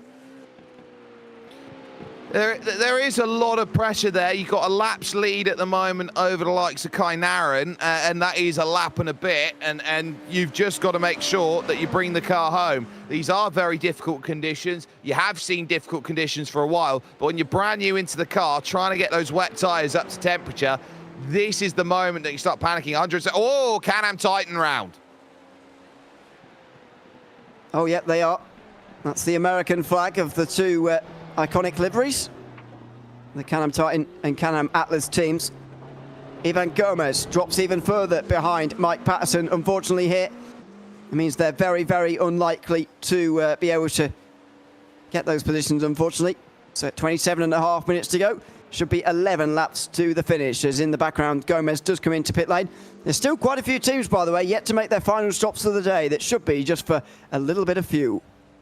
It'll only be a tiny amount, but Can-Am Titan there, catching the paint on the outside of Blanchimont corner, and very similar to Kimi Räikkönen in 2007, threw the car into the wall and nothing that could be done about it. So Ivan Gomez then finding not black and orange mechanical flag damage, but enough damage that the pit stop will be required for them as they go in. So a lot of nasty pieces of contact here in the rain. It really has separated those drivers who can avoid drama from those who can't, basically. It's been one of those equalizers out there that, you know, it doesn't matter how quick you are in the dry. In the rain, what matters is keeping it firm, keeping it steady.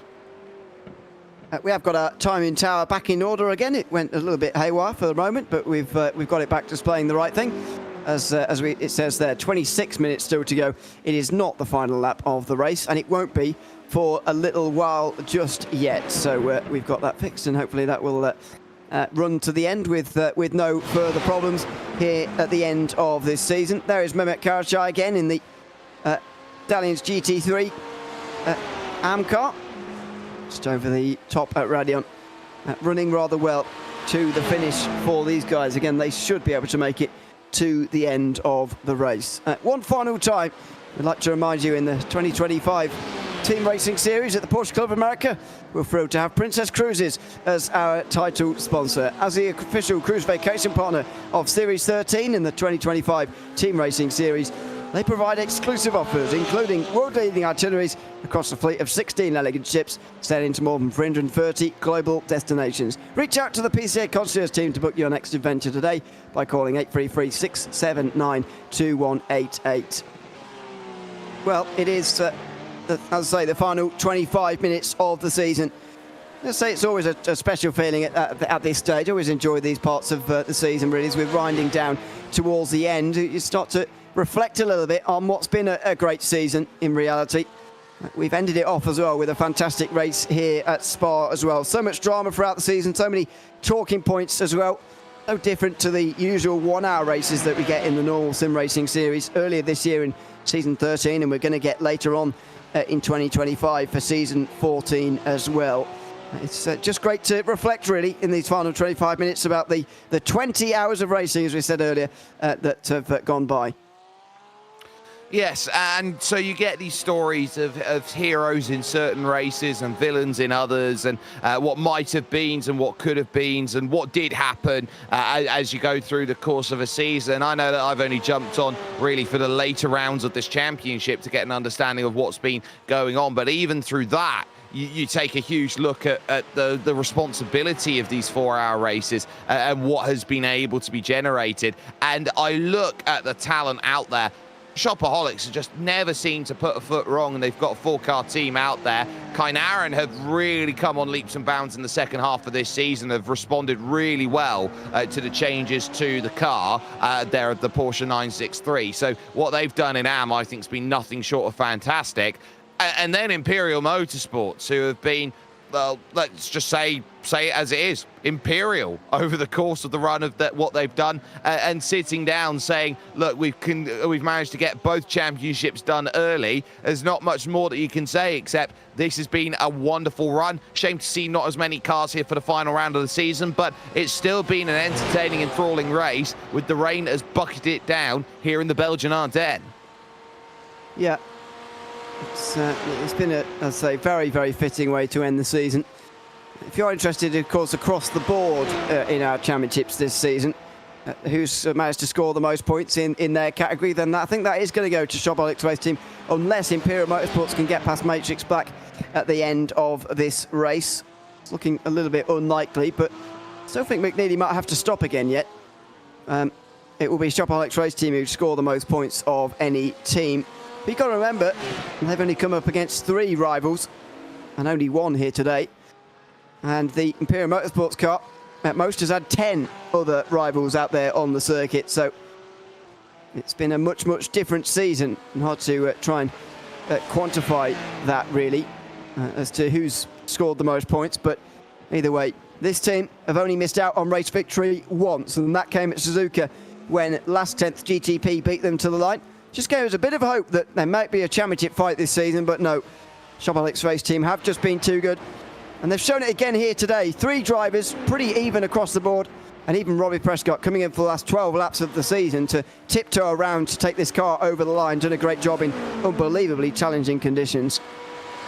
Look at the time that he's just done, which was a 2:27.9. And remember, David Glenn was running about there and could only manage across the stints about a collective average of about a 2:34 out there. So that's running 6 seconds quicker than what is going on around, and now having to try and deal with the traffic there. A heavy amount of puddleage having to try and hit there, with Mike Patterson just taking the natural normal line, which is his right and responsibility to try and get through. So Prescott gets around that, but clearly lots of pace in the wet. Certainly does. And even though it started with a big head start, he's just making that lead even bigger right now, as he now comes through Dubla-Goshen. Brings his way towards the end of the season. 8 laps it will be to go at the line. It should be, anyway. Might even be more than that with the pace he's going at the moment. In terms of other battles that are going on in the circuit, they're all not going to be very many. Last time round, Christopher Pies caught Shea McNeely again by half a second. However, you just wonder whether that Matrix Black car is going to come in or not. That's really what this race is riding on right now. And I think it could be very, very close if it does need to come in for a bit of a splash of fuel. And I'm not so sure that it does. Chris Pies came in, by the way, last 8 laps ago. Only needed 11 seconds worth of fuel. So it does make you wonder whether McNeely will have to do the same here.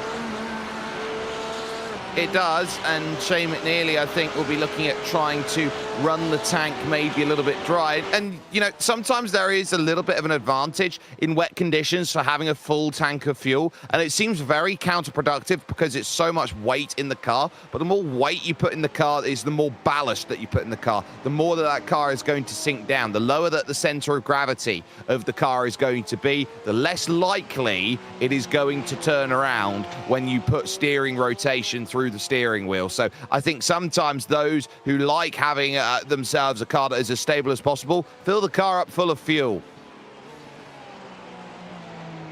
And there's the other Imperial Motorsports car, Michael McKinney. Imperial have had a great season, winning both of the titles in Pro and Am, even though for the Am team it's been a little bit of an off day. Good job they came in with 165 points as a championship lead, because they only needed a top 10, and with only 7 teams here, they were going to be able to achieve that fairly comfortably.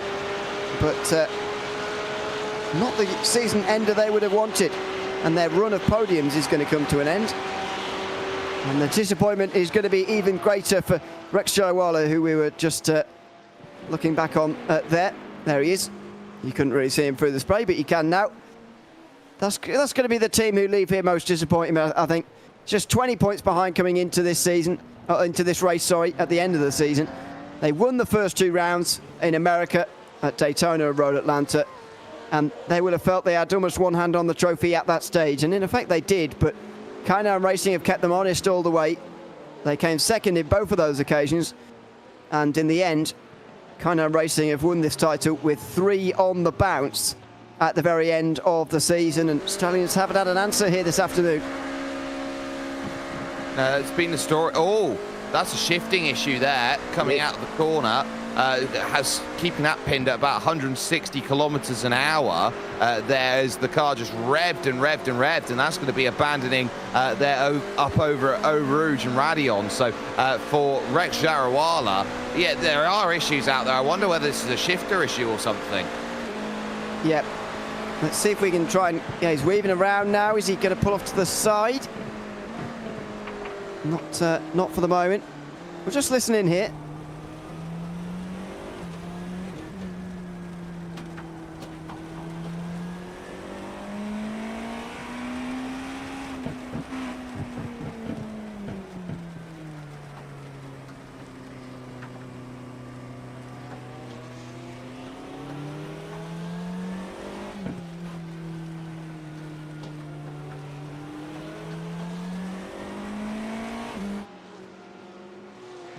I don't know. It's either you're not shifting around very much. Here's the moment. Just a couple of moments ago, just stuck in second gear. So maybe that is where this technical issue has stemmed from. Either, I was about to say, either, you know, you don't want to be changing gear very often in these more technical sections, just sort of leaving it in third, as Rex did there, is just the way to do it because it's wet. Or whether he's just leaving it in third because it's sort of a safe gear to leave it in if it's not going to change.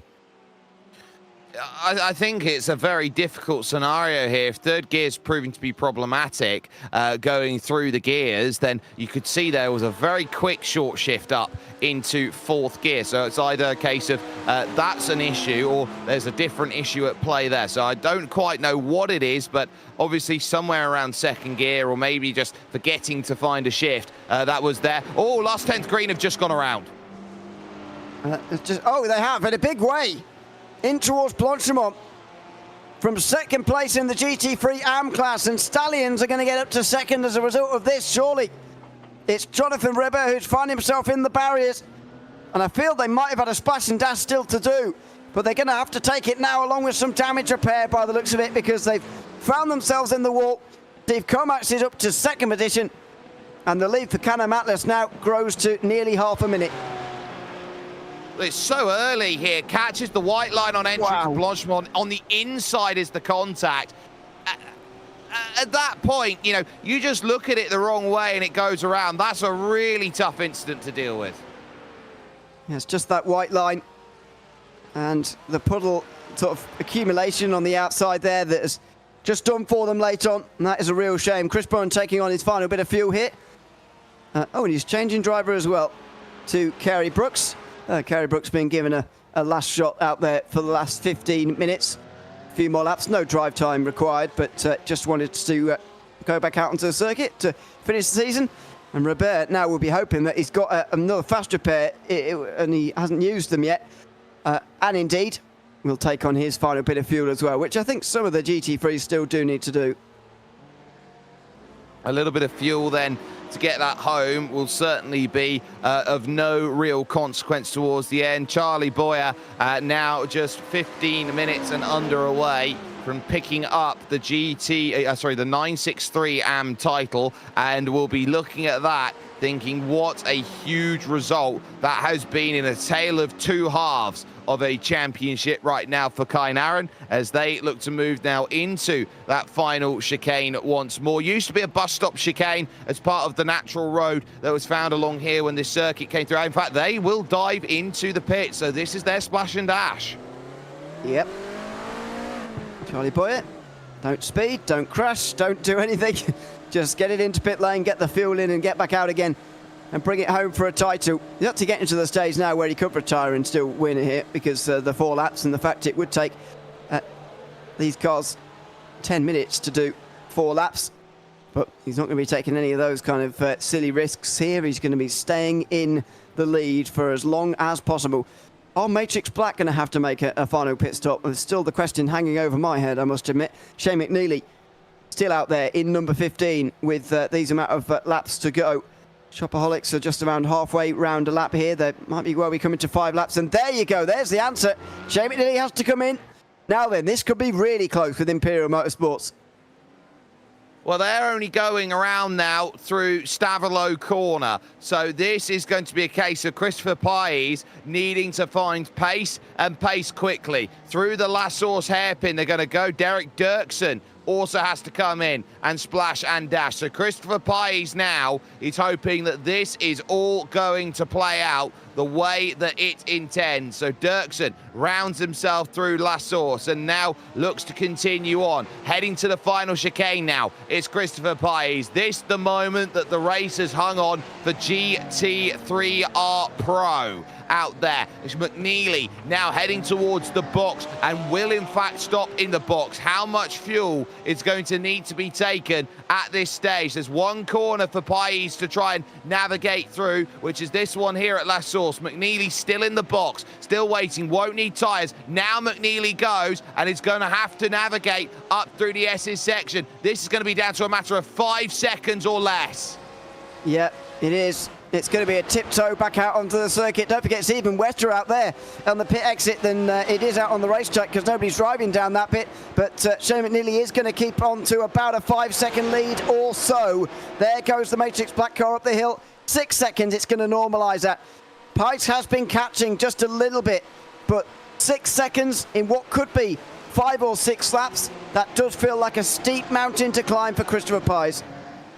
And there is a car in between them now, and that is Mehmet Karasay, who is there for Stallions GT3R. So for Christopher Pies, this was not the scenario that was dreamt up of, I wanted to be a little bit closer than that. It's just, I feel, a little bridge too far at this moment in time, especially when you consider that at the top end of the circuit, there's no rain falling.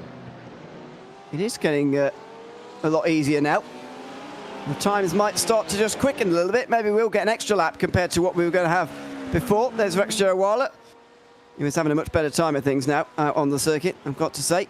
Another stopper. Jonathan Robert is in. I'm surprised he didn't come in last lap, actually, but that's a loss of a podium now for GT3 Am. Chris Sherburn now on that bottom step for Gone Broke Racing. Yep, and Chris Sherburn and Gone Broke, I think we'll say, well, it doesn't matter if we've gone broke. We're going to be picking up a lot out there in terms of where that needs to be. So for Robert, that will hurt, but Chris Sherburn will certainly be smiling around. And I think even Michael McKinney and the Imperial Motorsports Handsome Hawk team might be able to pick up a place as well if they're pretty sly about it. There is the car sat on pit lane. Gap dips below 30 seconds to the car behind now, but he's already going. So it's going to be fourth for number 4, but it could have been a win. And they'll be disappointed with the end of the season here for last 10th. As will Imperial Motorsports, who are in as well. Michael McKinney is actually into pit lane right now. As mentioned earlier, they will be very pleased that the championship is already settled here this season, because they've had their worst results of the season. As we cross 10 minutes to go now, the Shopaholics race team make their way over the line with just less than 10 minutes to go. I wonder what the time is going to be. Looks like 31.9. If they continue in the 31s or so, then it will be just 4 laps to go. Mehmet Karasay has both of those 9.6Vs coming past him, although only one of them will get done before the Eau Rouge section itself. And there's the difference between the different categories in terms of where they make their speed. Oh, it's a huge difference out there. You could just sense it there as Kerry Brooks got a fantastic climb up the hill as they went through. The pace was very much even as they went through the corners, but then Prescott could attack off the exit and just blast away past the GT3R Am that was out there in front. So able to deal with that little bit of pressure that was on circuit, but still dancing away around on this moderately wet track. And back down the hill again into Bruchel's corner. Kerry Brooks will look around, say 4 laps down. It's tough. It's going to be 3rd place overall in this one, and one where I look around at what they've had to deal with over the course of this race. They were pushing in the rain. They had a shot of victory here, but ultimately it was a case of we pushed too hard and we got bit. Absolutely. They had to throw the kitchen sink of it. So you can hardly blame them. Well, they've gone for another one there. It's a bit of a less necessary spin, really, from Kerry Brooks, though it is a relatively new driver out there on the circuit. Just another spin before the end of the season, just one more before the season's out. I haven't seen too many, actually, through Double Gauche tonight, but there is one of them. Yeah, you've got to pin the car through the corner there through Double Gauche. So when you're looking around at that section of circuit, you do just throw the car in and you're more likely to understeer out wide and abandon. But there you could see just catching the curb there on the outside, the back stepping out and around. And ultimately, you can see there the wheels really trying to work between brakes and no brakes to try and stop the car, just about managing it then, and that small roll forward. So that puts Kerry Brooks then a little bit sheepish back in the middle, having to get by Karasay again, and the likes of Christopher Pies, who will not be too pleased of that through. Steve Kamat down into the pits then with little time remaining to make a big splash and dash. Yes. first place at the moment because of Dirksen's pit stop last lap. But you'd imagine that this stop is just going to take Komac back behind Dirksen again in that GT3 Anfield. 4.4 seconds, by the way, for the GT3 Pro victory. It might not be over there just yet. Pye's last time round, half a second quicker. He needs more than that, though. Even half a second is not good enough at this stage. The Shopaholics race team are not that far in front, and they might only have 3 laps to go. So Pye's needs nearly 2 seconds a lap, to be honest, to get there in time for a chance at a race win here. A slim chance as it is. His slim pickings as there is Komac down in the lane looking to make his stop, and will now think about second overall in GT3 RM. That would be huge news, but Shane McNeely has a very experienced head on his shoulders. He will not be wanting to throw this away in front of Christopher Pye. So I would say that McNeely's doing everything he needs to at this moment in time. Keep it on terra firma. The island is very nice at this time of year in May. So for now, Pye will throw everything he can at it. But at this stage in time, I think we're looking at Operation McNeely. Could be a nail-biter here. It's by far the closest of the groups. 4 laps for the overall lead, 3 laps for 963 AM, 20 seconds for GT3 AM. Canem Atlas have had a wonderful second part of the race, and they've got a great setup wet weather car. We'll probably ask them about that at the end of the race when we chat to some of these teams and interview them at the end of the day. But 3.6 seconds is the focus here in GT3 Pro as the final 5 minutes of the season are closed out. Robbie Prescott continuing on these final laps of the season. First sector, Pye was pretty much equal to Shane McNeely. Last time it was in the last sector where he gained loads of time, by the way. Here comes Prescott to the line. That should be his penultimate lap. It might be 3 to go. That might be the saving grace for Pye if it is 3 laps to go. He's just gained 8 tenths through the middle sector. It's going to be really close here in terms of what times they do. 5:02, 5:01 as they cross. A 2:26 from Robbie Prescott. Wow. If it stays like this, then we're going to have another lap here with about, 5 to 10 seconds remaining on the clock. That's going to be harsh on everyone who's tried to splash and dash. Yeah, let's hope they've all put enough fuel in, because it's a long lap round here and you don't want to be caught short at the end of this race. Final sector now for Pye, where, as I say, he made up all his time last lap, but I think there was traffic involved in that. This is Prescott's view out front. He doesn't look like he's slowing down either. Prescott looks like he wants to do another lap here at the front of the race. Yeah, as many laps as you can possibly find on it. That will certainly give you more and more confidence as it goes. And so I look around at Robbie Prescott and what he's trying to prove. He's trying to prove that a 106th lap is there. And when you have to wait so long to get in the car and you're only able to do 10 laps because of the wet conditions, you certainly look around and go, I'd like a few more. I've just started to get the hang of this now through every corner. Yeah, it's always the way. But this race, and indeed this season, is indeed drawing to a close. The final round of the Porsche Club America Team Racing Series in 2025, the 4 hours of Spa. And it's going to be Shopaholics race team who close out with a victory. In GT3 Pro, 1.2 seconds gained by Pye's last time. And if there's another 2 laps to go after this one, that might be enough for a late chance at this one.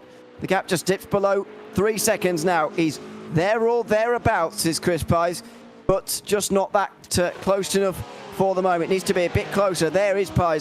Brew, no name. No traffic around them, which is a good thing now, and there shouldn't be any more traffic to trouble them all race long now. They've seen all the 963s go past them, and there's a long way up to the next GT3 that could be in the way. Well, 2.3, I reckon we could see this going down as low as 1 second here. Late 41.1, played a 42.3. That was 1.2 seconds. Having to really fight now through the Fania chicane, and it looks around for Shane McNeely like Christopher Pye here is really trying to reel this one in. Still stuck at 2.5. Now through the fast right then as they go through of campus over to Stavilo, trying to stay off of the racing line and attack off of the exit of the corner. And Robbie Prescott, by comparison, is already down at last source, which means we're at 2 laps to go. Not the white flag this time. And that's the worst possible news that Shane McNeely could have seen there. The Matrix Black team will have wanted the race to be over there. They won at Road Atlanta, and they were the championship contenders for a long time. They're going to finish second in the championship at the end, but unfortunately their race at Daytona set them back just too far to really challenge Imperial Motorsports, who have been very, very strong this season. Only once have they not won, and this could be the second occasion if Pies can't get there in time. There's Prescott into the first sector for what should be the penultimate time here. He's really found some space and speed late on here. I guess the slightly easing rain is helping a bit. Oh, yeah, as it maybe not. Ooh, Prescott having a moment there at Bruchel's corner on what could be now enough to tip the scales the other way. Hitting the brakes, cooking it in a bit deep, and having that half spin will cost a couple, well, at least 1 second or two. This is going to be very close at the line, a minute 15. Will he just slow down maybe to end the race a lap early? Because he does have the space to do so, but he may not want to. He may want to continue on here. And Pies just made a mistake into Eau Rouge that time as well, by the way, and so Shane McNeely has a little bit more breathing space now in that leading battle. Black flag for Rex Jarawala in the meantime, as a pretty miserable second half of the race for Stallions GTP comes to an end. The hope that will have been pounding among them 2 hours ago has gone away pretty quickly like a deflated balloon tonight. It has, and there's not much they can do. The rain came, and any chance of picking up the title vanished the moment that it did, and I think that they've really struggled in those conditions. And in the AM category, if there's one thing that they want to go and work on, it's going to be that. Final 20 seconds. Is Robbie Prescott slowing down? I think he might be. He's trying to end the race here and now and trying to end the season. The Porsche Club of America Team Racing Series in 2025. Into the final chicane. He might not slow down enough here. There's still seconds to go as he comes back out onto the circuit. There's the white flag waving. The time now elapses. It is final lap. He crosses the line with no seconds remaining, but it doesn't matter. We've got one more lap. Yeah, he's tried to play chicken there with Barney, and Barney don't play no games out there is the way, I guess, is the best way to describe it, because Robbie Prescott there trying to get it perfect on 4 hours exactly, did so, but you got to give Barney enough time to get the checkered flag out. It was still stuck there in his stand. Needs to go and find it out the back, and, well, he's forced to go on again. Stop being so lazy. Do another lap, for goodness sake. Well, all right then. He says Robbie Prescott can carry on for 106 laps this afternoon then, in that case, rather than the 105 that we were going to get until these conditions slightly eased towards the end. I mean, Prescott, to be fair, already slowed down 9 seconds to his previous lap for that one, so if he slowed down any more, it would have looked a bit ridiculous.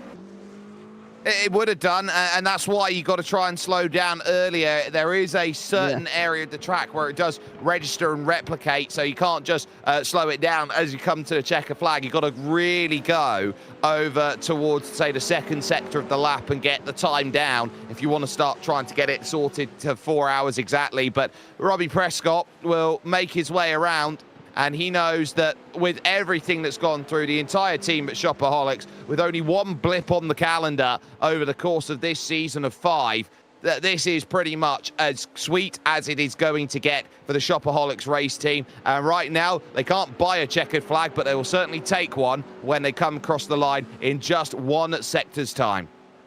And there'll be a battle that takes the checkered flag not too far away from now as well. Jonathan Ribber is only just a event in front of Mehmet Karacay for 4th place in the GT3 AM class, just as Chris Pies drops away on the last lap here. These two are fighting it out for a position late on, and Karacay's got a good exit here. Ribber's been in the wall again by the looks of that front bumper, and he's having to defend with half a car right now in the number 4. That is going to be a very interesting battle late on here as they come through No Name Corner. Dale Green has also got past Steve Coleman. That's an overall 8th. As Karacay gets to the inside, he goes for a spin, and that'll be that for them. Meanwhile, into the final corners, Robbie Prescott is going to take the checkered flag for Shopaholics race team. It is 2 in a row for the second time this season. 4 wins on the year and a championship to go with it in the 963 Pro class. Shopaholics race team dominant again, this time at Spa. Oh, that was easy for them. Wonderful on the result and deserved for the team. The next car that will come around of championship caliber right now is Matrix Black in the GT3R Pro division. So they will be the team to focus as we get wet weather donuts out there in play. Who loves a little bit of a wet weather donut out there? I sure do. But for the moment, Shane McNeely is now making his charge over through towards Blanchimont corner. And for the pro category of GT3R here, Ewan, I think it goes without saying, yes, championship out of reach for them, but this is a statement for what they're trying to get that says, you know what, we want to go and challenge next season. Absolutely. They lost over 100 points in the first round this season.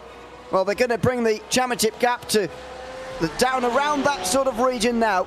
They will be wondering what could have been if they'd have had a better round at Daytona. But for Shane McNeely and for Matrix Black, it's a victory at Spa to make up for the end of their season. Just behind them, Imperial Motorsports confirmed their GT3 Pro title with second position. Derek Turkson for Can-Am Atlas puts in a brilliant performance to win by a minute and a half here in GT3 Am. Maybe slightly flatters them, but either way, they deserve all the plaudits, because in the final hour and a half, their car was beautifully set up for wet weather, and they made full use of that. They really did, and as having a car that worked well in the rain gave them all of the plaudits to go forward. But what about this team who started with 2 races on the back foot, had to really dig down deep with the changes to the 963, and in the amateur category division, they certainly have proven that they have got pace and then some. More donuts coming around from Imperial Motorsport, but now heading over towards Blanchimont corner and through with one final chicane to go and deal with. It's a case of welcome to Title Town for team number 8, because Kynaran Racing will take the final chicane, will take this run to the line, and here in your PCA Sim Racing Teams Racing Series, they are the 963 Am champions. The only one that could have been decided here today, with a winner takes all between Kynaran Racing and Stallions GTP, has gone the way of Charlie Boyer and the team number 8. What a fantastic moment for him, and what a feeling he'll have as he crosses the line there. That was absolutely brilliant driving from them, and they will be very, very pleased with the outcome of this afternoon's race, and indeed this season as well. It is Robbie Prescott who wins overall, though, in 963 Pro. 4 laps between himself and Kerry Brooks at the finish there, as last stint GTP actually found the barriers on the last lap. In 963 Am, Charlie Boyer wins by 5 laps. That gives Kynaran Racing the title over Stallions GTP. In GT3 Pro, Shane McNeely holds off Christopher Pies. It was close, but Pies made a mistake on the last lap and dropped to 10 seconds behind. Dale Green was third, although did make it up an overall place on the last lap. Mike Patterson and Ivan Gomez finished 2 laps down. Jabal Bandiapadihai finished 67 down after technical problems in the first hour of the race. Derek Turkson won by a lap in the end in GT3 Am. What a fantastic drive for Can-Am Atlas here this afternoon. Stallions finished in second, 1 lap down, along with all the others. Gone Broke Racing, last 10th green, Stallions GT3R, Imperial Motorsports, and last 10th purple, rounding out the 7-car field here today. Let's have a chat then with some of these drivers who have taken victories here in classes this afternoon, starting with the Shopaholics race team. David Glenn, Robbie Prescott and Thomas Isabel, I think, are all here, as far as some of them are leaving, so a lot of them are leaving. Hopefully David Glenn stays so we can have a bit of a chat to at least one of them. David, welcome and good to have you with us. Congratulations to yourselves and the Shopaholics race team on a great season. How does it feel to win at the end of this season and take the title? David, can you hear us? Yes, I can. Can you hear me? Oh, hello. Sorry. Yes, we can hear you. Tell us how you're feeling at the end of tonight. That's pretty amazing. First big-time endurance series like that. It's very cool. Great to be racing with much faster teammates. I get to learn a lot. It was a great season all round from everyone who contributed, and especially in this race. Tell us a little bit about this one here today at Spa, with wet weather involved and even a small incident for yourselves as well, relatively close to the end.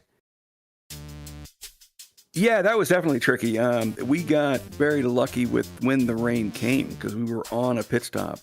We did have to pull the dries off and put the wets on, so we lost a little time, but it worked out perfectly for a full stint, so that was nice. And that little spin at the end, a little unnecessary, but we didn't take any damage, so it ended up being fine. We had a nice lead. Cool stuff. Absolutely. Congratulations to you and the team for winning in class and overall in the title. And thanks very much for coming to have a chat with us at the end of the season as well.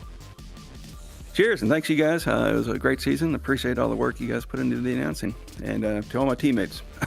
Thanks, guys.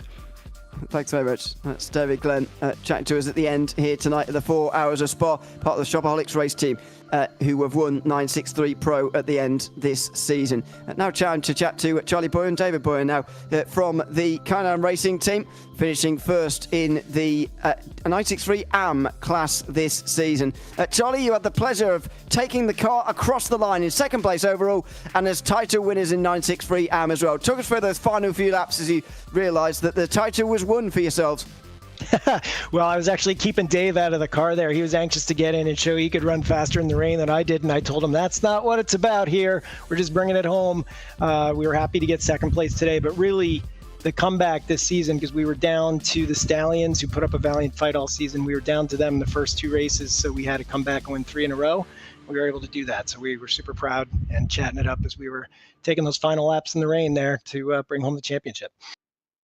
Exactly, 3 in a row for yourselves. And David, what about here this afternoon, coming into this race, knowing that a win for you or the Stallions alongside you would have been good enough for a title?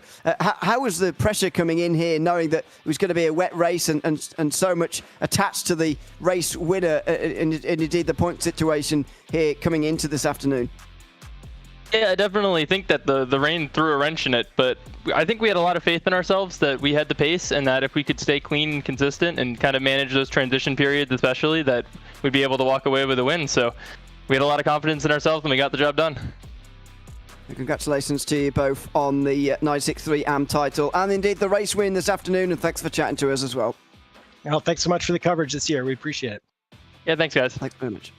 Thanks very much. That's Charlie and David Boyer there chatting to us from Kainan Racing, the 963 AM champions this season. Matt Siddall is now able to join us, I think, from the Matrix Black team. I'm pretty sure, anyway, to join us at the end of the season. Welcome in, Matt. Good to have you with us, and congratulations on getting to the end of another season. Close finish in GT3 Pro here at the end this season. Though, tell us about those final few laps. Spies closing in on the lead quite late on, but Shea just hanging on in the end. Yeah, you can never rule Chris out on Imperial, and congratulations to them, by the way, on the championship win. But yeah, we were sweating bullets at the end there, watching that lead drop down, and good job to Shea for soaking up all the pressure. How do you look back on this season with 2 victories in it, 4 podiums in a row as well, but of course the black mark against Daytona at the start of the season? How are you going to look back on 2025 Team Racing Series? Well, you've got a tough competitor there. We've got to sort our kit out. We had a power cut in one of our races, and then we had to come in together with an unfortunate 963, and that kind of did the season for us. So we were there or thereabouts, and you can never rule out Chris. He's a strong competitor. And were it not for those 2 incidents, we would have been right in it at the end of the season. So absolutely, got to sort the electrics out for next year. Yeah, get some more 50p's, and you'll be fine. Yeah. Congratulations on winning here tonight in the final round of the season, though, in a great finish between the 2. And thanks for coming to chat to us at the end as well. Oh, no problem. See you next time. Thanks very much. That's Matt Siddall in the victory lane for GT3 Pro this afternoon. And Patrick Adamczyk has taken the victory for Can-Am Atlas in the GT3 AM class here this afternoon. Congratulations, Patrick, on your and the team's victory here tonight. I want to ask you a little bit about car setup, if you don't mind. The Can-Am cars seem to be much stronger in the wet than they were in the dry. Was that because you as drivers were more comfortable in the wet than the drivers around you, or were you gearing your cars very much set up for that final period in the race?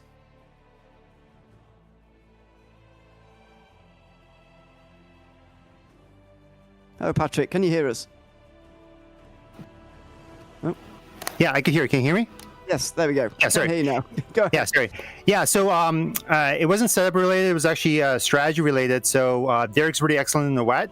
So I actually extended my stint right before the rain, and he jumped in and really kind of took the big lead right there. And for me, it was more about consistency and keeping the car safe till he jumped in.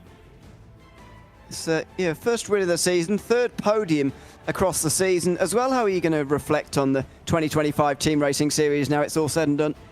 Yeah, I think we had a couple like very close wins, and there was a screw up in the pits or something, like basic mechanical or technical issues that we had. So I think sort that out. I think last year we won the series in AMP. So I think next year we kind of want to repeat that win that we had last year for sure. Well, we look forward to seeing it. Congratulations, Patrick and Derek, on the win here tonight at Spa, and thanks for chatting to us at the end as well. All right, thank you. Take care. Thanks very much. That is Patrick Adamczyk, who's chatting to us at the end of tonight's racing from Spa in the Porsche Club America Team Racing Series. It's the 2025 campaign coming to an end, Jake, but I've got to say that was a fantastic way to finish it up as well. Even though maybe it was the lowest numbers of the season, it was very, very exciting from start to finish. The rain just adds such an element to these races. I think the rain adds an element, but it's worth remembering for all series organisers that go out there that you can't just have rain all the time, otherwise drivers get bored of it pretty quickly. It's a case of you've got to schedule it in as and when it needs to be. And so here today, add a little bit of rain after a couple of dry rounds of the championship. I think it worked a treat in terms of what we had for action today. It's a really tough scenario to go out there and drive in rain and to get a result that's out there for you. But these drivers proved just how tough it was today, and they were able to get out of the other side with some very strong results to go with too. So I think ultimately job well done, and I'm really looking forward to seeing racing action next season, and of course with season 14 of the sprints.